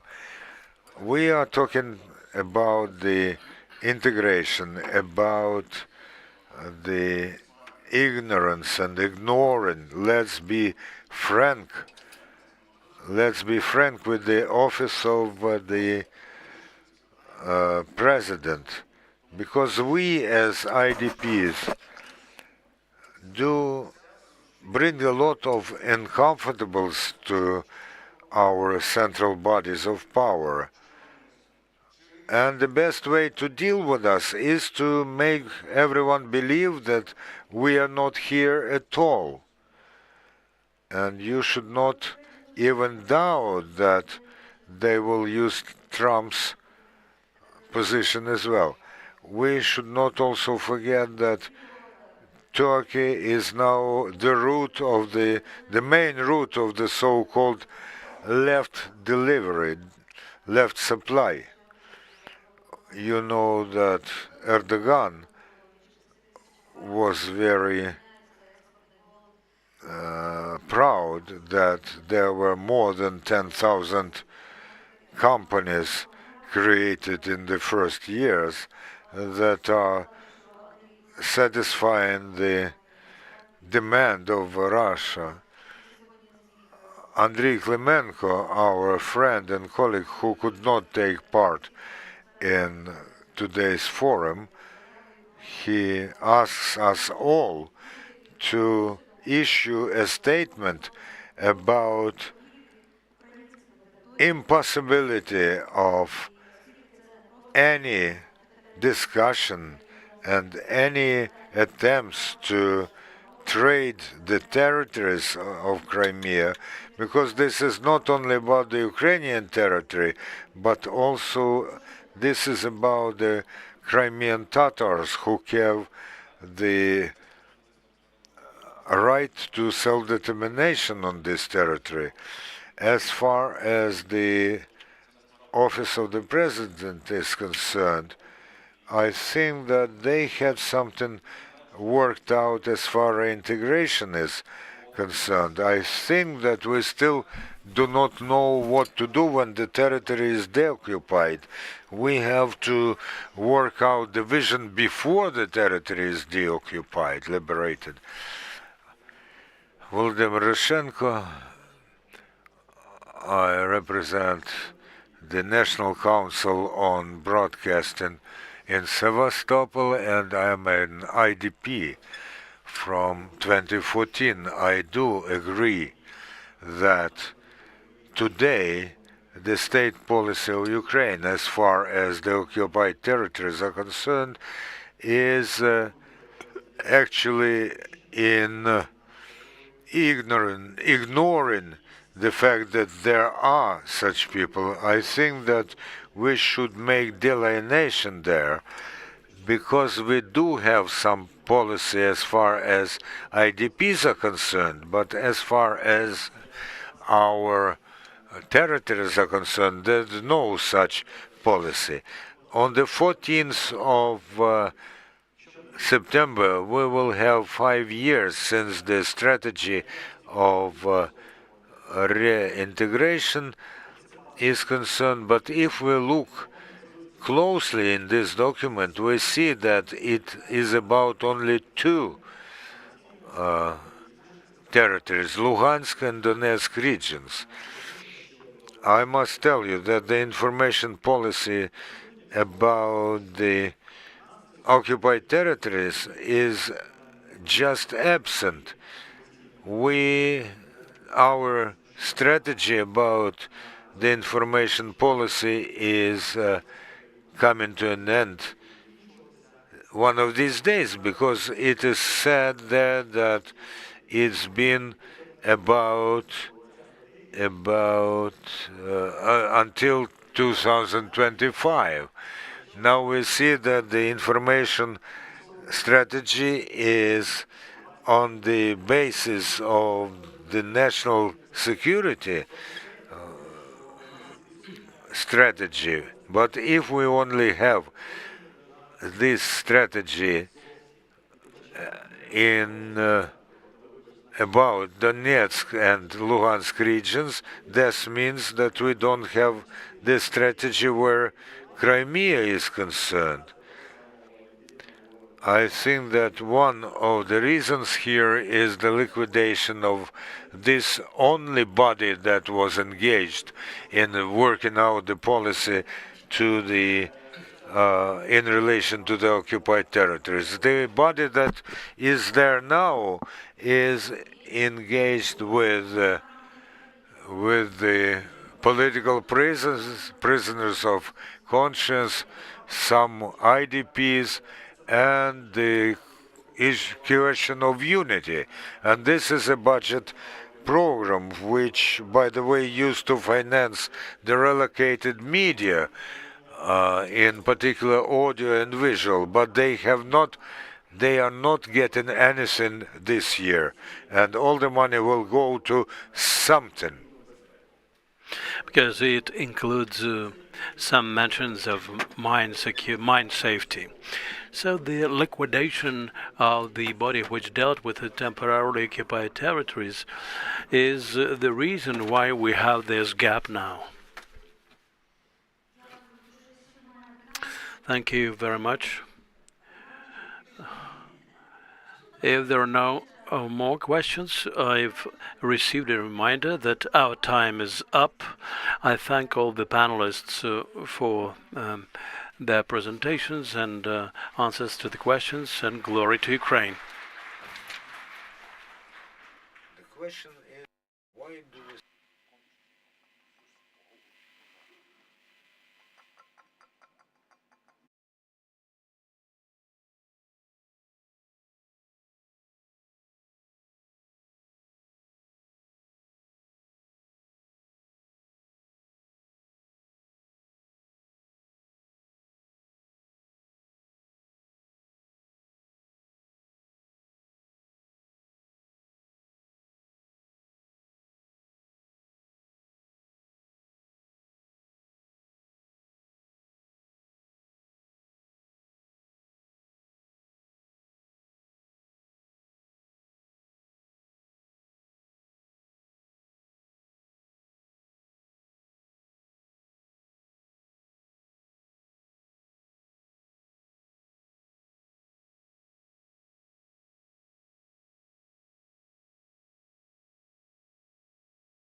Dear colleagues, let us move on. We have now our final discussion, and I would like to announce some very interesting event which will happen after this discussion right in this hall. You will have a unique opportunity to listen to very interesting music by way of popularizing the culture of the Crimean Tatars in the Ukrainian and world context.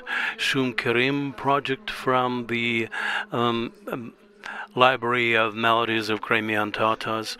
And for the first time, we'll show Motive Seredini, the Sea Within documentary film about preserving Crimean Tatar identity. And now we switch to the final panel. We will speak about partners, tools, and opportunities which we have now. And I give the floor gladly to Tatiana Pechonchik, Chair of the Board Human Rights Center ZMINA, who will be moderating this panel. Thank you very much, Olga. Welcome, everyone. This is our concluding panel. It'll be not less interesting than the previous ones, and during this panel we will speak about the international support for Crimean theme and prolonged Russian occupation. We'll speak about partners and allies and instruments and tools which are available. It is my pleasure to present to you today the speakers of our panel. We have Serhiy Dvornik, head of the Department of International Organizations of the Ministry of Foreign Affairs of Ukraine. Pani Barteski, head of the UNESCO Representation Office in Ukraine. Mr. Chubarov, head of the Majlis of Crimean Tatars. Natalia Gumenyuk, Ukrainian journalist, executive director of the Public Interest Journalism Lab and co-founder of the Reckoning Project, Ukraine Testifies. And also online we'll be joined by Ms. Franziska Davies, a historian, professor at the Faculty of History of Munich University, and she's also mentor of political prisoner Apas Kurtaimet. So we begin our discussion now. I see Ms. Franziska here. Very warm welcome to you. And my first question would be addressed to Mr. Rifat Chubarov. Over the years of the occupation of the Crimea, the Crimean Tatar community is fighting the Russian aggression and informs the world on what is going on in the Crimea, how the Crimean Tatars are being persecuted. Mr. Chubarov, what is your take on how the perception of the topic of Crimea has changed in the world? And what about the level of awareness of different stakeholders on the issues that you are dealing with? Is it, for instance, within the context of the recognition of the deportation of Crimean Tatars as genocide, because we know that some countries recognize this as acts of genocide. Where do we stand on those issues now? Greetings to everyone. Thank you very much for having me. I'd like to answer your question by saying the following. We'll have to proceed from the premise that in the occupied Crimea there are hundreds of thousands of people who are awaiting the liberation of Crimea from the Russian occupation, and these people remain loyal to the Ukrainian state. Obviously, these are Crimean Tatars, ethnic Ukrainians, and people of other nationalities, and they're numerous. For the 13th year, these people live with the hope that Ukraine will come back. What influences those people? What makes them tick? What makes them disillusioned? What supports them, and how that shapes their behavior. Obviously, those who remain loyal to the Ukrainian state and keep their allegiance, they observe what's going on today, like negotiations, interviews, statements. They try to follow all that and stay current, following the Ukrainian politicians, world politicians, and statements, everyone who speaks about Crimea. And here we have to be very careful and respectful of the people living in Crimea, because for them it is important to understand that we're here and we're fighting for them, but we on our part should understand their stand and should understand that they live in the conditions of occupation. So I'd like to focus on several dimensions related to that. First, the international level, the UN, the Council of Europe, the European Parliament, the OSCE. I can run down the list on and on. And thanks to the Ukrainian diplomacy and our partners, obviously all the decisions taken at the international level are very just, fair, accurate, and so on. But they're not being implemented, and there are no mechanisms of enforcement to make Russia adhere to those decisions. And this disillusions people in Crimea very much. We must find mechanisms to bring Russia to account and make them adhere to the decisions of international institutions. This is something I'd like to draw your attention to first and foremost. We have to look for mechanisms to make sure that the decisions taken by international institutions should have ways and means to enforce those decisions. The second thing I'd like to point out,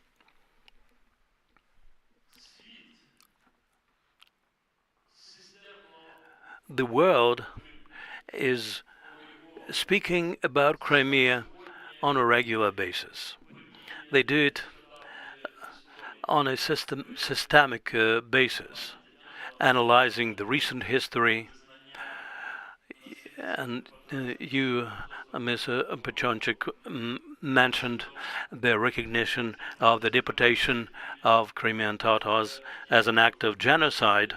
This process is going on in the world now, and this is a huge manifestation of support, not just for the Crimean Tatars, but obviously they take it as such, but all the people who adhere to the principles of justice in Crimea see that the world is not going to forgive the crimes which were committed in the not so distant past, and that gives them hope that the same justice will be done in relation to what's going on in Crimea now.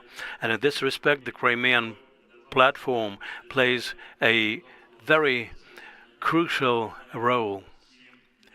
Now, basically, 7 countries have recognized the deportation of Crimean Tatars as an act of genocide, which is quite an achievement. Having said that, there are a lot of our home work tasks that have not been fulfilled. And each task which has not been fulfilled is perceived with pain by people in Crimea, like the failure by the Cabinet of Ministers of Ukraine of the law of Ukraine, the relevant article about giving a certain status to the Crimean Tatar Majlis. people in Crimea say, you have Moscow's agent in the cabinet of ministers. And people are entitled to say so because before 2014 we saw a lot of Russian agents in the Crimean bodies of power, and people just extrapolate this to the current affairs. And I do hope that the recently appointed government will rectify this mistake, and now we are trying to reach out to the Prime Minister of Ukraine and to find common grounds with her concerning that. I singled out this issue purposefully, and the Crimean people who are present here would be aware of why I'm doing this. Thing is that the efficiency of the laws which we adopt as regards the reformatting of Ukraine and creating conditions, propitious conditions for our development, and especially after deoccupation of our territories. A case in point is a law which has very long title. I don't remember it now, but this is about the condemnation of the imperial policy of Russia and decolonization of the toponymic names. The purpose being to reject the consequences of the work of the Russian Empire. Out of 1,400 forcible renaming of places which took place after the deportation of Crimean Tatars from 1944 to for several following years, 1,600 or something names have been changed, and we've reached agreement with the relevant authorities only on 60 plus names. This is obviously a disgrace. This is something that shows that adopting the law, the authorities could not back it up with the proper enforcement mechanism to make sure that all the renamed places in Crimea should bring back their original names. The hundreds of thousands of people, Crimean Tatars, Ukrainians, and other nationalities, in spite of all the difficulties, against the odds, understand that they have to resist. And for the speediest deoccupation of Crimea, we have to make sure that we empower them, to make sure that deoccupation of Crimea becomes possible as soon as possible. And it is our domestic policy which makes an impact on the behavior of those people. And it will largely shape the successes or otherwise of our state at the international level and domestically. Thank you very much, Mr. Chubarov, especially for emphasizing that if we demand something of other countries and international institutions, we should be just as demanding to ourselves, because there's a lot of things we have to do domestically by way of homework. But since on this panel we focus on our partners abroad, I'd like to redirect this discussion and ask Serhiy Dvornik from the Ministry of Foreign Affairs. We have more than 11 years of occupation of the Crimean Peninsula, and throughout this time we observe that year in and year out it becomes increasingly difficult to keep the issue of Crimea in the focus of attention, because there are conflicts elsewhere in the world, that there is the full-scale war in Ukraine. I know that the Ministry of Foreign Affairs is doing a lot to keep this focus sharp, just like our platform.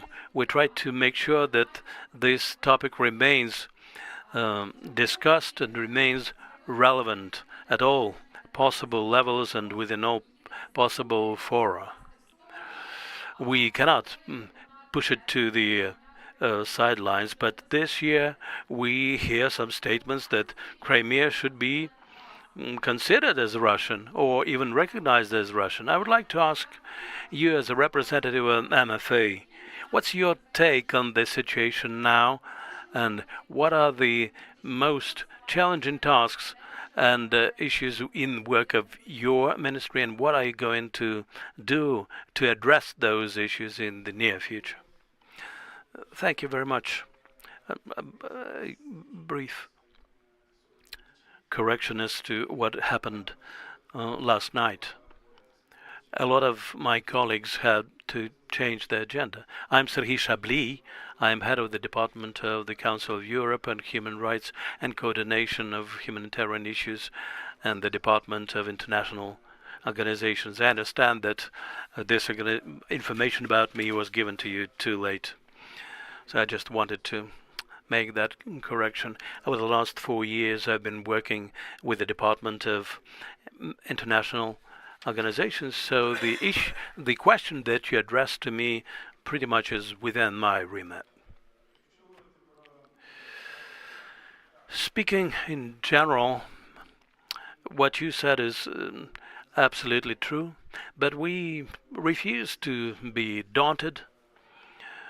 We try to find additional ways and means to make sure that the issue of temporarily occupied territories stays in the focus of attention of our international partners, including within the international organizations. The 80th anniversary of the UN is going to be marked in the near future, and it's crucial because this organization promulgated the principles of sovereignty and territorial integrity, and of all organizations, this is the top relevant organization to stand by Ukraine and fighting for this. Going back to history, you all would be aware that on the 27th of March 2014, the first relevant resolution was adopted by the UN, which provided a foundation for further fight for Crimea and bringing it back from occupation.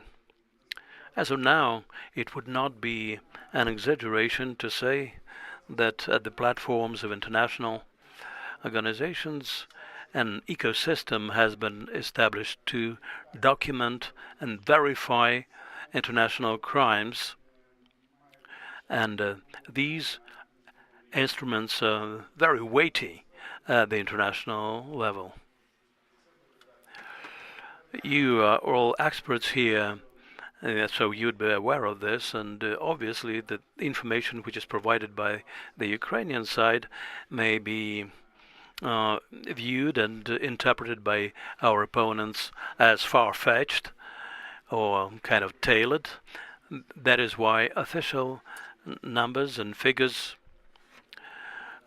given by the Ukrainian side and the international institutions vary considerably.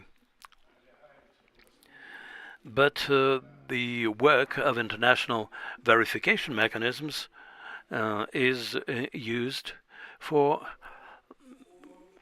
making sure that Russia is finally brought to justice for the committed crimes. As regards the main challenges and risks, obviously the major risk for us is Russia as a powerful entity at the international level. So we do everything possible to rally around us all the countries which share the principles of democracy, justice, and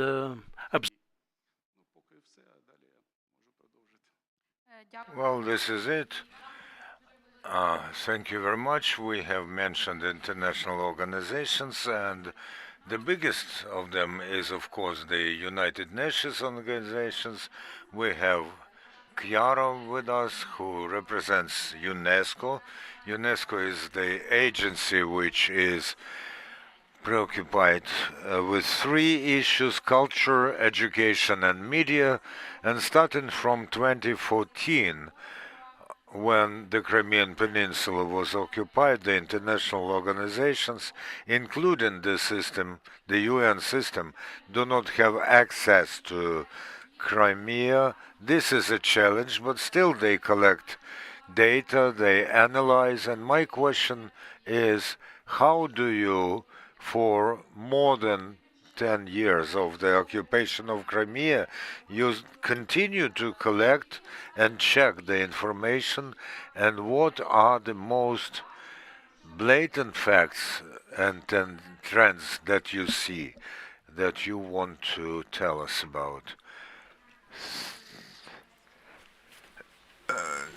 This expert panel. To come to your question, first I would like to say that UNESCO, as you have mentioned, actually has been mandated since 2014 by its member states to follow the situation in the territory of occupied Crimea and Sevastopol. And this has been said, UNESCO does not have access. And this, I think, it's an important point also to frame this type of monitoring that UNESCO is doing. How do we do that? Since 2014, we have yearly collected and published a report. This making, thanks to the information collected through partners, through government also of Ukraine, and also technical and professional institutions, different human rights organizations, and this also through the UNESCO partners, like, for instance, the United Nations Office of the High Commissioner from Human Rights, the Office of the Council, it has been mentioned before, of Europe Commissioner for Human Rights, but also specialized associations of professionals like ICOMOS, that is the International Council for Monument and Signs, Amnesty International, and some others. Since the beginning of the full-scale invasion of Ukraine in February 22, UNESCO has also strengthened this monitoring. Before, UNESCO was also collecting information through a mission in Ukraine to meet with partners and interlocutors, but since the establishment of UNESCO desk and then antenna in Ukraine in October 2022, we have also added a specific section in this yearly produced report, where is the Secretariat also report and funding are included. So this is giving also different, is intending to document the different voices, as my predecessor here, the previous speakers has mentioned that it's key. Yearly we publish this report that is presented to the Executive Board of UNESCO. This document is public, and there is a web page from which it's accessible. It's a public link, and also every year, ahead of the Executive Board, there is an information session that is specifically dedicated to Crimea to update on the funding for the member states, to keep attention on the the presence of Crimea on the agenda. Next report, it will be available with the next Executive Board, with which is taking place in Paris the first week weeks of October. Which are the funding, no? The highlights in the finding. The report is focusing on areas of mandate of UNESCO, namely, as you mentioned, education, access to quality education, but also freedom of expression, and this is not only related to media, but also to the language, issues of language. And here I would like also to recall the role that UNESCO has for decades of the indigenous language. So language is a key element of culture, of society, and that we are carefully monitoring. And access to culture, the situation of artists, natural sites, and but also the situation of scientists and how science can continue. Funding are unfortunately confirming a very negative trend, and that it's also aggravated to the full-scale invasion and the ongoing war since 2022. So I give very quickly, because it's also a question of time, but let me maybe just mention that the funding are confirming that there is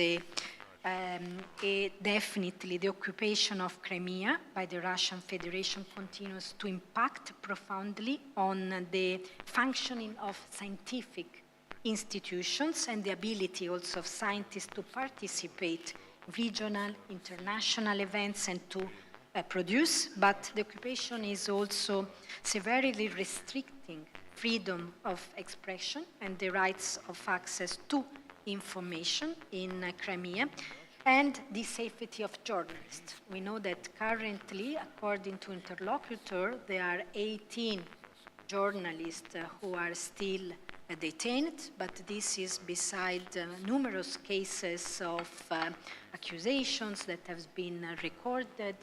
If I'm not wrong, they amount more than 900 cases that has been currently reported, but also the situation of education is definitely alarming and impacting on curriculum, on assessment and certification frameworks, and curtailing instructions in the Ukrainian and Tatar languages, and also with clear sign of militarization of education that is reportedly expanding to ever youngest students.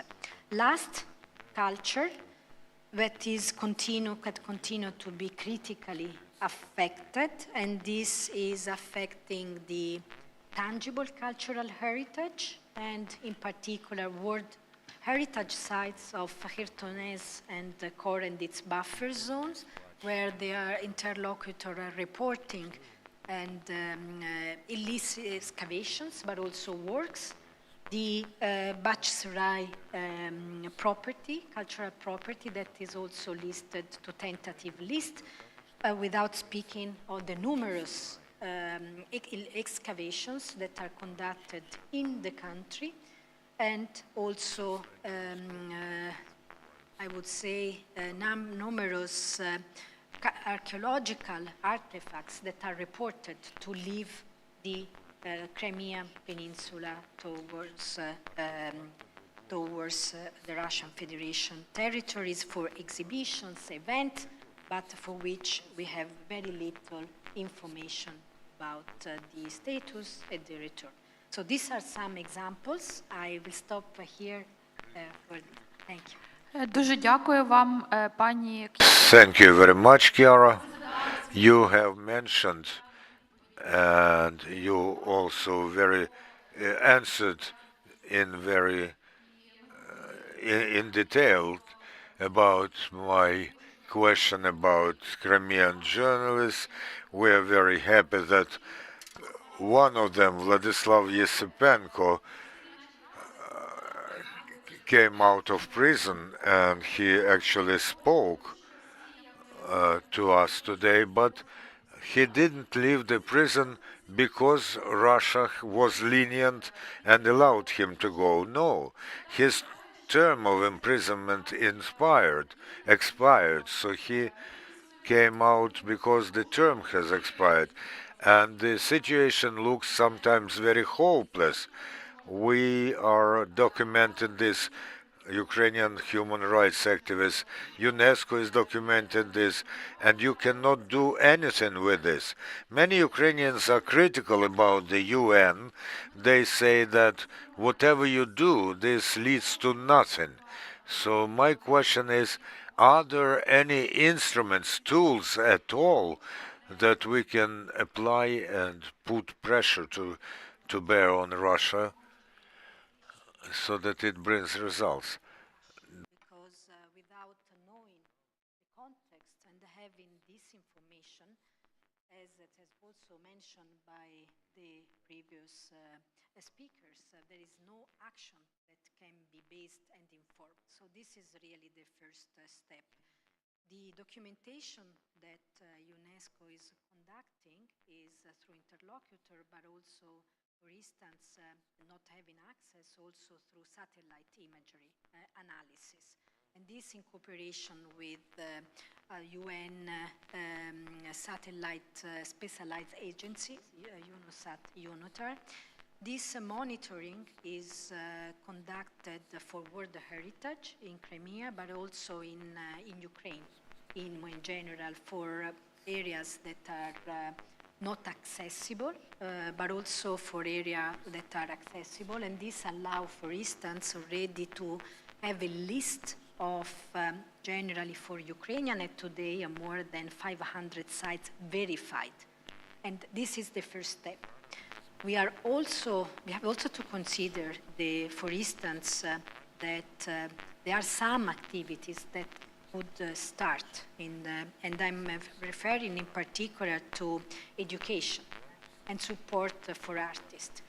There are also many artists, professionals, many also children who had to flee and to leave Crimea, who currently are in Ukraine, where it's important to continue to give them access to education and also to platform where language, for instance, can be accessed, like Crimean Tatar language directly, not to continue their practice of, and to continue to practice their mother tongue.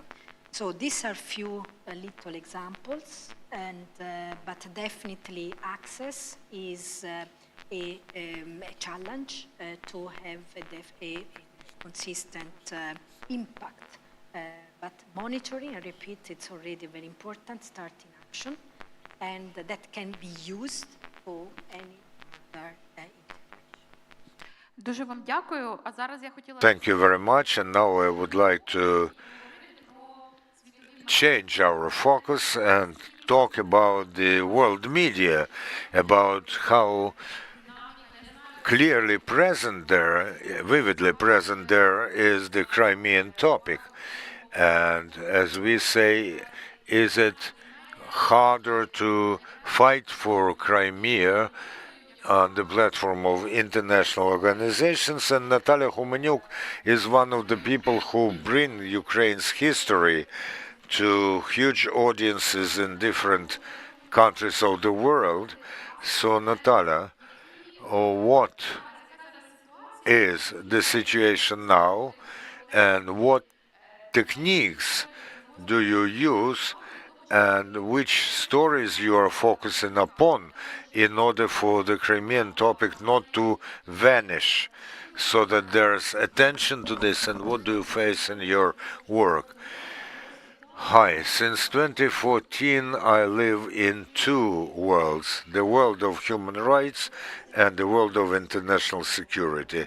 And I understand that in many conferences these are the two parallel worlds, because some people talk about security, war and defense, and some people about human rights. I have rethought my own attitude, because my my team's work since 2014 used to be mostly about persecution of Crimean Tatars and other people in Crimea, but now I say we have to talk about crime, war crimes, and violation of human rights in connection with the security issues, because war crimes are not just some abuse of some bad people who use unethical torture. No, this is the means to control the population, one of the means of occupation. And Crimea was not occupied for some ideological reasons. Without Crimea's occupation, the full-scale invasion couldn't have happened. I stress this all the time. When we spoke about the imprisonment of, for instance, Nariman Jalal, we say that this was not just a political persecution. If we take the 23rd of February 2022, most of the people who in Crimea who could tell what Russia is doing in Crimea were beyond the grades. So we, of course, pay attention to human rights, about torture, but we say that this is a means. Over the last years, we've been talking about the Russian methodology, about the so-called young army. I remember those 5-year-olds in military uniform. When I was in Crimea on that day, the 5th year of anniversary of occupation, I saw how they enrolled those little kids into this young army. Recently, the Russians were talking to a Ukrainian student who is 20 years old. He's doing his diploma on Crimea, and I asked him whether he was in Crimea ever, and he said, well, I couldn't, because when the occupation started, I was 8 years old.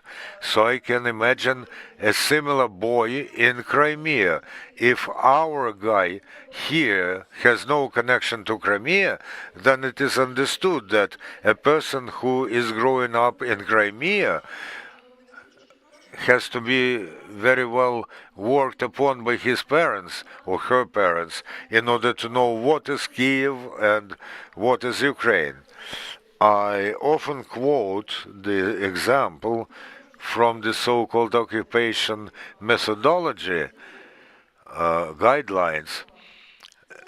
We were monitoring and noting this limitation or that limitation. I remember them very well. And when, within the framework of the Reckoning project, I am asking a person, for instance, a man from Energodar, we cannot ask them leading questions. And he is telling me what you cannot get without a Russian passport. I know the answer to every my question. I heard this many times. I know how the administrative persecution turns into criminal charges, and now we are saying that this was not a simple occupation. This was a steroid occupation, which actually provided the ground for the very fast occupation of Zaporizhia and Kherson Oblast. But there's a glimmer of brightness in this. I think that it became simpler to talk about Crimea in the international milieu. Before 2022, there was a lot of skepticism. They thought that you cannot just discuss Crimea because this is sacred. You cannot do anything with this. And the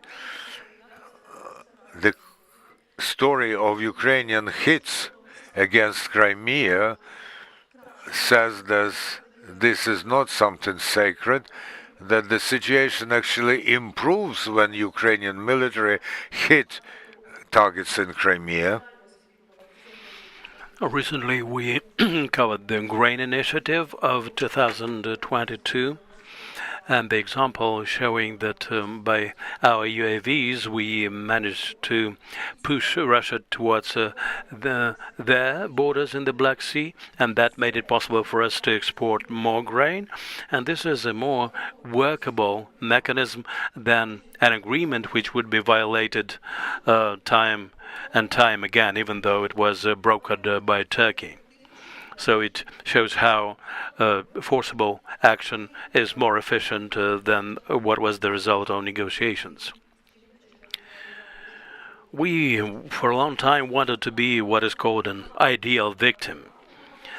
And this year, we had a very good experience with At Ost project, whereby we trained 15 Ukrainian journalists, 7 Ukrainian ones and 8 foreign ones, as to how to cover the Crimean developments. Polish, French, and German journalists. Out of them, only one did not speak Ukrainian, but all of them were very much interested in the issues of cultural resistance, and they were primarily interested in issues of indoctrination by Russia.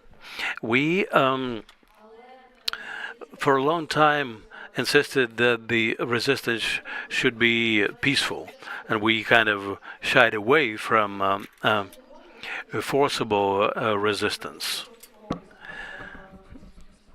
If someone is resisting with arms in their hands, well, we should understand that there is no such protest because the conditions are too harsh. And we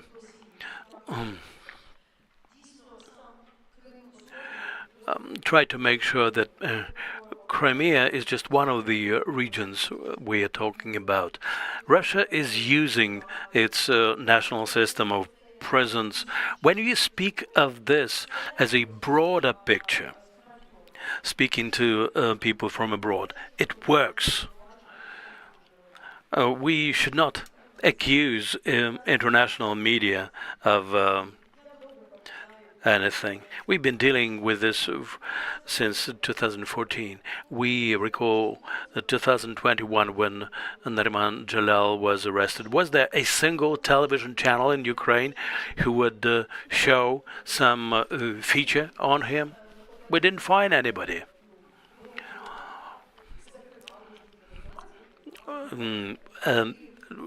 Throughout those years, we closed down the channels of television which dealt with such issues, and we switched to opening economic channels for economic monitoring and so on, because it was about making money instead of covering issues related to human rights. So I would not like to invite us to criticize the international media, because we should look at ourselves first. As regards life under occupation, everyday life in occupation is very intriguing. It's just like in North Korea, for instance, and some people get interested in this because this is kind of exotic. And we should focus on this as work and nothing else. Well, it's just like what Mr. Chubarov said, that we have to ask ourselves about our own performance and pull our weight. The Russian Federation did a lot to sever all the ties which would make it easier for Ukrainian journalists to go to Crimea and to gather relevant materials.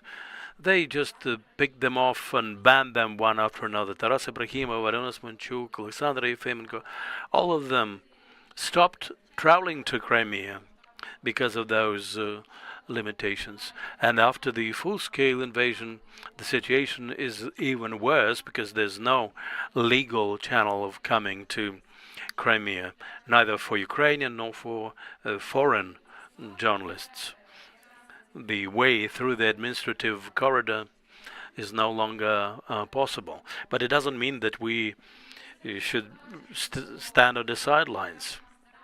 Well, but going back to what was said before, how to raise the awareness, I'd like to make a segue to one very interesting initiative which was once launched by the MFA of Ukraine, the initiative of mentorship, whereby when the number of political prisoners is growing, well, previously we used to know them by name, we had contacts with their relatives, but when the number of them grows into hundreds and hundreds, when people just are being turned into numbers, we are losing focus. So this initiative was very important. Now it is even more so. When Crimean political prisoners have personal mentors who try to focus on their individual cases, who monitor their fate. And this initiative is very much interested. It is very much interesting for journalists as well. And this initiative have grown in scale, and a lot of prisoners like Abbas Kurtamet received their individual mentors. So I'd like to invite Ms. Francisca to our discussion. You're a historian, you're a professor. Please tell us how you got to know about this mentorship program and how you decided to become a mentor and how you chose Abbas Kurtamet to be.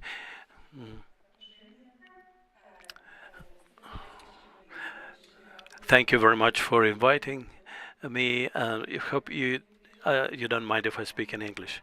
I came across the mentorship program first because several German politicians had also become mentors of Crimean Tatar political prisoners, and then Crimea Platform approached me and suggested that I also would become a mentor to one of the prisoners. And since I have also studied Crimean Tatar history, and history of Crimean Tatars is an important topic for me, I asked them to suggest somebody from the Crimean Tatar community, and we settled on Abbas Kurtamet, who is also, I think, an important example, as you mentioned, because he is a very young person, so it really shows you the cruelty of the Russian occupiers, and that he is, of course, a civilian prisoner. So very often in the media, at least in Germany, you do hear about Ukrainian soldiers who become prisoners of war, who are abducted by Russia, but you hear a lot less about the fate of the many civilian people who have been illegally abducted by Russia. Дуже вам дякую. Зараз ми відкриваємо сесію запитань. Thank you very much. And now let's launch Q&A session. The audience, you're welcome to raise your hands. Please introduce yourselves and your organizations. You can put your questions to any of the panelists, or you can share your own reflections. I see some raised hands, so please, you will be given microphones and go ahead with the questions. I'm an international journalist, Yegor Berlan. I deal with international issues. A bit of my take. There is an interesting topic which is not very comfortable for our partners. The role of foreigners in the process of legitimization of Russia's occupation of the Crimea. If we go back to the referendum of 2014 and other referenda, there were some international observers at those so-called referenda. And for me, this is a very important issue, and we have to study that. We have to focus on that. I have a question to Ms. Natalia Humenyuk. How do you think this topic can help us get it across to the foreigners how Russians manipulate the public opinion in other countries? Well, I think we have to be realistic here and not to overplay our hand. I was in Crimea on the 5th anniversary, and they were going mad, just going about some French journalists who came there to celebrate that anniversary with them. You know, there are many weird people in the world, freaks, marginal politicians, and so on. And Russia is doing a lot to attract them to their side. It's like there are some countries in the Pacific. There are some islands, and just a few hundreds people live there, and they recognize Russia's ownership of Crimea. You know, they can be bought up.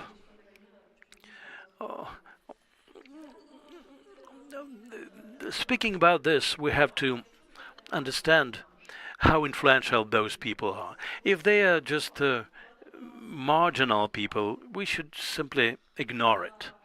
I had some sad experience. I was in Uruguay at one point in time. That was the time of the Russian elections, March last year. And some person from Uruguay was in Melitopol. I showed our films about persecution of Ukrainians. Vika Roshina was in Melitopol now. Later she died in prison. And I said that going to Melitopol for foreigners and dance to some jolly tunes is not a good way to go about it. This is a place where our colleagues are imprisoned. And I spoke to the Uruguayan journalists, and they were not aware of any of Ukrainian prisoners held in captivity by Russia. I did raise that issue, but that person who had visited Mariupol was such a nobody that it made no impact. So we have to analyze those incidents case by case, and if it is just a marginal person, ignore it. I have a question to Ms. Bardeska and to the representative of the MFA. For how many years will Russia remain a member of UNESCO? This is my question. Russia has destroyed the Khan's palace in Bakhchisarai, historic heritage in Sebastopol. They ruin Crimean Tatar identity, culture. These are acts of crime. How can they remain the members of this organization? We addressed UNESCO asking them to start a process of expelling them. Does UNESCO really need the blood money of the Russian Federation to keep them in their ranks?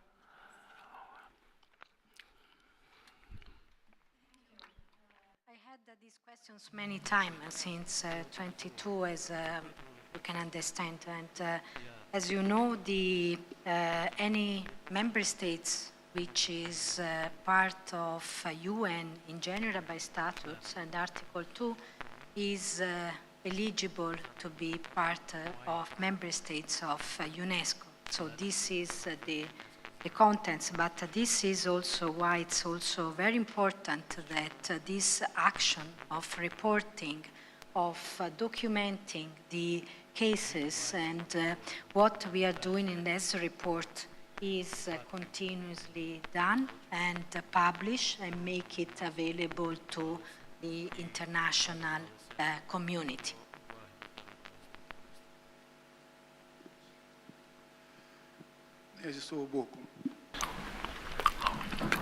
Well, on my part, I can obviously recognize that this is an extremely challenging issue, because this is related to the regulations of the work of international organizations, in this case, the United Nations. When we managed to squeeze Russia out of the Council of Europe, it was a win for us, but it was based on a possibility to do this on the basis of regulations of this organization for the violation which is not compatible with the statute of this organization. As regards the time frame, we have to keep pushing for this, and we have to create to make sure that the platform of UNESCO is unacceptable for Russia itself.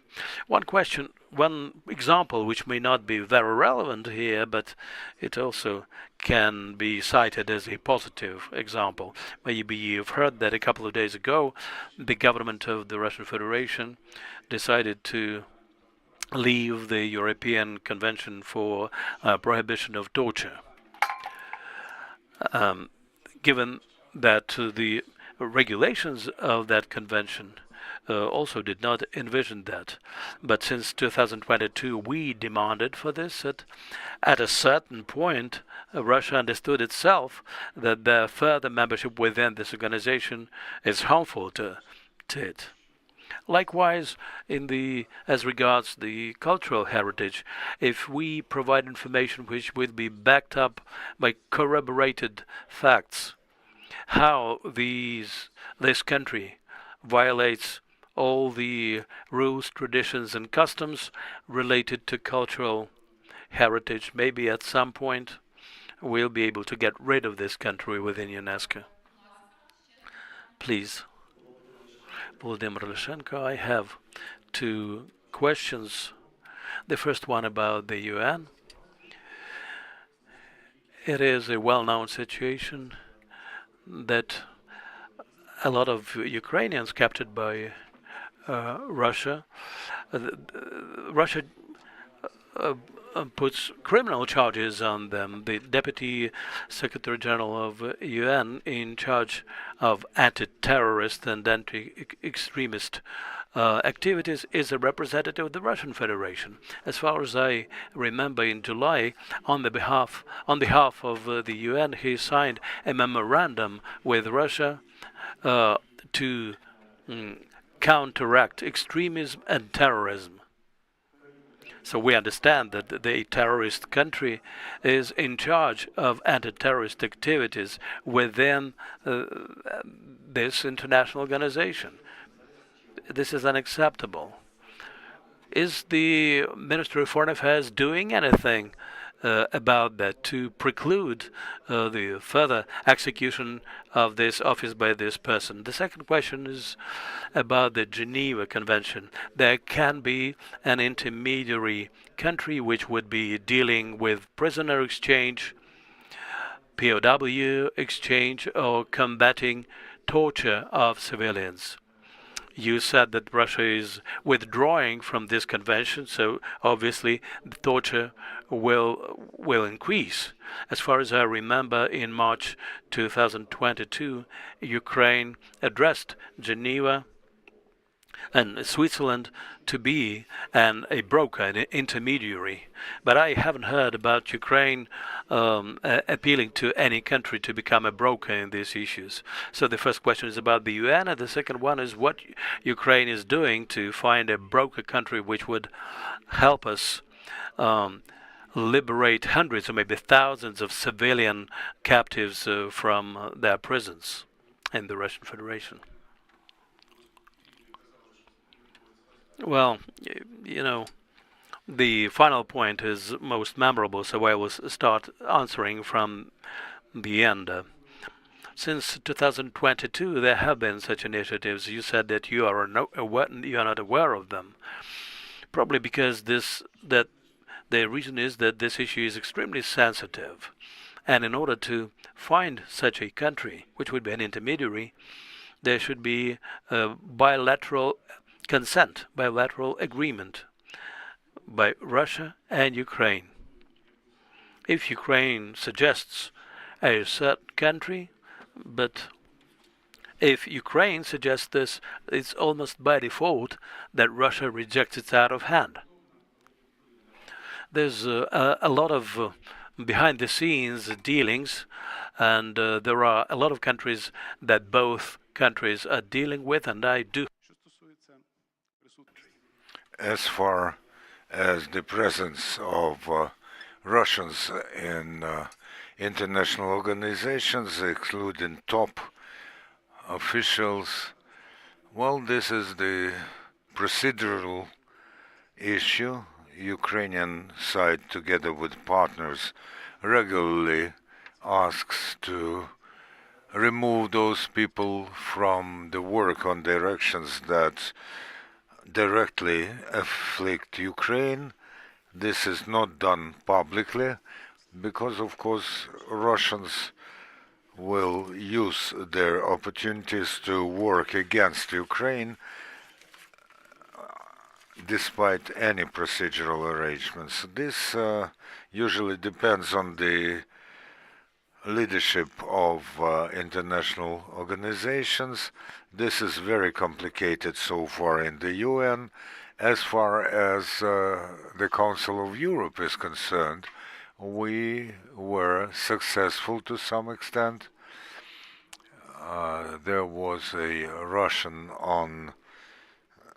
in the position of a senior political advisor, although he was publicly accused by the journalists to work for special services of Russia. He still was working there, and in the end he was removed from those positions. We have some hope. I have a question to Chiara about the tools and mechanisms of the renovation to the restoration of access for Ukrainian kids who are on the occupied territories. This year, the Russian Federation has excluded the learning of the Ukrainian language from the federal educational programs. So there won't be any access to Ukrainian language and literature at all. And this is under the conditions when they have formally the decision on the access to mother tongue. However, Ukraine has produced a program of learning about the Ukrainian studies, and we are ready to offer the remote access to this. Does UNESCO have any tools that can be used to stop the pressure against the parents who are in the occupied territories and help those kids get access to the Ukrainian program? Indeed, the situation in education, as you are mentioning, is very critical. And as you mentioned, there is a diminishing number also of children who can access to quality education, and in particular in their language. In mechanism, what we are doing, for instance, as UNESCO in Ukraine, because we are trying most of the time to consider how we can integrate in particular those who are in Ukraine in programs, is to have this access. Definitely we don't have special tools, I'm very sorry to say this, not to enable effectively to ensure that this is happening, because we don't have us as well access. But again, for those who are in the territory of Ukraine, non-occupied territories, we are working closely with the institutions, with the ministry, to also ensure that in addition to access to schools, so the physical access, there is access to digital learning, and this to continue their education. So Definitely there are very good tools available, and would be very also interested in and learning more what you mentioned, not the programs that you have and what you are doing with communities. And we really believe that access to digital and to remotely to education can be one of these possibilities, but not only for those who are, for instance, in Ukraine. We, in particular, already since the beginning of full-scale invasion, we have continued to provide access to education also for children that had to flee, for instance, the countries or areas which were immediately under active conflict. But definitely, I think this is something that would be also interested to learn more what you are specifically, as tools mentioning that you are promoting. Дякую. Чи ще є питання? Будь ласка. Evelina Kravchenko, Archaeology Institute of the National Academy of Sciences. My question is about the cultural heritage and information policy. Of course, it also pertains to UNESCO and us all, because we have to implement this. I want to accentuate the issue of the storing and amassing the digitalized data. All our cultural heritage programs are to this or that extent about monitoring and digitalization. Even before the occupation, we had a positive experience of digitalization in the university, in the Tavrian University. There was the program software called Magarika, where everything was being stored, but the program, this software was not integrated into the nationwide program. When the occupation happened, we lost our access to the servers, and in fact, this program is now lost. And this is what is happening now. We have a lot of stored data, but it is being stored in different servers, on different servers, or hard disks, which is not instrumental at all, and many of them are not in Ukraine, and of course many programs do not finance the purchase and maintenance of servers, and Ukraine does not have a nationwide program to store this data. But this is our cultural heritage, including the issue of national security. Can you actualize the issue of creating this national program of storing of digitalized information, which we have a lot of, and we don't have where to store it, and it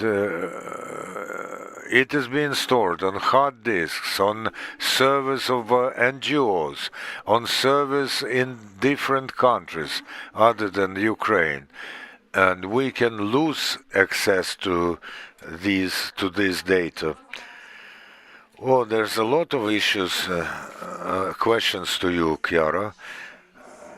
Harmonization of documentation and digital transformation, it's a very key and I would say actual also issue. Let me also recall that I saw that recently also in the plan for 2025 and 26 of government of Ukraine, where there is now also included as specific priority, the 11th priority, culture.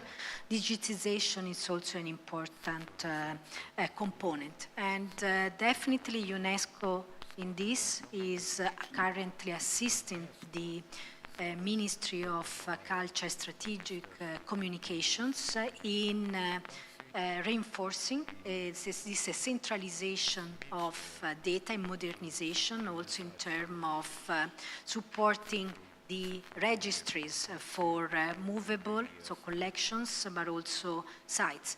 Of course, the number of data and sites will require a certain time, but definitely we are all convinced that this modernization of the system is very important for many aspects to fight against, first of all, to a better harmonization and management tool, but also to fight, for instance, against illicit trafficking and dispersal of information that definitely are key for the sector. Дуже дякую. І я тоді на завершення. Thank you very much. And to round this up, my final question to Sergei about Russia was expelled from the Council of Europe, and I think that after this, the Council of Europe has reinforced its influence. Under their umbrella, they have formed a special tribunal. They also founded the register of damage, and but we also have another organization where they have both cooperation and security, but there's also Russia, which is a key member of this organization, and Russia is actually undermining the 10 major principles on which OSCE is founded, like territorial integrity, inviolability of borders, respect to human rights, but they do not have a procedure to expel anyone.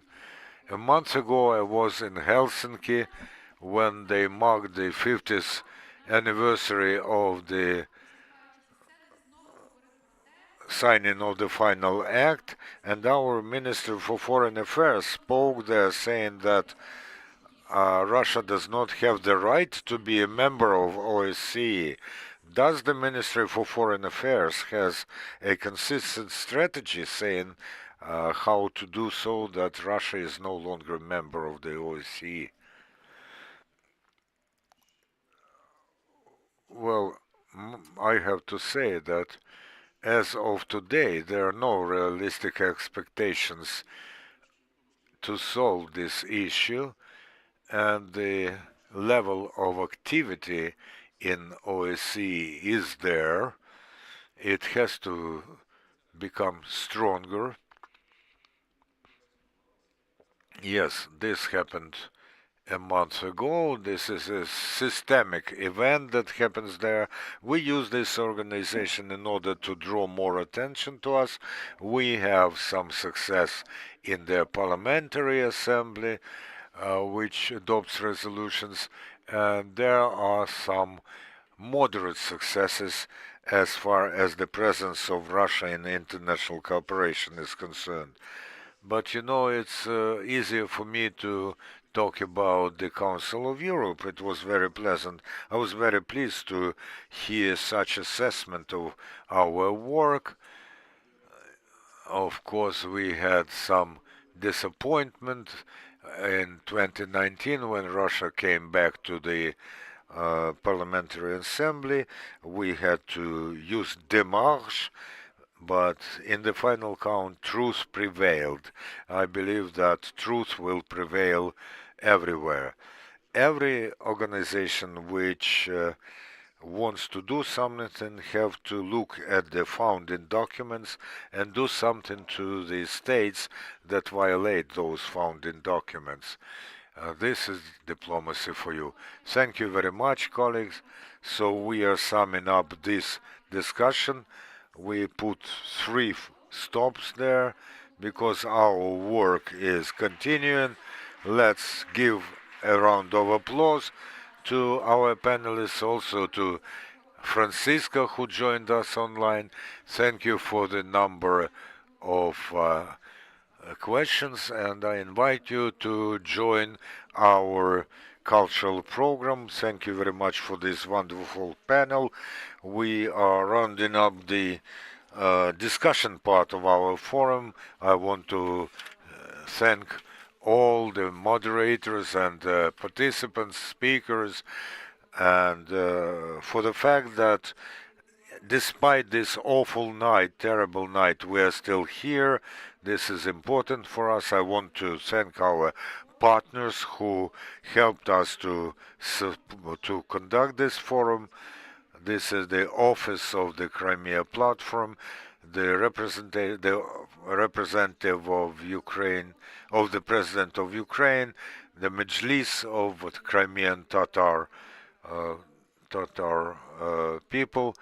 We also thank K Rental and 2Print, and I also want to thank our interpreters, Andrei Kulikov and Alexander Stetsenko, and we also thank Intercontinental Hotel for hospitality. We are switching to the cultural component of this forum. You will have the opportunity to listen to very interesting musical works and also to see a film which is called The Sea Inside, about how Crimean Tatars who had to leave Crimea, they still preserved their identity. Now we have a short reception, and 6:30 you're welcome back to this hall.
два, три. Да, друзі, хто частує каву, чай, я запрошую заходити в залу, бо буквально через 3 хвилини ми будемо починати наш завершальний блок Міжнародного форуму експертної мережі Кримської платформи, а саме безпосередньо його культурну частину, і буде розпочинатися культурний. Dear friends, we're about to start our cultural Khrushchev. Whoever drinks tea or coffee, please enter the hall, and we will start within 3 minutes.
Hello, I'm Yevhen Bondarenko. I am responsible for communications in the Crimea Platform office. I will speak to you for something like 90 seconds. We are responsible for the cultural program today. When we were communicating with the expert network of the Crimean platform, we asked what is interesting as far as the culture of indigenous people is concerned, and we remembered about good partners of the Crimea platform. This is media initiative Crimea Daily, who work with Shumrave NGO, which specializes in electronic music. Evgen Skripnik will tell you a bit more. We want to show you the new format, the new type of representation of the culture of the Crimean Peninsula, and how you can work with the culture of the occupied territory. We want to destroy the stereotype which says that you cannot work with the occupied territory. This is going to be our second Khrushchev. Khrushchev is the meeting in Crimean Tatar. We want to use this format to gather together people who work with the Crimean culture, who work in different spheres, who want to join but don't know how. But they don't know how to do this. So Khrushchev, which is happening today, will gain in scope, and we will ask you to monitor the trailers, and the cultural Khrushchev will be held by another team. So I am ordered to give the mic to Yevhen Skripnik, who will tell us about the Khrushchev. Hello, thank you, Yevhen, for this presentation. I am Yevhen. I am from Slovyansk, and I have never been in Crimea, but recently we organized a project due to which I have visited Crimea in a virtual space a lot was said about the significance on Crimea in the Ukrainian history. For us, from the musical point of view, this is important, and from the cultural point of view as well. As an organization, we are engaged in preserving and disseminating the cultural heritage. We not only Crimean but also French, or the heritage of Maria Primachenko, and it seems that nothing helps so much to immerse in the culture of a region as the music. And we decided to take traditional Crimean Tatar instruments, we will digitalize this and do a simple pack. A sample pack is the library of musical instruments. Usually they are short, but then we understood that in Ukraine there are very few people who can play traditional Crimean Tatar instruments. Secondly, the people who can play the traditional music are even less numerous, and one of the gentlemen who helped us to produce this project is Jamil Karikov. If you have never visited his concert, I do advise you to go there. All his life, Jamil was researching the traditional Crimean Tatar music, so he came and played some of the music for us, and we then understood that we cannot record this melody and take 10 seconds for a sample. We have to record and digitalize everything. So we did this to the Crimean Tatar records that Aisha gave us. I do entice you to scan this QR code. This is the library of almost 170 melodies played on traditional Crimean Tatar instrument. We have vocals there, sang by Deliver Osman. We also have other melodies which were played on Deragul. And if you are using some video and want to add the musical vibe of Crimea, you just download these melodies. They are free. If you want to download the entire album and you will be asked to pay the price, you just put 0 there and your email and you get the album.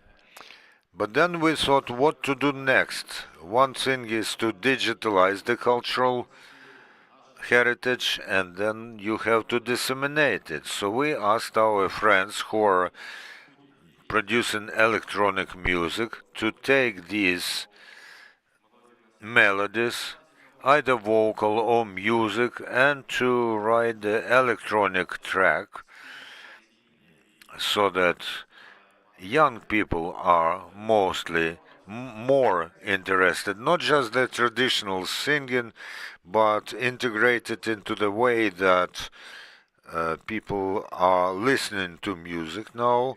So we have an album now, 17 tracks. You may scan the QR code as well. It's absolutely free. You may designate the sum of 0 there and then use this track in your videos. Someone wants to do reels about this event, you need a soundtrack, you can take it. If you're doing any ad, you can produce a ad. You can also play this music in your events, during your events. You can share with your musician friends, if you have some, listen together. And I think that this music has to live, it has to develop, unfold, and I will be grateful to you if you listen to it and provide your response. Today you will be able to listen to this after the film, and the film in parallel. While we were working with these melodies, we understood that it is important to make a film about how the Crimean Tatar community tries to show their community in Kiev. This is an interesting documentary story. We will have the translation in subtitles there. Natalia went somewhere. She's a director and creative director of this film. Some of the tracks are soundtracks to this film. They have different vibes. There are jolly songs reworked as sad songs and vice versa. Okay, have a good viewing. Let's watch the film. Thank you everyone who remained here with us.